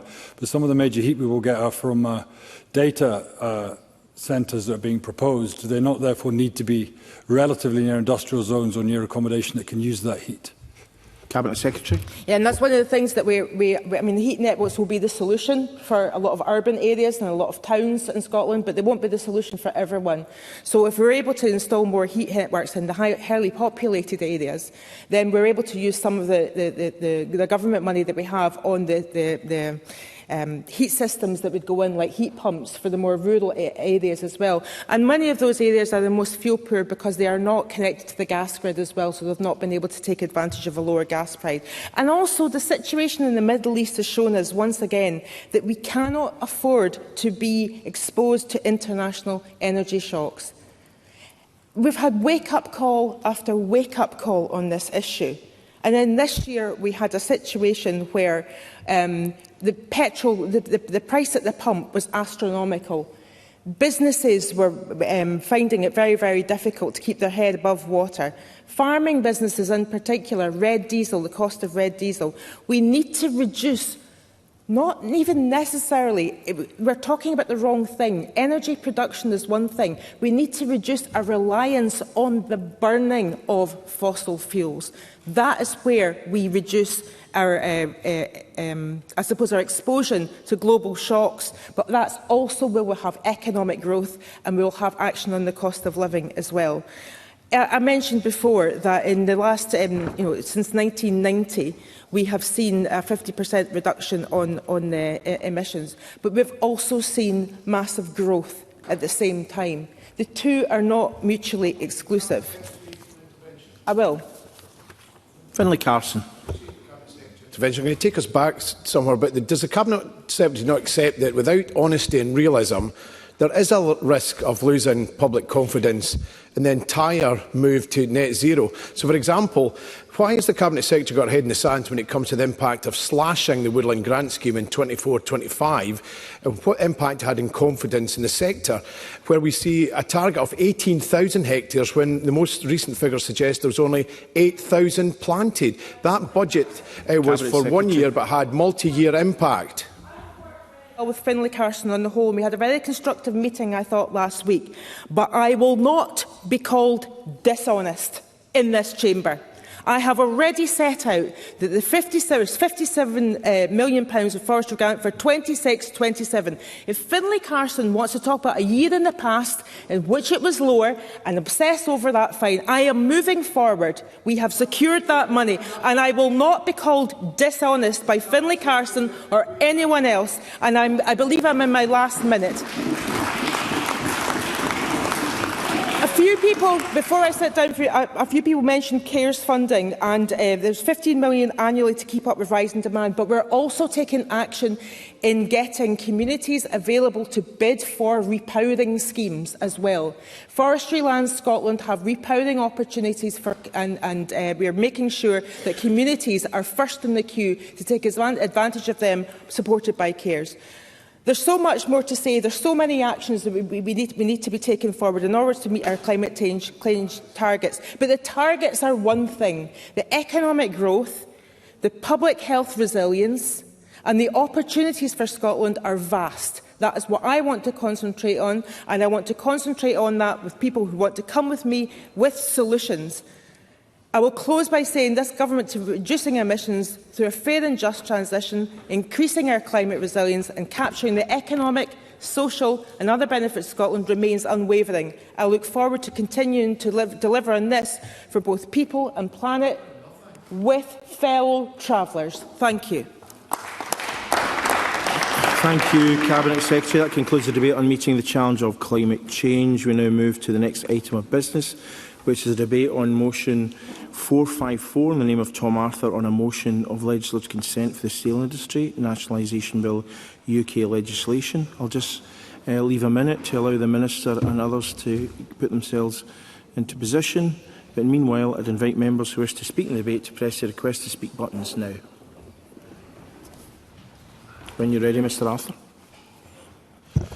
Presiding Officer, I welcome the opportunity to speak on the legislative consent motion for the UK Government's Steel Industry Nationalisation Bill, which was introduced in the House of Commons on 14 May 2026. The bill empowers the UK Government to bring steel companies across the UK into public ownership where a public interest test is met, safeguarding long-term production capacity and securing steel's role in critical sectors, including national infrastructure, defence and clean energy.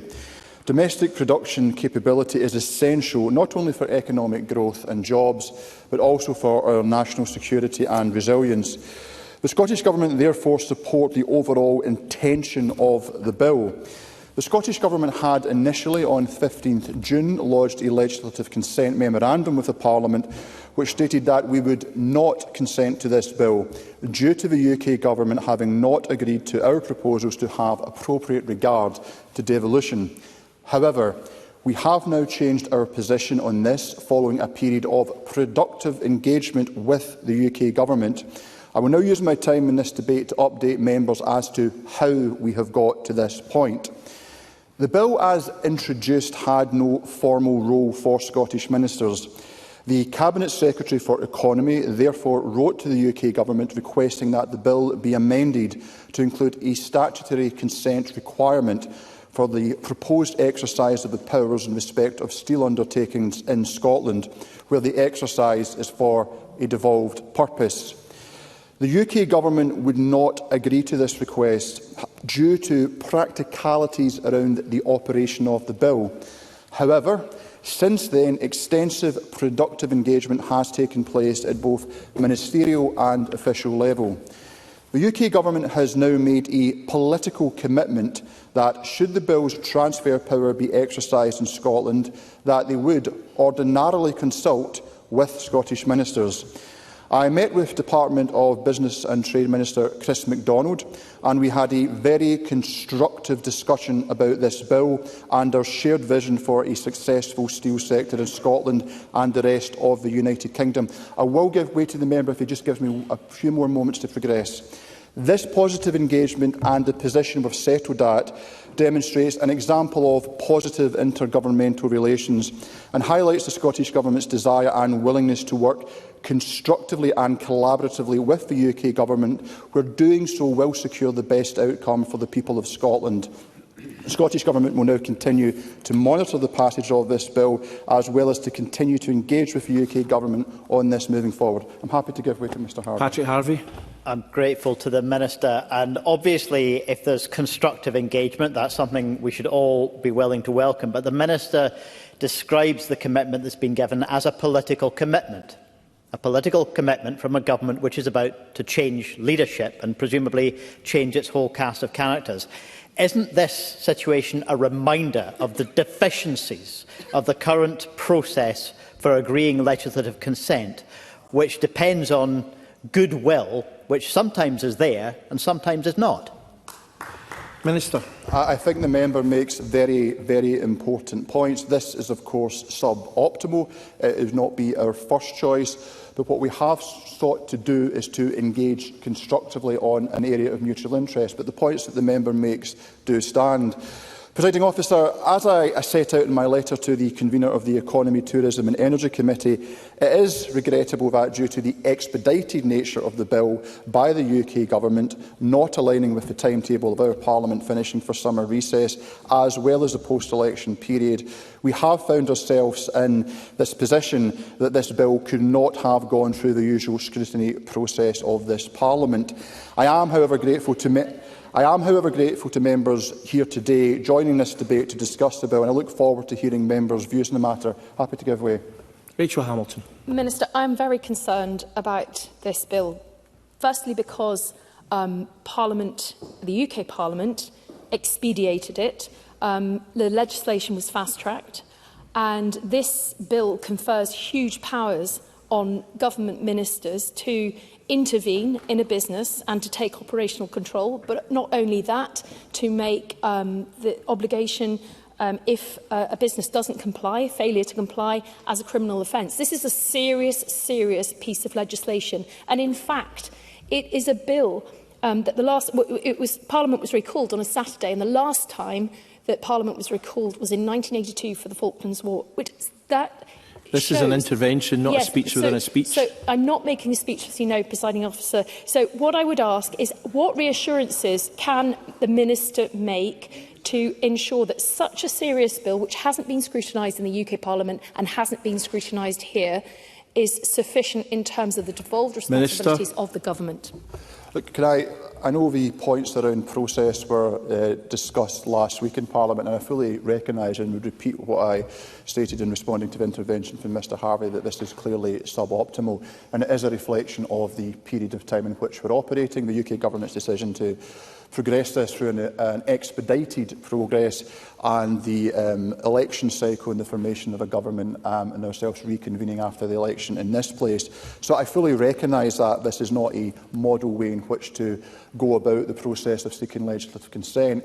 I hope what the member would understand is that we have sought to act in good faith, to keep the committee informed and to ensure that Parliament has the opportunity to consider, at the very least, the matter of consent through this debate that we're having this afternoon. But she is absolutely right to highlight the significant powers that are conferred on UK ministers through this legislation.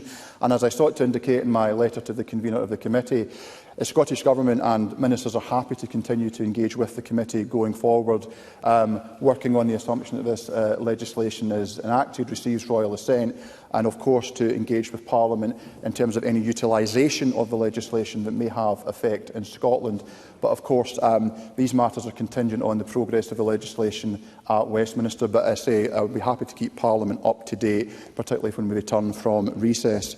Presiding Officer, the steel sector remains a foundational industry within the UK economy, underpinning key supply chains in construction, manufacturing, energy and defence, while sustaining tens of thousands of skilled jobs across industrial communities, including in Scotland. It continues to play a critical role in enabling economic growth and is central to the transition to net zero, giving its importance to low-carbon infrastructure, clean energy technologies and the wider industrial base. The Scottish Government, of course, want to see a sustainable future for the steel sector, building on the long and proud heritage of steelwork in Scotland, and this is reflected in our Green Industrial Strategy. We welcome the action from the UK Government, and we recognise that this needs to be at scale and an intensity that reflects the uncertainty being felt by businesses, workers and families across the United Kingdom. Potential interventions demands a coordinated response between governments through our economic development agencies that do so much to attract investment, develop talent and secure jobs. Last year, we were supportive of the UK Government's decision to introduce the Special Measures Act, which protected the British steel operation in Scunthorpe, providing some hope that the UK Government is prepared to act when vital interests are at stake. We said at the time that we hoped this would form part of a comprehensive future strategy, and this indeed is the case. Members will have seen in the Minister Chris MacDonald's recent written statement, and I quote here, "The UK Government is strongly minded to use the powers in the bill to bring British Steel into public ownership in the future, subject to the public interest being satisfied and taking into account all the relevant facts at the time." And I would suggest this is an important point for members to reflect on, given what the clearly implied policy intent of the legislation is and where it would seek to be applied. Presiding Officer, Scottish ministers remain committed to constructive engagement with the UK Government and to supporting measures that could lead to increased economic activity in Scotland. We will continue to work with the UK Government on this bill, as well as on the future of the steel industry in Scotland. Our commitment to the industry is clear through Ministers' ongoing involvement in the UK Steel Council, as well as our role in and input to the development and publication of the recent UK Steel Strategy. This has always been and will continue to be a government that takes action. We have shown over many years that we are prepared to step in and support vital national assets to survive and prosper. That we will take action to protect jobs and communities and are prepared to take a strategic view of the importance of critical skills to long-term economic success. This is the right approach when the international economic outlook continues to be an uncertain one. I therefore ask Parliament to agree to the motion for legislative consent in relation to this bill, and I move the motion. Daniel Johnson, 4 minutes, please. Thank you very much, Presiding Officer. Can I welcome both the Government's motion but also the comments of the Minister this afternoon? This is an incredibly important issue, and steel is an incredibly important product. But let me make some overarching comments, because I understand the Scottish Government's reservation regarding the legislative consent motion today. In a broad sense, the economy is an area of overlapping responsibility. While it is reserved within the Scotland Act, clearly many of the key component parts of the policy around the economy lie within devolved areas, and therefore it is an area of overlap. But I think also the more fundamental point in this situation is national security and the economy have become more intertwined in recent months and years than they were perhaps when the Scotland Act was being drafted. And I think that is one of the issues at hand here, is that there are clear matters of national security, but they have clear economic consequences. So we need to note, as the Minister did, that steel is the most important primary product in manufacturing processes. National security requires it. We need to acknowledge that we currently have a situation where there is war in Europe. We have a belligerent Russia. And taking that seriously means that we need to acknowledge that our defence industry is built in steel. Also, the civil contingency matters require steel to build infrastructure. But beyond that, wider strategic national economic interests require steel. We are very focused on renewables, renewable infrastructure, the electrification of the economy. Those things are built in steel. And the reality is that the Scunthorpe site is the last UK site capable of producing virgin steel in the entirety of the UK. Once those furnaces close, they cannot simply be turned back on again. And there was a very real risk that that is a possibility for these furnaces. So while I note Rachel Hamilton's concerns, this is not just an other sector, an other business. This is a site that, if it closes, will have very serious and dramatic consequences for the whole of not just UK industry, but UK national security. Nor is this an isolated action. The Steel Strategy Plan was announced in March, with £2.5 billion allocated by the UK Government through the National Wealth Fund, with targets set to boost UK steel production to 50% from the current levels of 30%, and also confirming support for the development of electric arc furnaces to secure the future of UK steel production. Very happy to give way. Rachel Hamilton. For taking the intervention.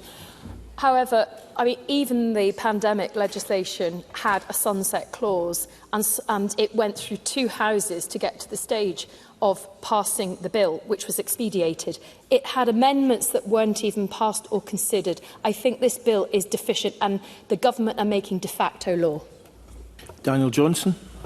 Clear overarching national interest to ensure that we secure the steel industry. And I think that goes far beyond other considerations. And that's why this legislation is not just vital, but it is important that it is expedited so that we have those powers, so those furnaces do not close. And I think within that, I would acknowledge many of the points the Minister made about the circumstances. It is unfortunate the timing of this coincided both the election to this place, the setting up of the committees, and also recess. That is unfortunate, but I think we should think about how committees in the future can respond flexibly, because while we seek to anticipate the requirement for legislative consent motions, sometimes these situations arise, and it's important that committees can scrutinise consent. And that goes beyond merely the two governments agreeing. It's important that Parliament has the opportunity to scrutinise the consent it is giving, the powers that are conveyed to the Government from this Parliament. And in closing, I should also note, Presiding Officer, and direct members to my register of interest, I am a member of Community, the Steelworkers Union. Thank you. Thank you, Mr Johnson. I call on Duncan Massey. 4 minutes, please. Thank you, Presiding Officer. I welcome the comments from the Minister and Daniel Johnson, and I acknowledge the concerns of Rachel Hamilton. I acknowledge what Daniel Johnson said. It was a pity about the timing of this bill, that it couldn't be considered at a committee. There was a statement in the committee made today about the reasoning for that. But in terms of the legislation before us, I do think we need to support this.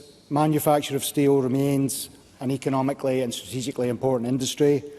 Especially as we enter this new geopolitical era. We need to reindustrialise, we may need to revitalise our military, but make no mistake, we need to also recognise how we have got here, that we are needing to save our steelworks across the country with nationalisation. We've had a failure of industrial policy that doesn't seem to care about maintaining national capability, doesn't care about the domestic ability to produce key industrial items. And as we just debated just 15 minutes ago in the climate change debate, we have had net zero policies that have driven the highest industrial energy costs in the world.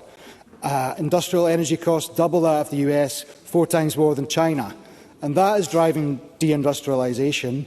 And of course the steel industry, which of course is very energy intensive, is at the front line of enduring the pain of this. And this is why we have had to enact legislation like this. So, as I say, I do welcome this legislation, but I do fear that until we change our energy policies, until we get real about being serious about developing domestic capability in manufacturing and in producing things like steel that are critical to our infrastructure and critical to just about every manufacturing step, that we're going to have a sector, whether it's nationalised or not, that's going to struggle. So I'll keep this brief. I support this motion, but I think the steel industry remains with some key challenges. Thank you. Thank you, Mr Massey. Patrick Harvey, 3 minutes, please. Thank you, Presiding Officer. In raising concerns about this LCM, I want to make it clear from the outset that I don't have any disagreement with the intention of the bill, or indeed any desire to question the importance of the steel industry. The steel industry is critical, both in terms of decarbonising the industry itself and its contribution to decarbonising Scotland. And actually, if anything, I welcome the fact that the UK Government is now willing, at least in some circumstances, to recognise that private ownership of critically important industry is not always in the public interest, and that there should be a more assertive role for the state. I'd like to see more of that, frankly, rather than less of it. So I welcome the intention of the bill, and I recognise the importance of it. My concern is about the process. And we are just 1 week from the Government lodging a legislative consent memorandum that said that they recommend against consent for the bill. Now we see a letter at the very last minute, just before we vote in Parliament, changing that position. I was a member of the Constitution, Europe, External Affairs and Culture Committee in the last session, and I'm a member of the successor committee in this session. I'm not speaking on behalf of that committee. We haven't discussed it. But the previous committee in the last session held an inquiry into intergovernmental activity, the transparency of intergovernmental activity and its implications for parliamentary scrutiny. And we published a report just in March this year.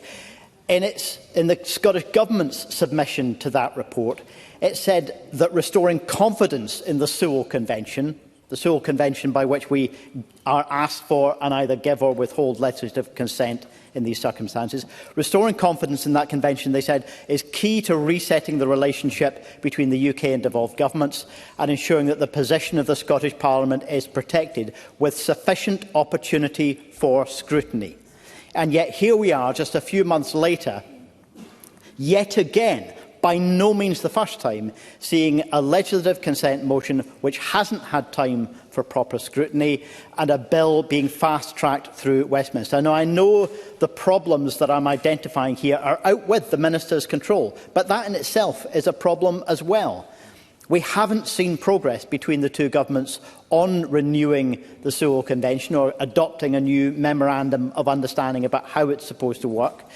And as I said in my intervention, the agreements that are reached, I'm pleased if there's been progress between the two governments, but the agreements that are reached are on the basis of a handshake and a degree of trust that's been expressed with a minister at the UK level who may well not be in post when the new Prime Minister reshuffles the Cabinet and creates a new administration. This is a deeply inadequate process.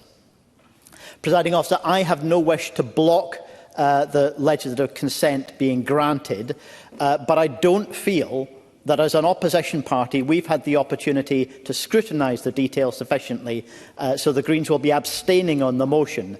And I hope that the Minister and his colleagues will impress on the UK Government the need to fast-track, if anything, the renewal of that Sewell Convention and the restoration of respect for devolution in what is currently a deeply, deeply inadequate process. Thank you. Will Rennie, 2 minutes, please. Thank you, Presiding Officer.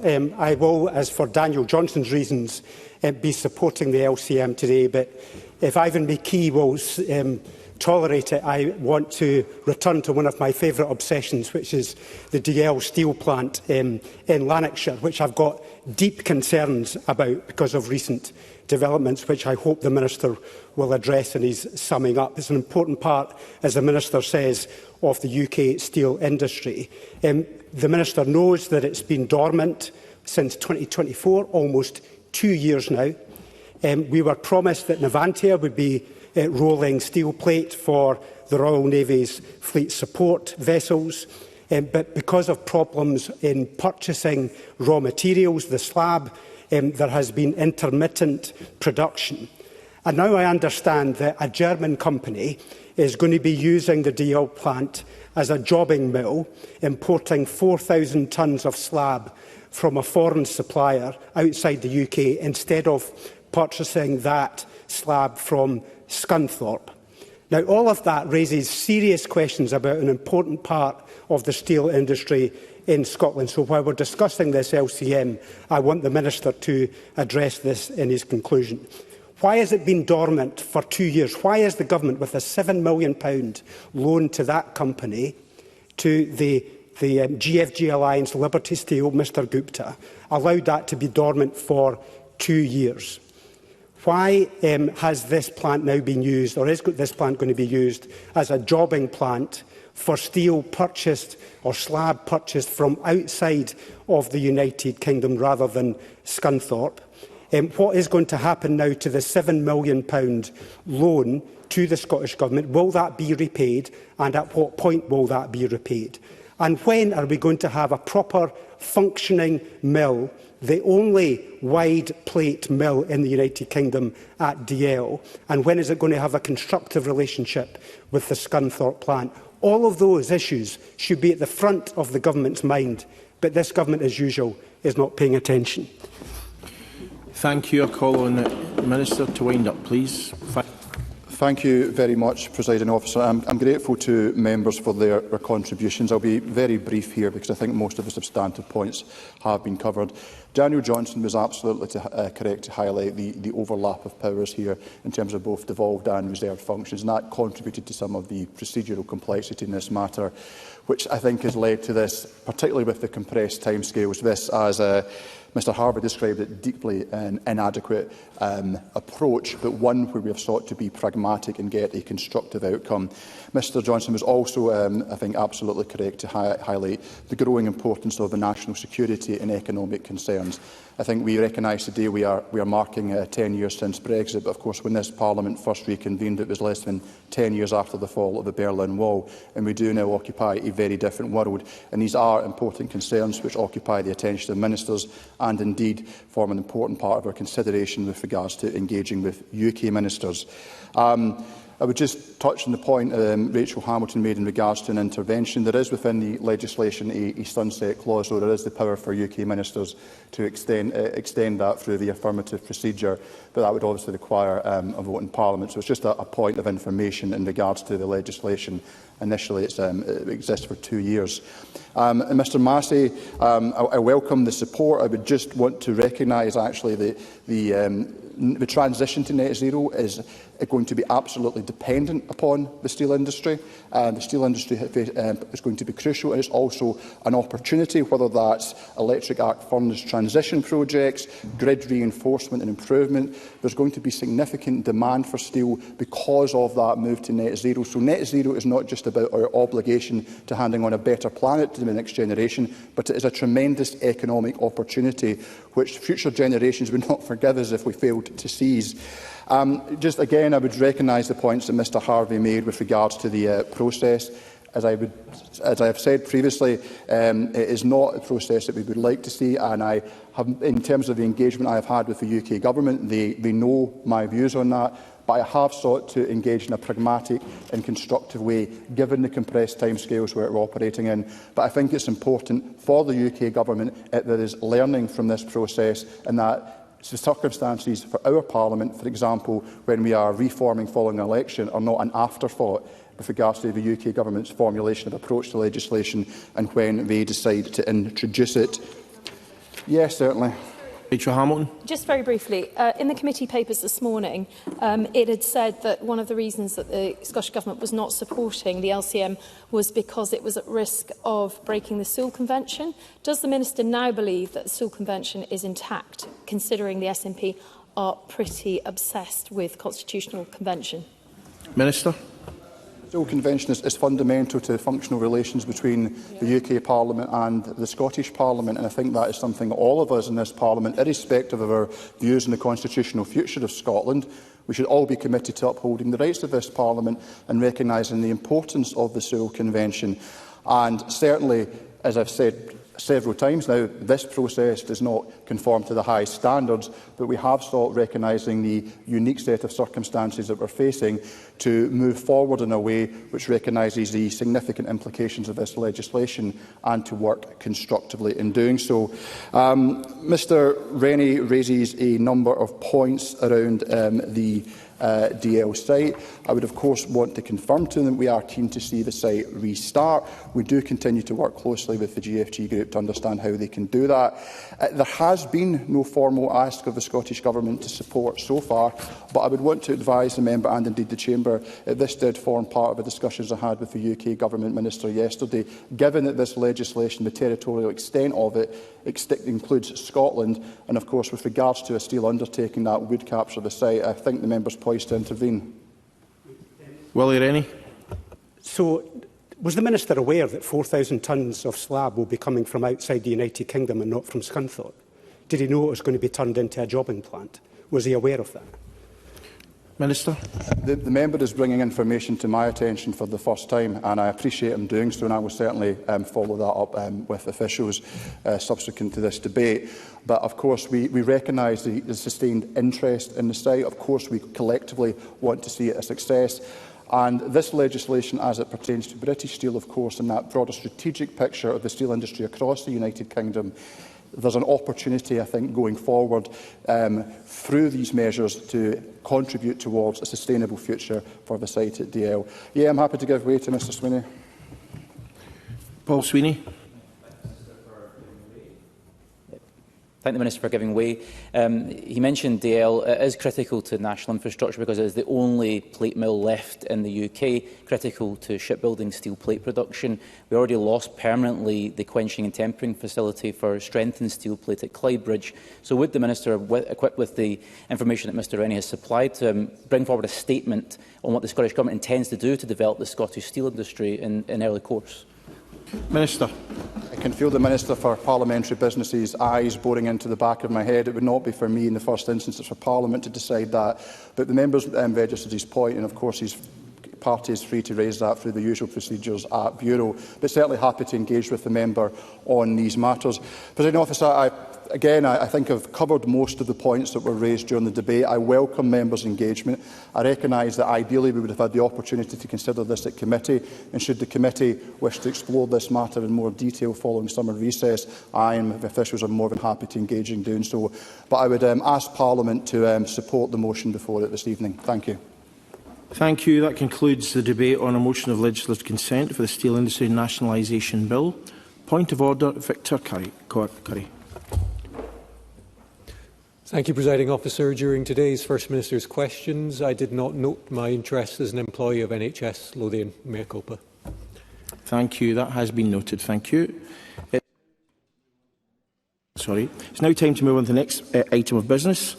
There are 6 questions we put as a result of today's business. The first question is Amendment 434.2 in the name of Claire Baker, which seeks to amend Motion 434 in the name of Gillian Martin on meeting the challenge of climate change be agreed. Are we all agreed? Yes. The Parliament is not agreed, therefore we'll move to a vote. There will be a short suspension to allow members to access the digital voting system.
Settle down, everyone. We'll now restart proceedings. The question is that Amendment 434.2 in the name of Claire Baker be agreed. Members should cast their votes now.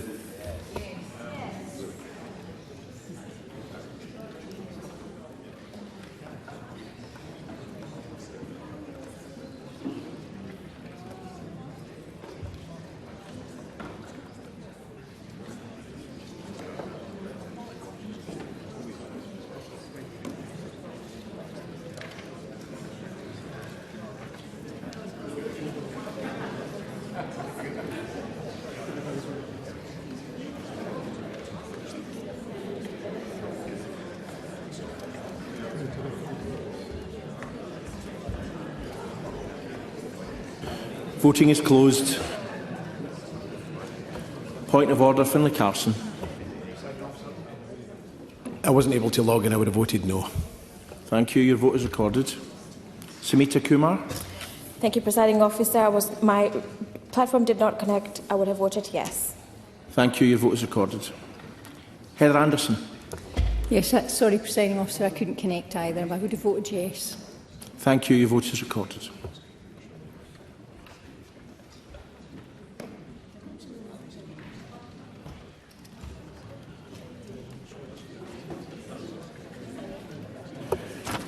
The result of the vote on Amendment 434.2 in the name of Claire Baker is yes, if you want to hear the result.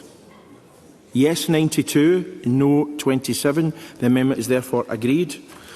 And I advise members that if the amendment in the name of Duncan Massey is agreed to, the amendment in the name of Finlay Carson will fall. So the next question is that Amendment 434.4 in the name of Duncan Massey be agreed.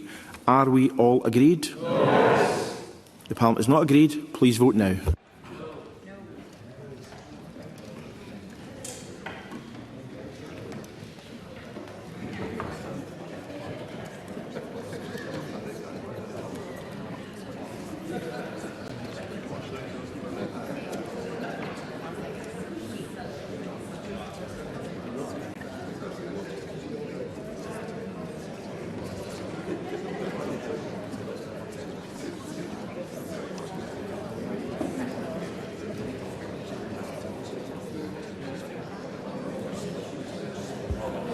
Voting is closed.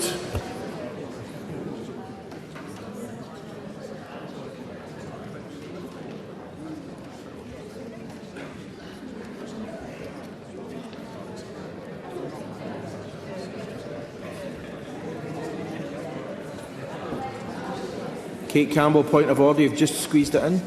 I could not connect. I would have voted no. Your vote is recorded.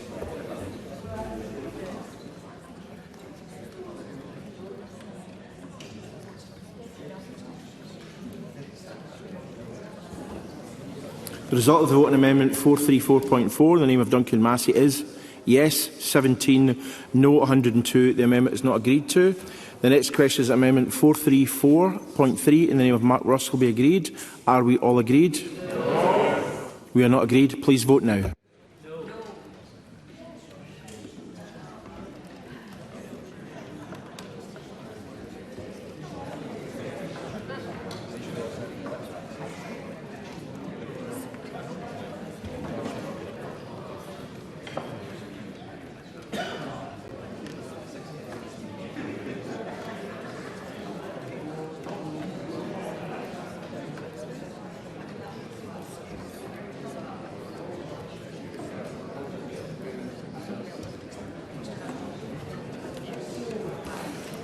Voting is closed. Point of order, Jackie Bailey. My device failed to connect. I would have voted no. Your vote is recorded. Thank you.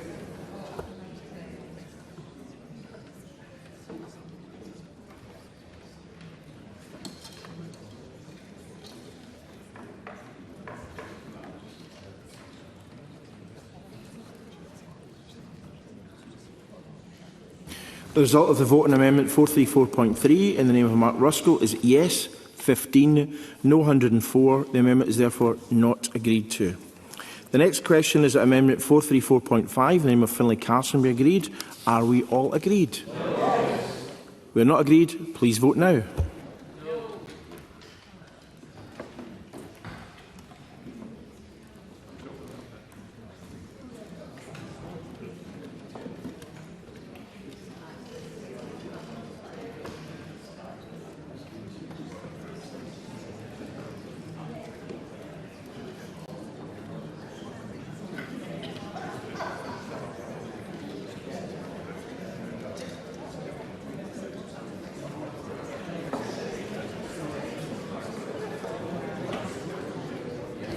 Voting is closed.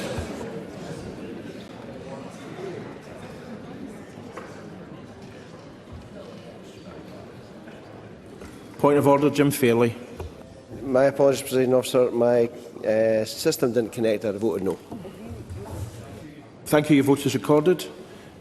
Point of order, John Swinney. Presiding Officer, my device wouldn't connect. I would have voted no. Thank you. Your vote is recorded.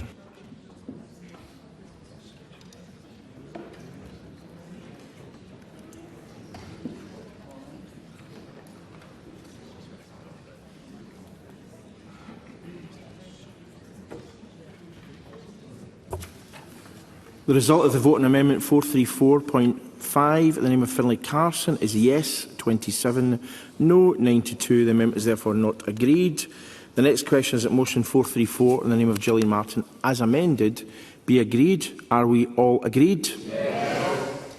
We are not agreed. Please vote now.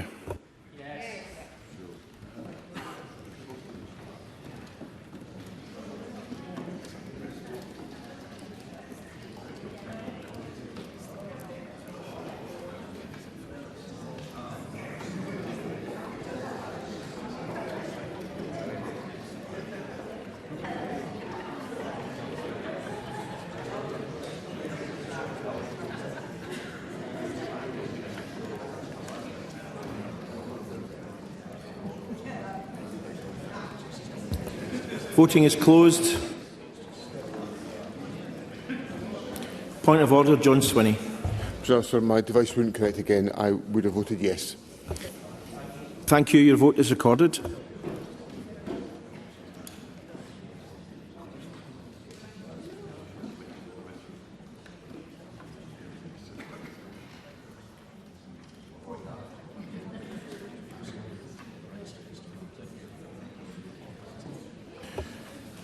The result of the vote on motion 434 in the name of Gillian Martin as amended is yes 92, no 27. The motion as amended is therefore agreed. The final question is that motion 454 in the name of Tom Arthur on Steel Industry Nationalisation Bill, UK legislation be agreed. Are we all agreed? No. We are not agreed. Please vote now.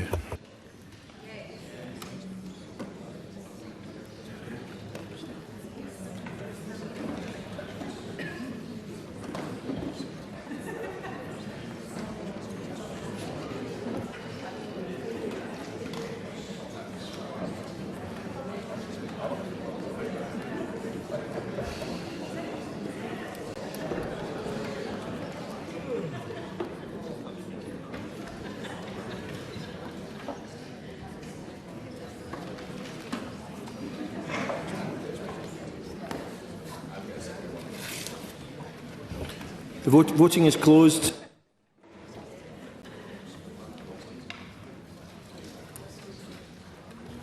Point of order, Callum Kerr. I couldn't connect, Presiding Officer. I would have voted yes. Your vote is recorded. Thank you.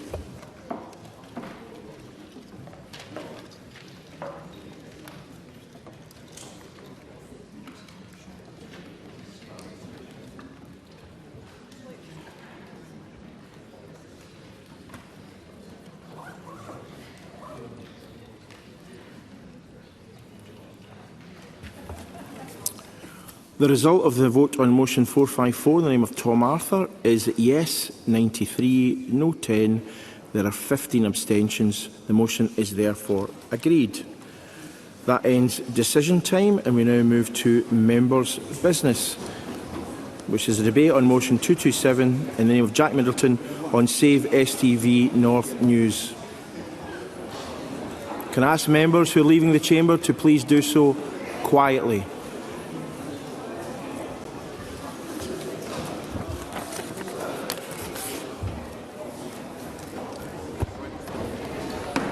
Not that they will or are, but there you go.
The final item of business is a members' business debate on motion 227 in the name of Jack Middleton on Save STV North News. This debate will be concluded without any questions being put, and with those members who wish to speak in the debate, please press their request to speak buttons. I call on Jack Middleton to open the debate. Thank you, Presiding Officer. I'm grateful for the opportunity to open this debate on what is a hugely important issue for much of Scotland. I'm passionate about the campaign to save STV North News because it has a profound effect on my constituents in terms of jobs, advertising and economic activity. But also, as an Aberdonian, it's no exaggeration to say this decision is an attack on our identity and seeks to silence our distinct voice in Scotland's national conversation. At a time, I might add, that the story of industrial vandalism in the North East is more important than ever. I know, however, this decision impacts people far beyond the banks of the Dee and the Don, a fact reflected in the significant support received for my motion from MSPs across Scotland and, importantly, from across this chamber. Members from every party in Scotland's Parliament agree this decision is not only disappointing, but flies in the face of overwhelming public opinion. That is something we must recognise at the outset of this debate, and I want to assure members that while we must acknowledge broadcasting in Scotland as a matter that remains reserved to the UK Government, I will not party politicise this debate. I think it's far too important for that. Our national Parliament will speak with a united voice on this front, so that those in the boardrooms of STV and Ofcom hear our voices and that of the constituents we represent loudly and clearly.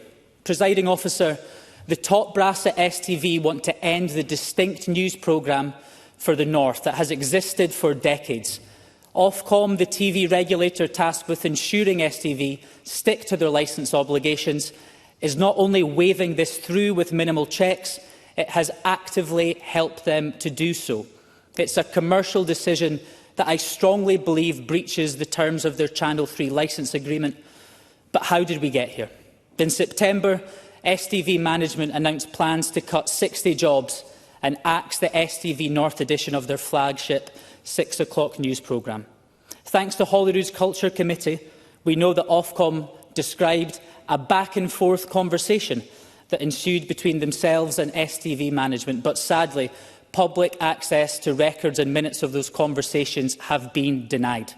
But whatever the content of the conversations, the plans were watered down in December 25. STV Chief Executive Rufus Radcliffe now accepted that a complete cull of the North's distinct news coverage was unacceptable. But he felt that confining our regional news to less than a third of the bulletin and pre-recording this coverage from a studio on the banks of the River Clyde was acceptable. No clarity on the content of this regional news section, to be beamed from a studio in Glasgow and squeezed to less than 10 minutes has been offered. But Ofcom indicated they aimed to accept the plans anyway before the consultation was even launched. When it did launch, John Swinney led the charge, but I was heartened to see MSPs from all parties by his side. Presiding Officer, it's my view that Ofcom seriously underestimated the strength of feeling in these proposals, and they've been taken aback by the number of responses received. So much so that in the run-up to a crunch election, they managed to unite all parties on a single issue. That is truly remarkable. And then, in a thinly veiled attempt to avoid scrutiny, Ofcom pushed announcing its outcome until after the election. I think that's cowardly and weak. I will, Stephen Kerr. Stephen Kerr. Jack Middleton for giving way, because he's making very important points about Ofcom. And one of the bizarre things that came out of the evidence that Ofcom gave to the Culture Committee, which I sat on in the last session, was they felt responsible for the profitability of STV, more than they felt responsible for enforcing the terms of the licence that STV had sought for and that Ofcom had granted for Channel 3 broadcasting in STV North. Jack Middleton. Thank you, Stephen Kerr, for that point. I am going to come on to that very, very shortly. I couldn't agree more. Ofcom finally announced they would back STV's plans on the 1st of June. 1,292 consultation responses were received, and embarrassingly for STV, 4 of those responses were in favour of the plans. One of them was from their own chief executive. 3 months it took Ofcom to consider these responses, and we've had no credible explanation as to why 99.7% of them were simply ignored. This on the back of a poll that found only 4% of viewers in the North were in favour of these plans. Presiding Officer, I find it difficult to understand how, in the face of such emphatic opposition, these views have simply been cast aside. And to rub salt in the wounds of STV staff, their chief exec said he was delighted by the good news. I think that's an alarming level of disconnect that's led to 93% of staff saying they have no confidence in their senior management. A motion of no confidence in the chief exec and head of news has also passed. And the strength of support for my motion tonight demonstrates to me that this Parliament also has no confidence in the direction of SNP's leadership, of the STV's leadership team. Apologise. Because ultimately, I believe this plan is a rebalancing of the books, at the same time as trying to axe newsrooms and an institution we've trusted for decades. STV launched a commercial radio station at a cost of £500,000. It's hard for anyone to argue that sucking money out of the existing business model while reneging on your obligation to deliver a distinct local news programme is anything other than a poor decision. Presiding Officer, I'm concerned that financial mismanagement in a set of single financial results can now become the driving force for a reduction in public sector broadcasting. I think that sets a dangerous precedent. The will of big money cannot be allowed to trample on the need to ensure we have trusted local media. This is especially true in an era of widespread fake news and disinformation. So in closing, Presiding Officer, here's what I think needs to happen to save STV North and protect the future of quality local news more widely. Number one, the Scottish Government needs to stick pressure on Ofcom regarding their conduct during this process and make them explain how STV can possibly be sticking to its original Channel 3 licence obligations. Number two, the Scottish Government must also look at avenues to support and incentivise broadcasting and editorial jobs to be maintained in the North East and across the wider north of Scotland. And number three, the Europe External Affairs and Culture Committee, led by Patrick Harvey, should ensure one of its first acts is to haul in the senior leadership team at STV to answer a series of basic questions that they have so far simply failed to do so. Taking these measures forward together will ensure we're in the best position to save STV North News. Thank you.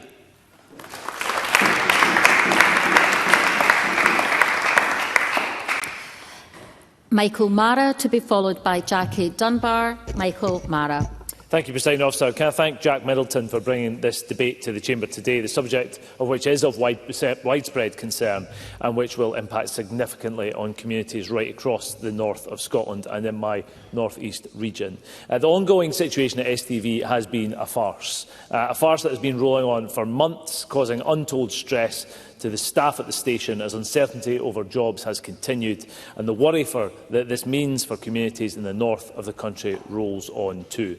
And it's hard to think of a decision which has been more universally opposed in recent times. This Parliament, all parties, the National Union of Journalists, STV staff, the viewing public and so many more have stood in opposition to these changes because we all know that quality local journalism matters.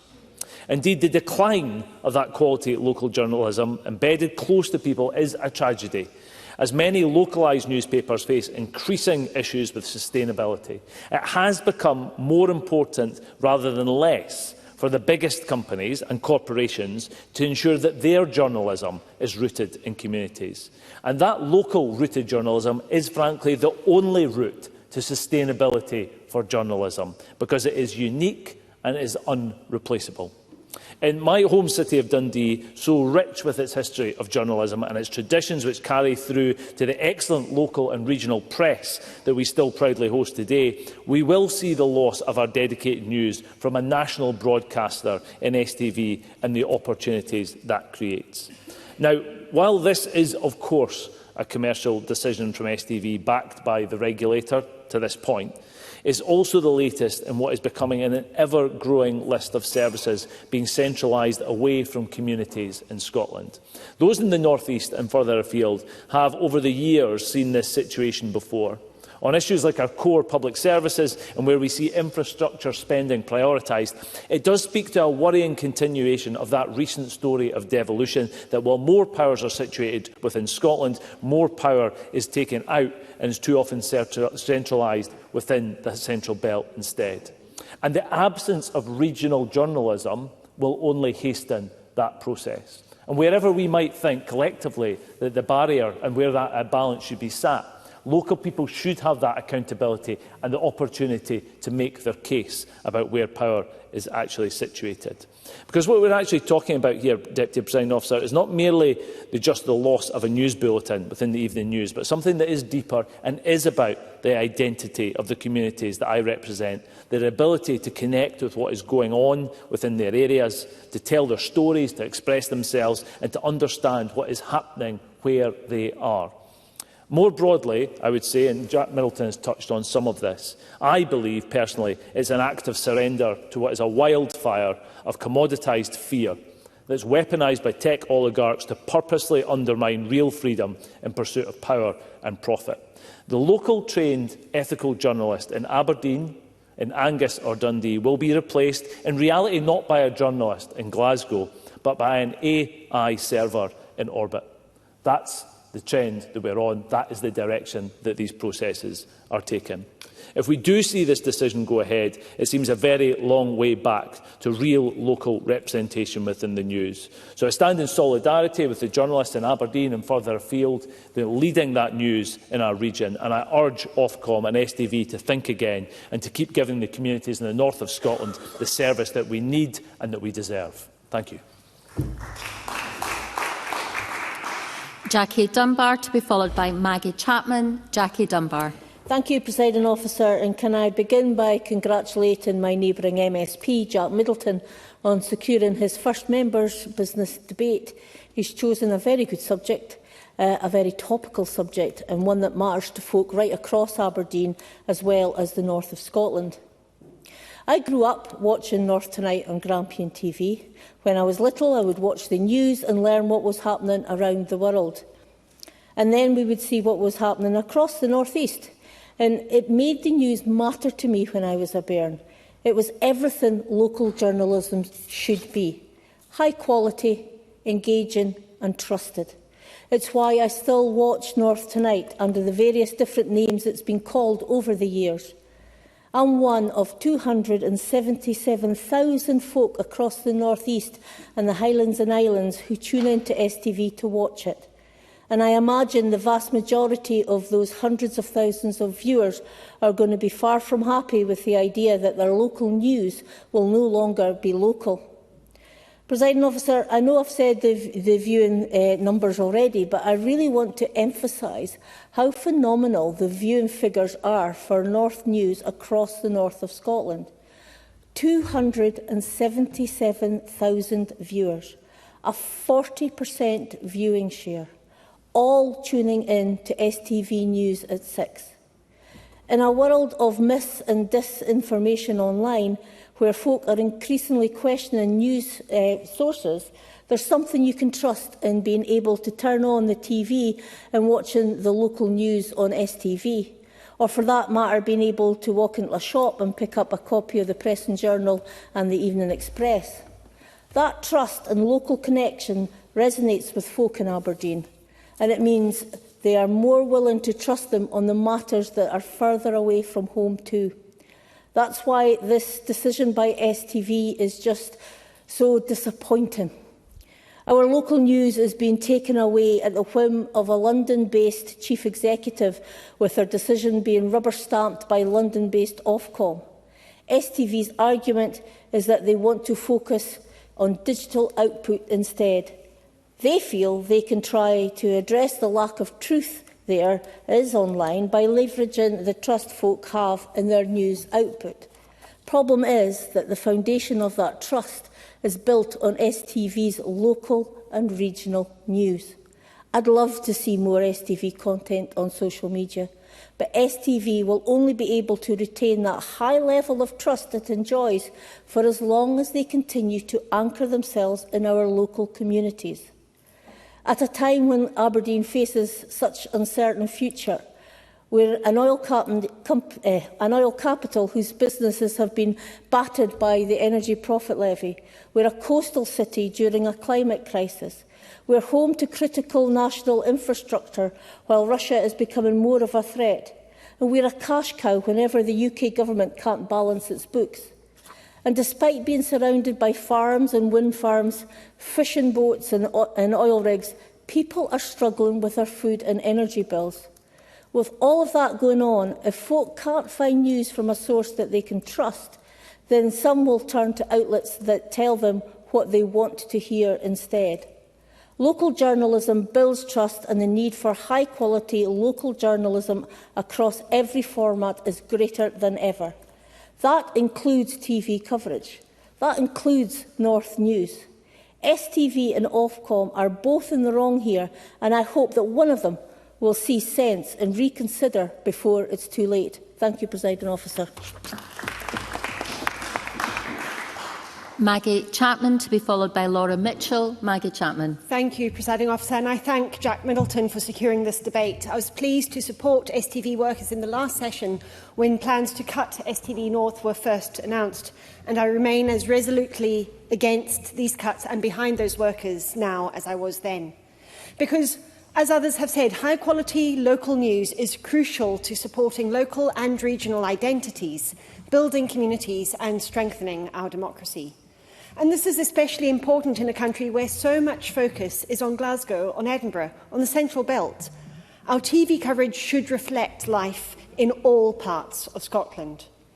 Based in Aberdeen, STV, formerly Grampian Television, has been providing local news by and to the north of Scotland for just 3 months short of 65 years. STV North has covered the inspiring community campaign to save St Fittick's Park from development and the fight to highlight the miseries faced by residents affected by RAC. It has served our Highland and Island communities well too, where ferries, depopulation, the benefits and challenges of tourism and housing availability are all issues aired and discussed because of the journalists and camera crews in communities. Yes. Stephen Kerr. Well, to Maggie Chapman for going away, because she's making a very important point about the distinctive nature of local news coverage. That was the whole point behind there being a separate licence for STV North.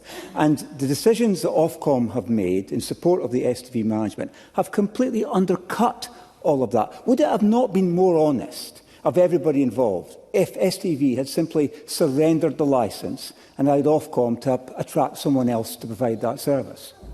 Maggie Chapman. I do agree with the point that Stephen Kerr has made, and I think that abrogation of duty under that licence agreement is a real concern, and I'll say a little bit more about that in a moment. Because we know that such a diverse part that the north of Scotland is, such a diverse part of our country needs that dedicated local coverage that reflects the challenges of the communities to whom it broadcasts. And in my region, the North East, hugely dependent on oil and gas, my constituents rightly want to be kept up to date on how the just transition to a net zero future is or is not going. These are complicated, ongoing issues which require coverage from informed teams of journalists embedded in the region. With the best will in the world, TV news programmes with up to 70% generic or shared content just won't be able to do these more local, more remote, in some cases, issues justice. We know too that jobs are on the line. Reducing coverage and moving production from Aberdeen to Glasgow will lead not only to an immediate loss of jobs, but an ongoing running down of jobs and training opportunities. Those from privileged backgrounds are already overrepresented in the industry, so it's vital we keep alive routes for underrepresented groups to get work experience in TV. Media and journalism students at Robert Gordon University and North East Scotland College, who have showed their commitment to the area by studying there, should be able to stay in that area for work. But moving production to Glasgow will lead to a loss of these opportunities that will be very hard to re-establish once they have gone. The NUJ ran a truly inspiring campaign on behalf of their members, exposing the price current and future news workers may have to pay for the mistakes made by management, and I thank them for their incredible work. Before closing, I do want to say a few words about the role of Ofcom, which I think has been found wanting. Ofcom has correctly said that it has no role in imposing requirements on STV's online content, yet it has repeatedly emphasised the mitigating role of online content in continuing to provide local coverage. Surely, if its role is only to regulate the TV element, it should not be taking the online element into account when ruling on varying the licence terms. This is also despite Ofcom's Online Nations 2025 report noting that 1 in 5 people aged 75 or above in the UK lacks home internet, and the Save STV North's campaign, their evidence shows that the algorithms make local public service content hard to find anyway online. So I question how genuine Ofcom's consultation was, because well before the consultation finished, Ofcom wrote to the Constitution Europe External Affairs and Culture Committee saying, we are proposing to approve STV's request. It sounds like they'd already made up their minds. Ofcom's decision is worrying for the precedent it sets. Local and regional journalism is already under threat, with Reach plc hollowing out Scottish local press. If Ofcom doesn't reverse this decision, it may pave the way for attacks on local TV coverage in other areas of Scotland too, such as ITV Border. Presiding officer, someone once said, all politics is local. That's true, but all news is local too. So many aspects of our life, we need a local news service that reflects the people, the environment, the society and the culture of our local areas. Thank you. Laura Mitchell, to be followed by Liam Kerr. Laura Mitchell. Thank you, Presiding Officer. I'm really grateful for the chance to speak in this important debate on the future of STV North, and I commend my colleague Jack Middleton for leading this debate. As other speakers have eloquently set out, STV North is more than just a television programme for people in my Murray constituency and across the north of Scotland, and that's what I will focus my remarks on today. STV North tells the story of our communities. It puts a spotlight on local and regional issues and ensures that voices from across the north of Scotland are heard. In my own constituency, STV North has been a powerful voice for our communities in the good times and the bad.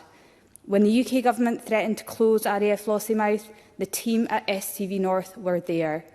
When the Murray community came together to campaign for our maternity service, the team at STV North were there. And when people in Lossiemouth united after the collapse of the Lossie Bridge, the team at STV North were there.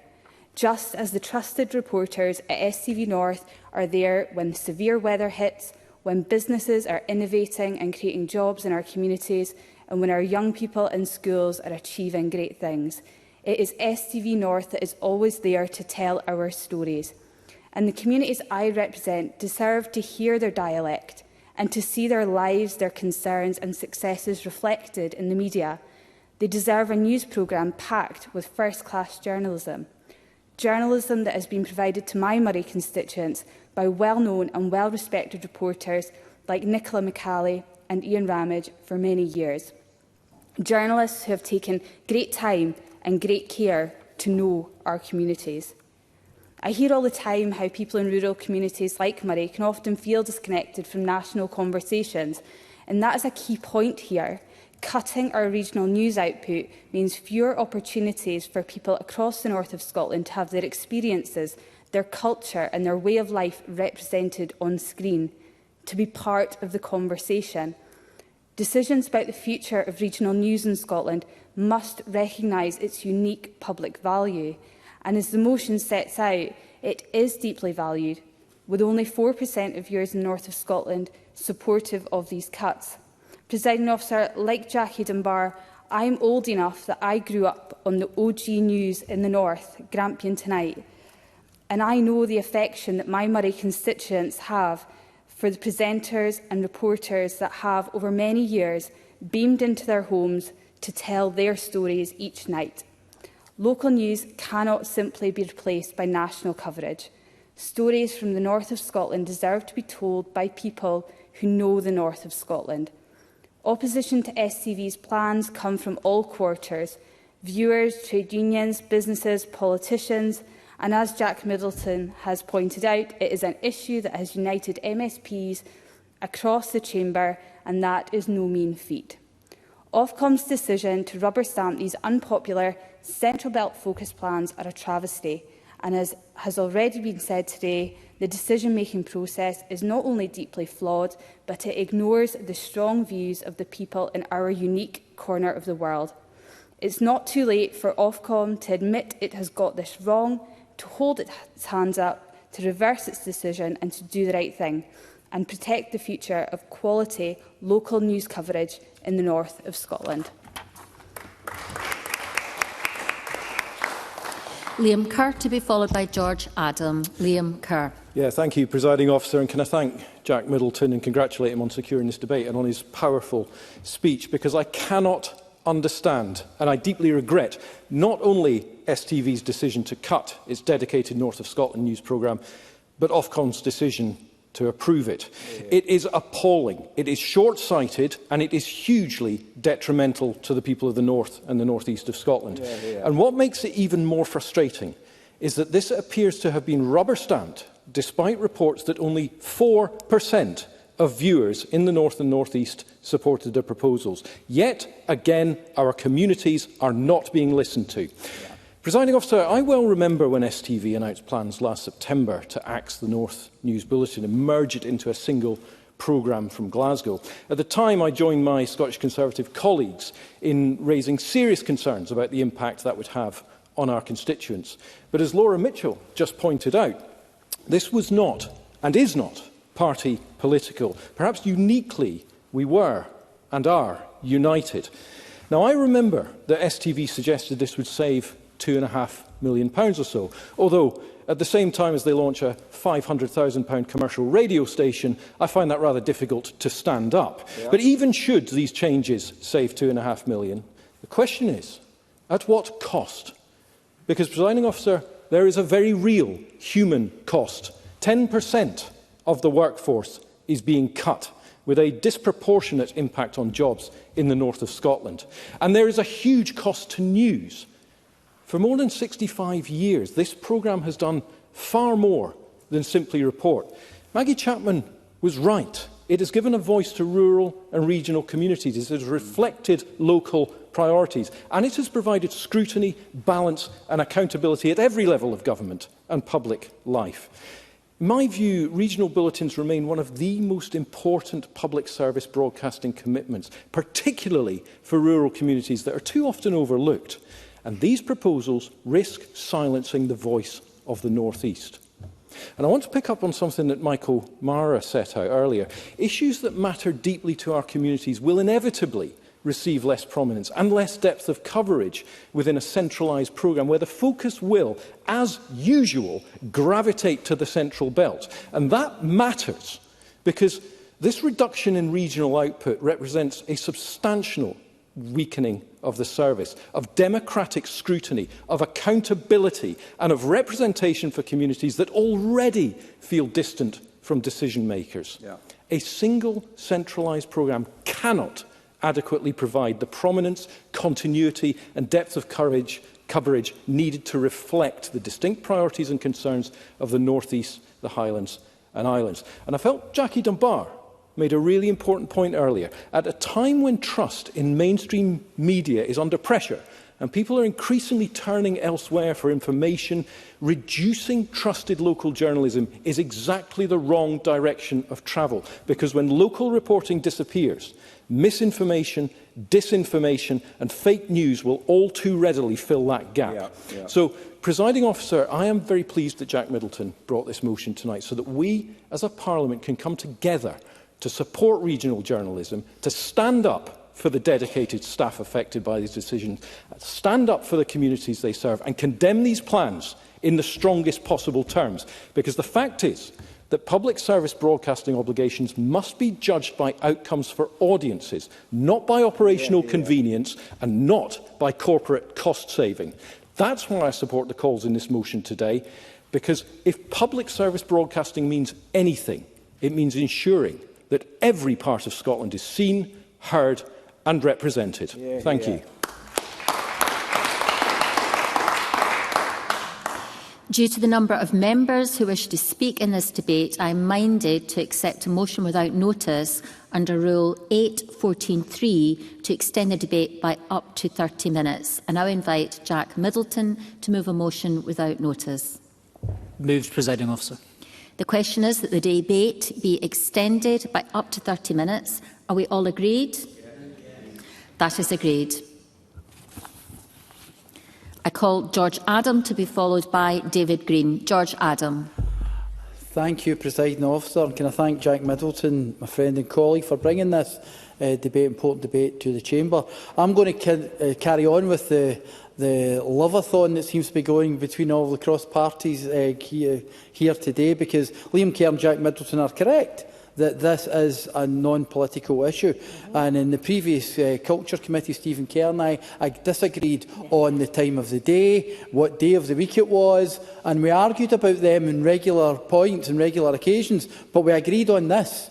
We agreed on this when the Culture Committee had its discussion on this, because broadcasting in Scotland, we have lost our voices. We have lost who are going to be the voices of the future in Scotland. Where are they going to go to learn their trade as a broadcaster when you're cutting back on independent radio and you're cutting back on TV as well? There's no place for them to go apart from the old trip down south to try and get a career in broadcasting. And that's why this is important, because it's not just about STV North and STV North, a news programme.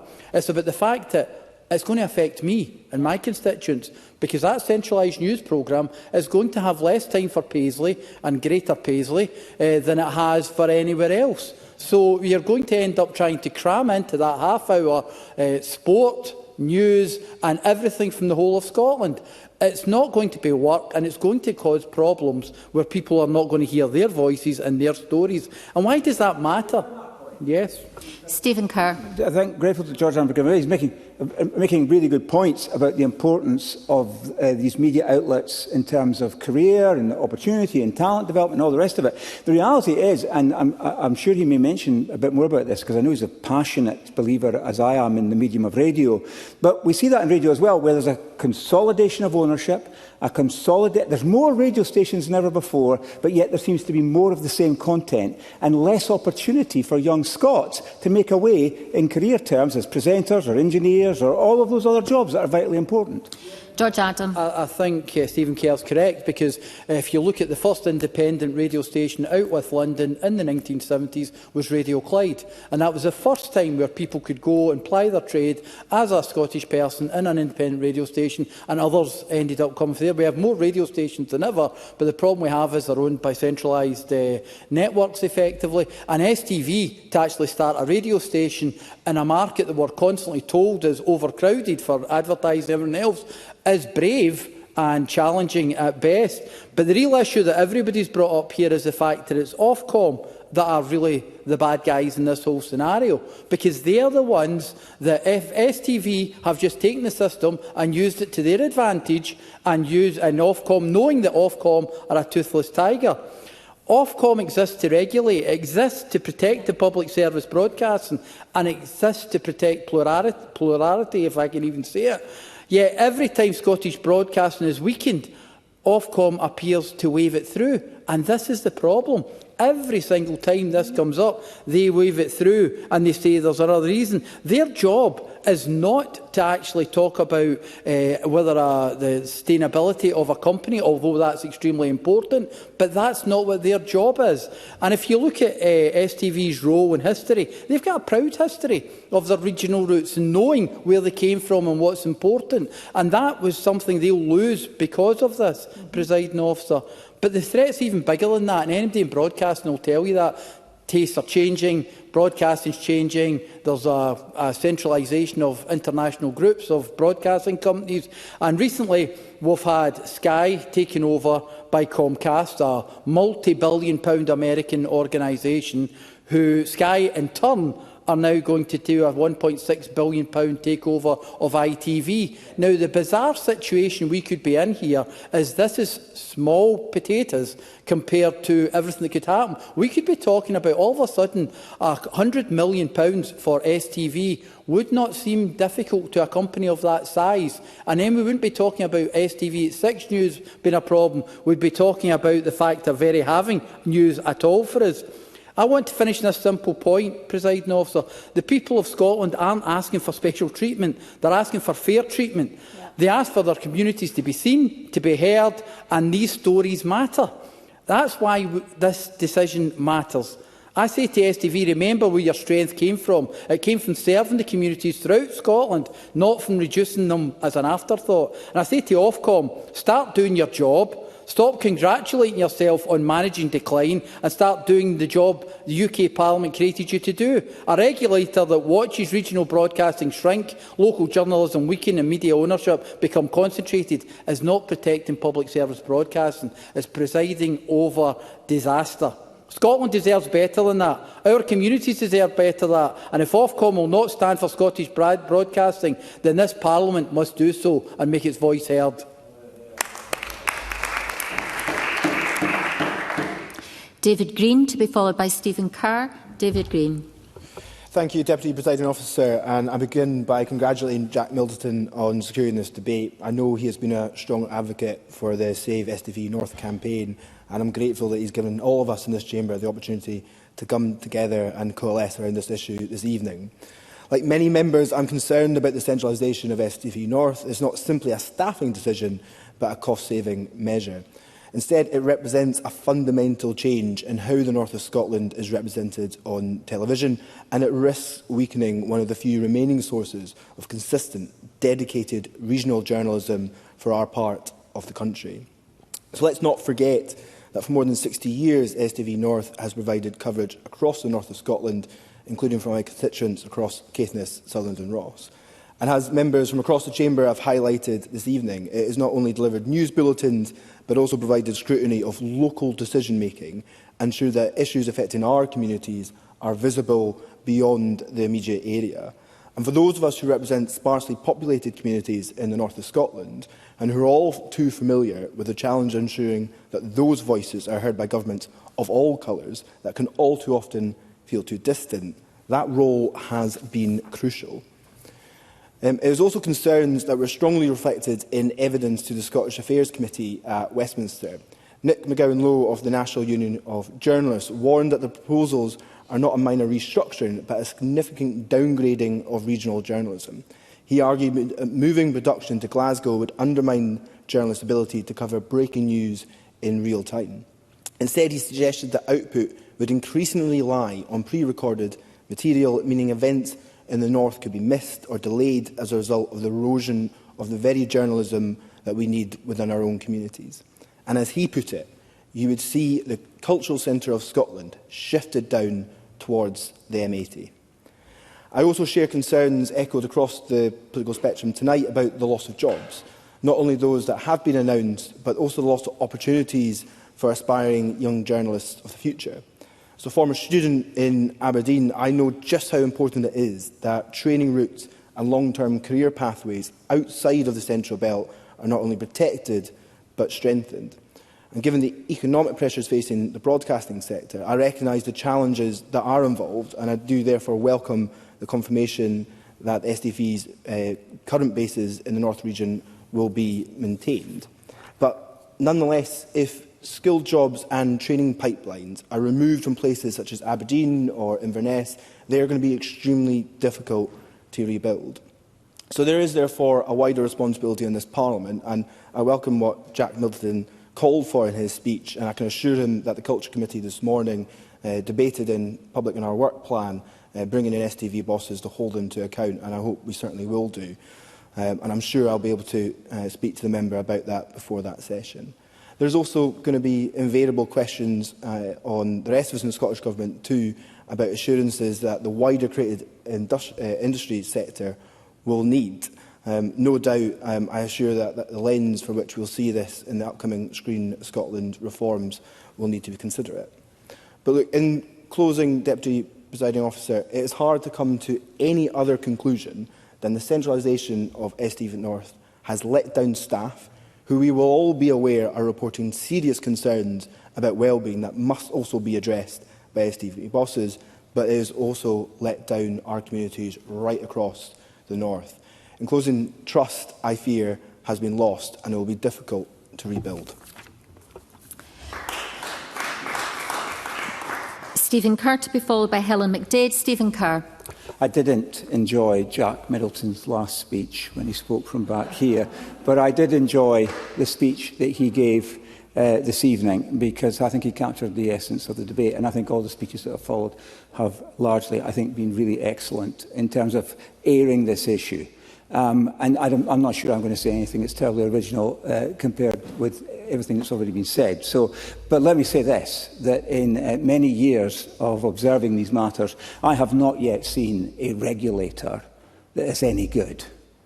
They all seem to be toothless wonders, in my experience. They have to be prodded and nudged and jabbed to do anything.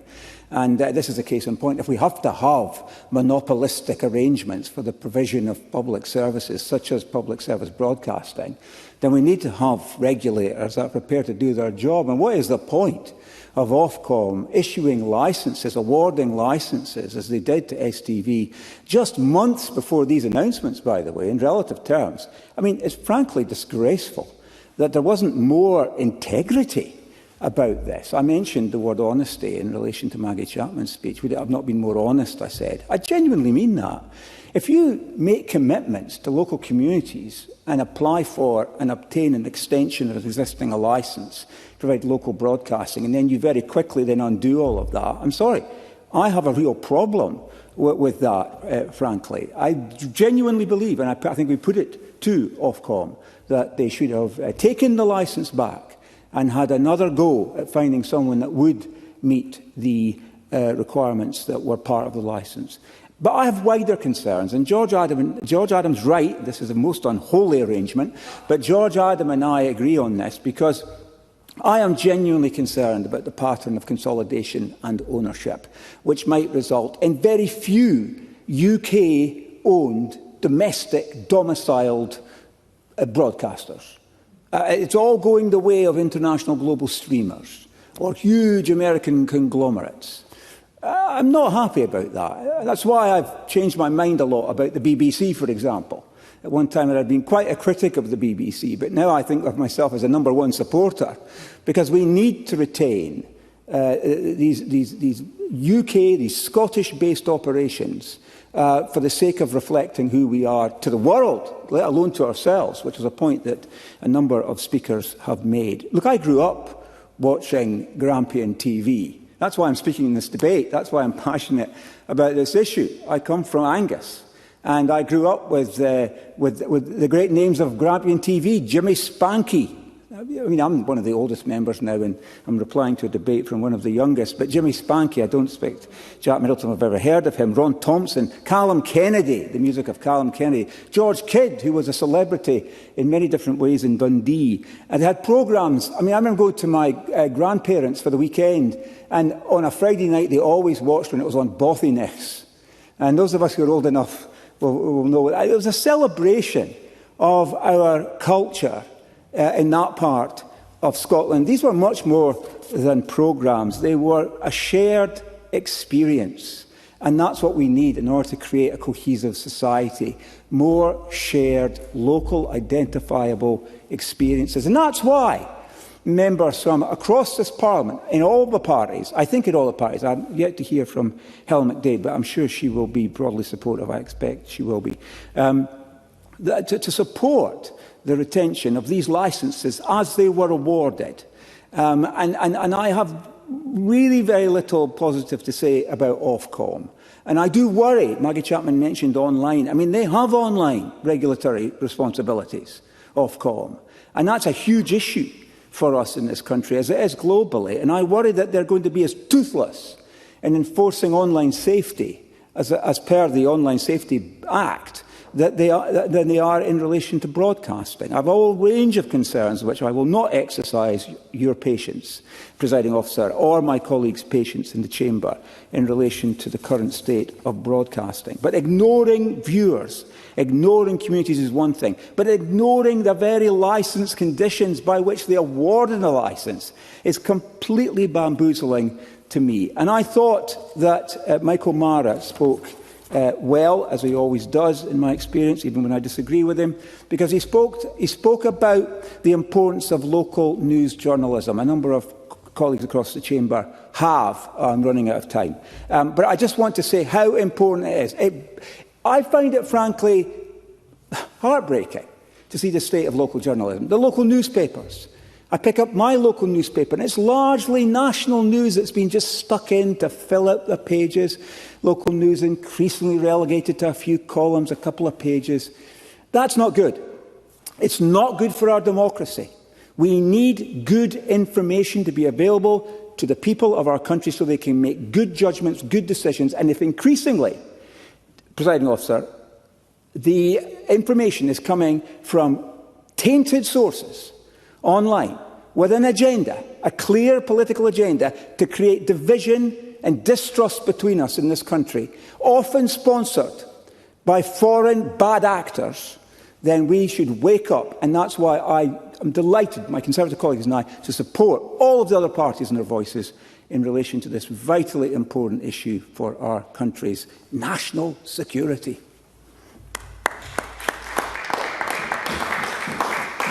Helen McDade. Thank you, Deputy Presiding Officer, and I'd like to thank Jack Middleton as well for bringing this debate. Others have talked about the process and Ofcom and STV, and I don't know about that, but I'm not surprised. Jack Middleton referred to 99.7% of, I think it was, of responses which were against this, and he was surprised it was ignored. So all I can say is you probably get more cynical with age, because I am not surprised. Once these things have started down a certain road, as has been mentioned, there will be big money behind this. There will be people who think that these communities are not important. And so it is hard to roll back, and it is a really retrograde action. Scotland is a large geographical country and is sparsely populated. And STV North supplies a huge area.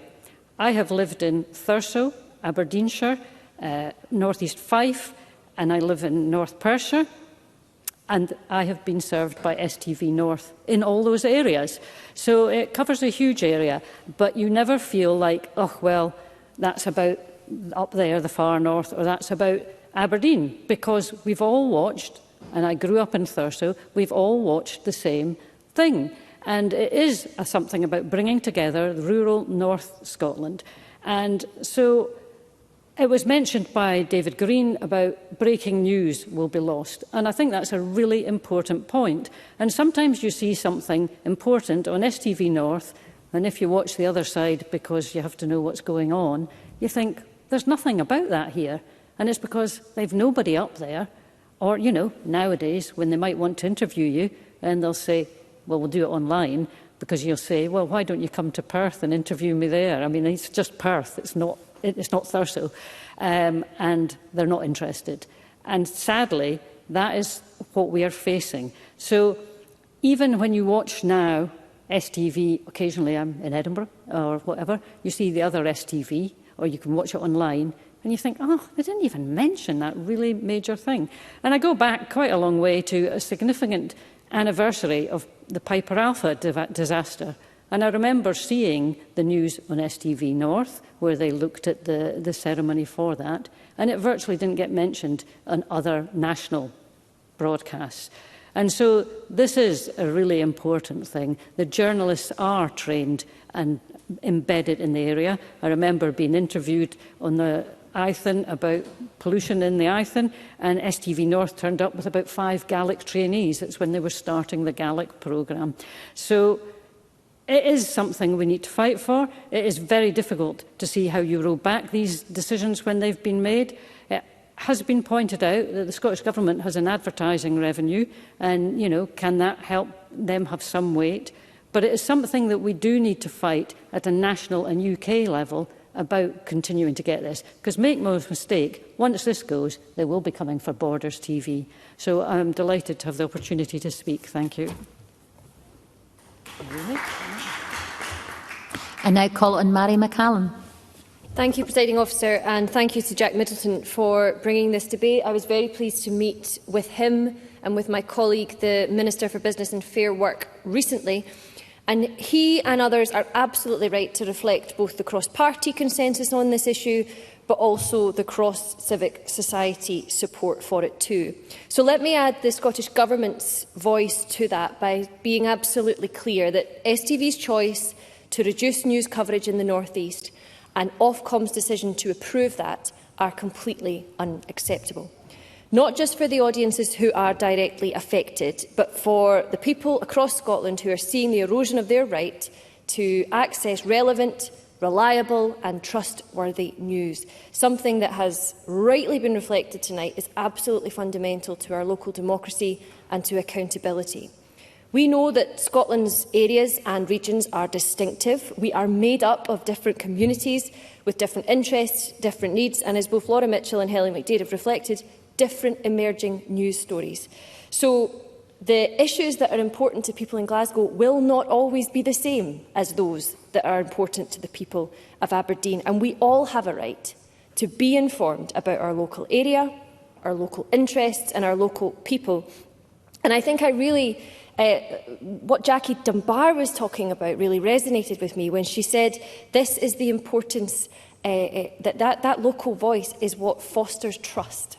And trust is under threat in our news and in our public service broadcasting like never before. So it's simply not good enough that STV can just decide they no longer wish to fulfil their public service broadcasting obligations. There is huge opposition to this from audiences. Liam Kerr was right, only 4% of audiences have demonstrated support for these plans. And it's not good enough that the regulator Ofcom can approve them, with apparently no regard for the interest of audience that they are supposed to protect. And I have to say, Presiding Officer, this is exactly why broadcasting has to be devolved to Scotland. I think it's clear, not just from this decision, but actually decisions across the piece, that our priorities will not be best served by public service broadcasting that's organised on a UK level and, crucially, a regulator with a UK-wide remit. I believe, the Government believe, that the people of Scotland, both audiences and the creative professionals whose interest here we've been right to reflect tonight, they have a right to a broadcasting ecosystem which reflects and represents us not only in news but in entertainment, in sport and in the cultural programmes that we watch. So we deserve services that meet a proper public service broadcasting obligation, not just in letter, not just in spirit, but in fact. And if broadcasting were devolved, the Scottish Government could ensure that television and radio truly meets the needs of the people who live and work here, including ensuring that Gaelic broadcasting is properly supported. And members of this Parliament would be able to very directly hold us to account on that. So we will continue to press for devolution of broadcasting, but until then, we will use every avenue to advocate for our creative workforce and for our audiences across Scotland. I can assure members that we will not stand by and accept any more steps backwards in terms of the quality of reporting and coverage, whether that be Scottish, UK or global news. And I have to say we've rightly focused our comments tonight on STV, but last week the BBC announced deep cuts across their services, which so far represent a disproportionate impact on Scotland. Look, I understand the BBC and other public service broadcasters, they are facing significant financial challenges, but it's incumbent on them to provide comprehensive coverage for all nations of the UK. And for the BBC, of course, this is funded by the licence payer, and those considerations should be paramount. So any further reduction of Scotland-specific content across the BBC's output, as with STV, puts audiences and our broadcasting workforce at risk and is unacceptable. Yes, I will do. Stephen Kerr. The Cabinet Secretary will understand. I don't agree with everything she said, but I understand why she's saying it. At the same time, I think it's important we do take a moment to celebrate the fact that we do have some fantastic Scottish content. There are some fantastic things that are happening in this sector. We had a debate last week, I think Alan Smith brought the motion, to celebrate what's being done on screens, small and large. And it would be wrong not to celebrate some of the achievements, for example, of STV Studios, which is part of the STV world, and some of the tremendous productions from the BBC as well, and independent companies that have been commissioned. That we do have things to celebrate. It's not all doom and gloom, but we need to be real about this particular issue, which relates to Channel 3 licence in the north of Scotland, don't we? Cabinet Secretary. I don't think there's anything I said, Presiding Officer, that would contradict the fact that there is excellent output across Scotland. I responded to the debate on Screen Scotland, and in fact I was just reflecting when we were talking there about the freezing effect of opportunities and job creation that STV's decision is likely to have in the North East. Last week we were celebrating the opposite in terms of the work of Screen Scotland and the opportunities that created for training across the board. Tonight's debate, unfortunately, reflects the opposite trend. And I just want to say a word about Ofcom. Their first priority must always be to protect audiences and ensure that they have access to the information they need and the cultural representation that they deserve. I will be meeting with Ofcom and indeed with the BBC and other relevant partners to make sure that they understand very, very closely Scotland's requirements. And I reflect again that the value of public service broadcasting has never been more important, as many members have reflected, as we have misinformation and disinformation becoming pervasive in our society. They have to step up and they have to be that trusted voice of impartiality that we can rely on. So to conclude, Presiding Officer, I hope that Mr Middleton and everyone in the Chamber is clear that the Scottish Government joins them in absolutely condemning STV's plans and Ofcom's decision to approve them. The First Minister has made this point in written exchanges with the organisations, and I'll be reiterating that. I have sincerely welcomed the passion and the passionate case that has been put tonight across the Chamber for local news and culturally relevant content being created close to home. And I can assure members across the Chamber that I will reflect those views very vigorously when I meet with Ofcom in the coming weeks.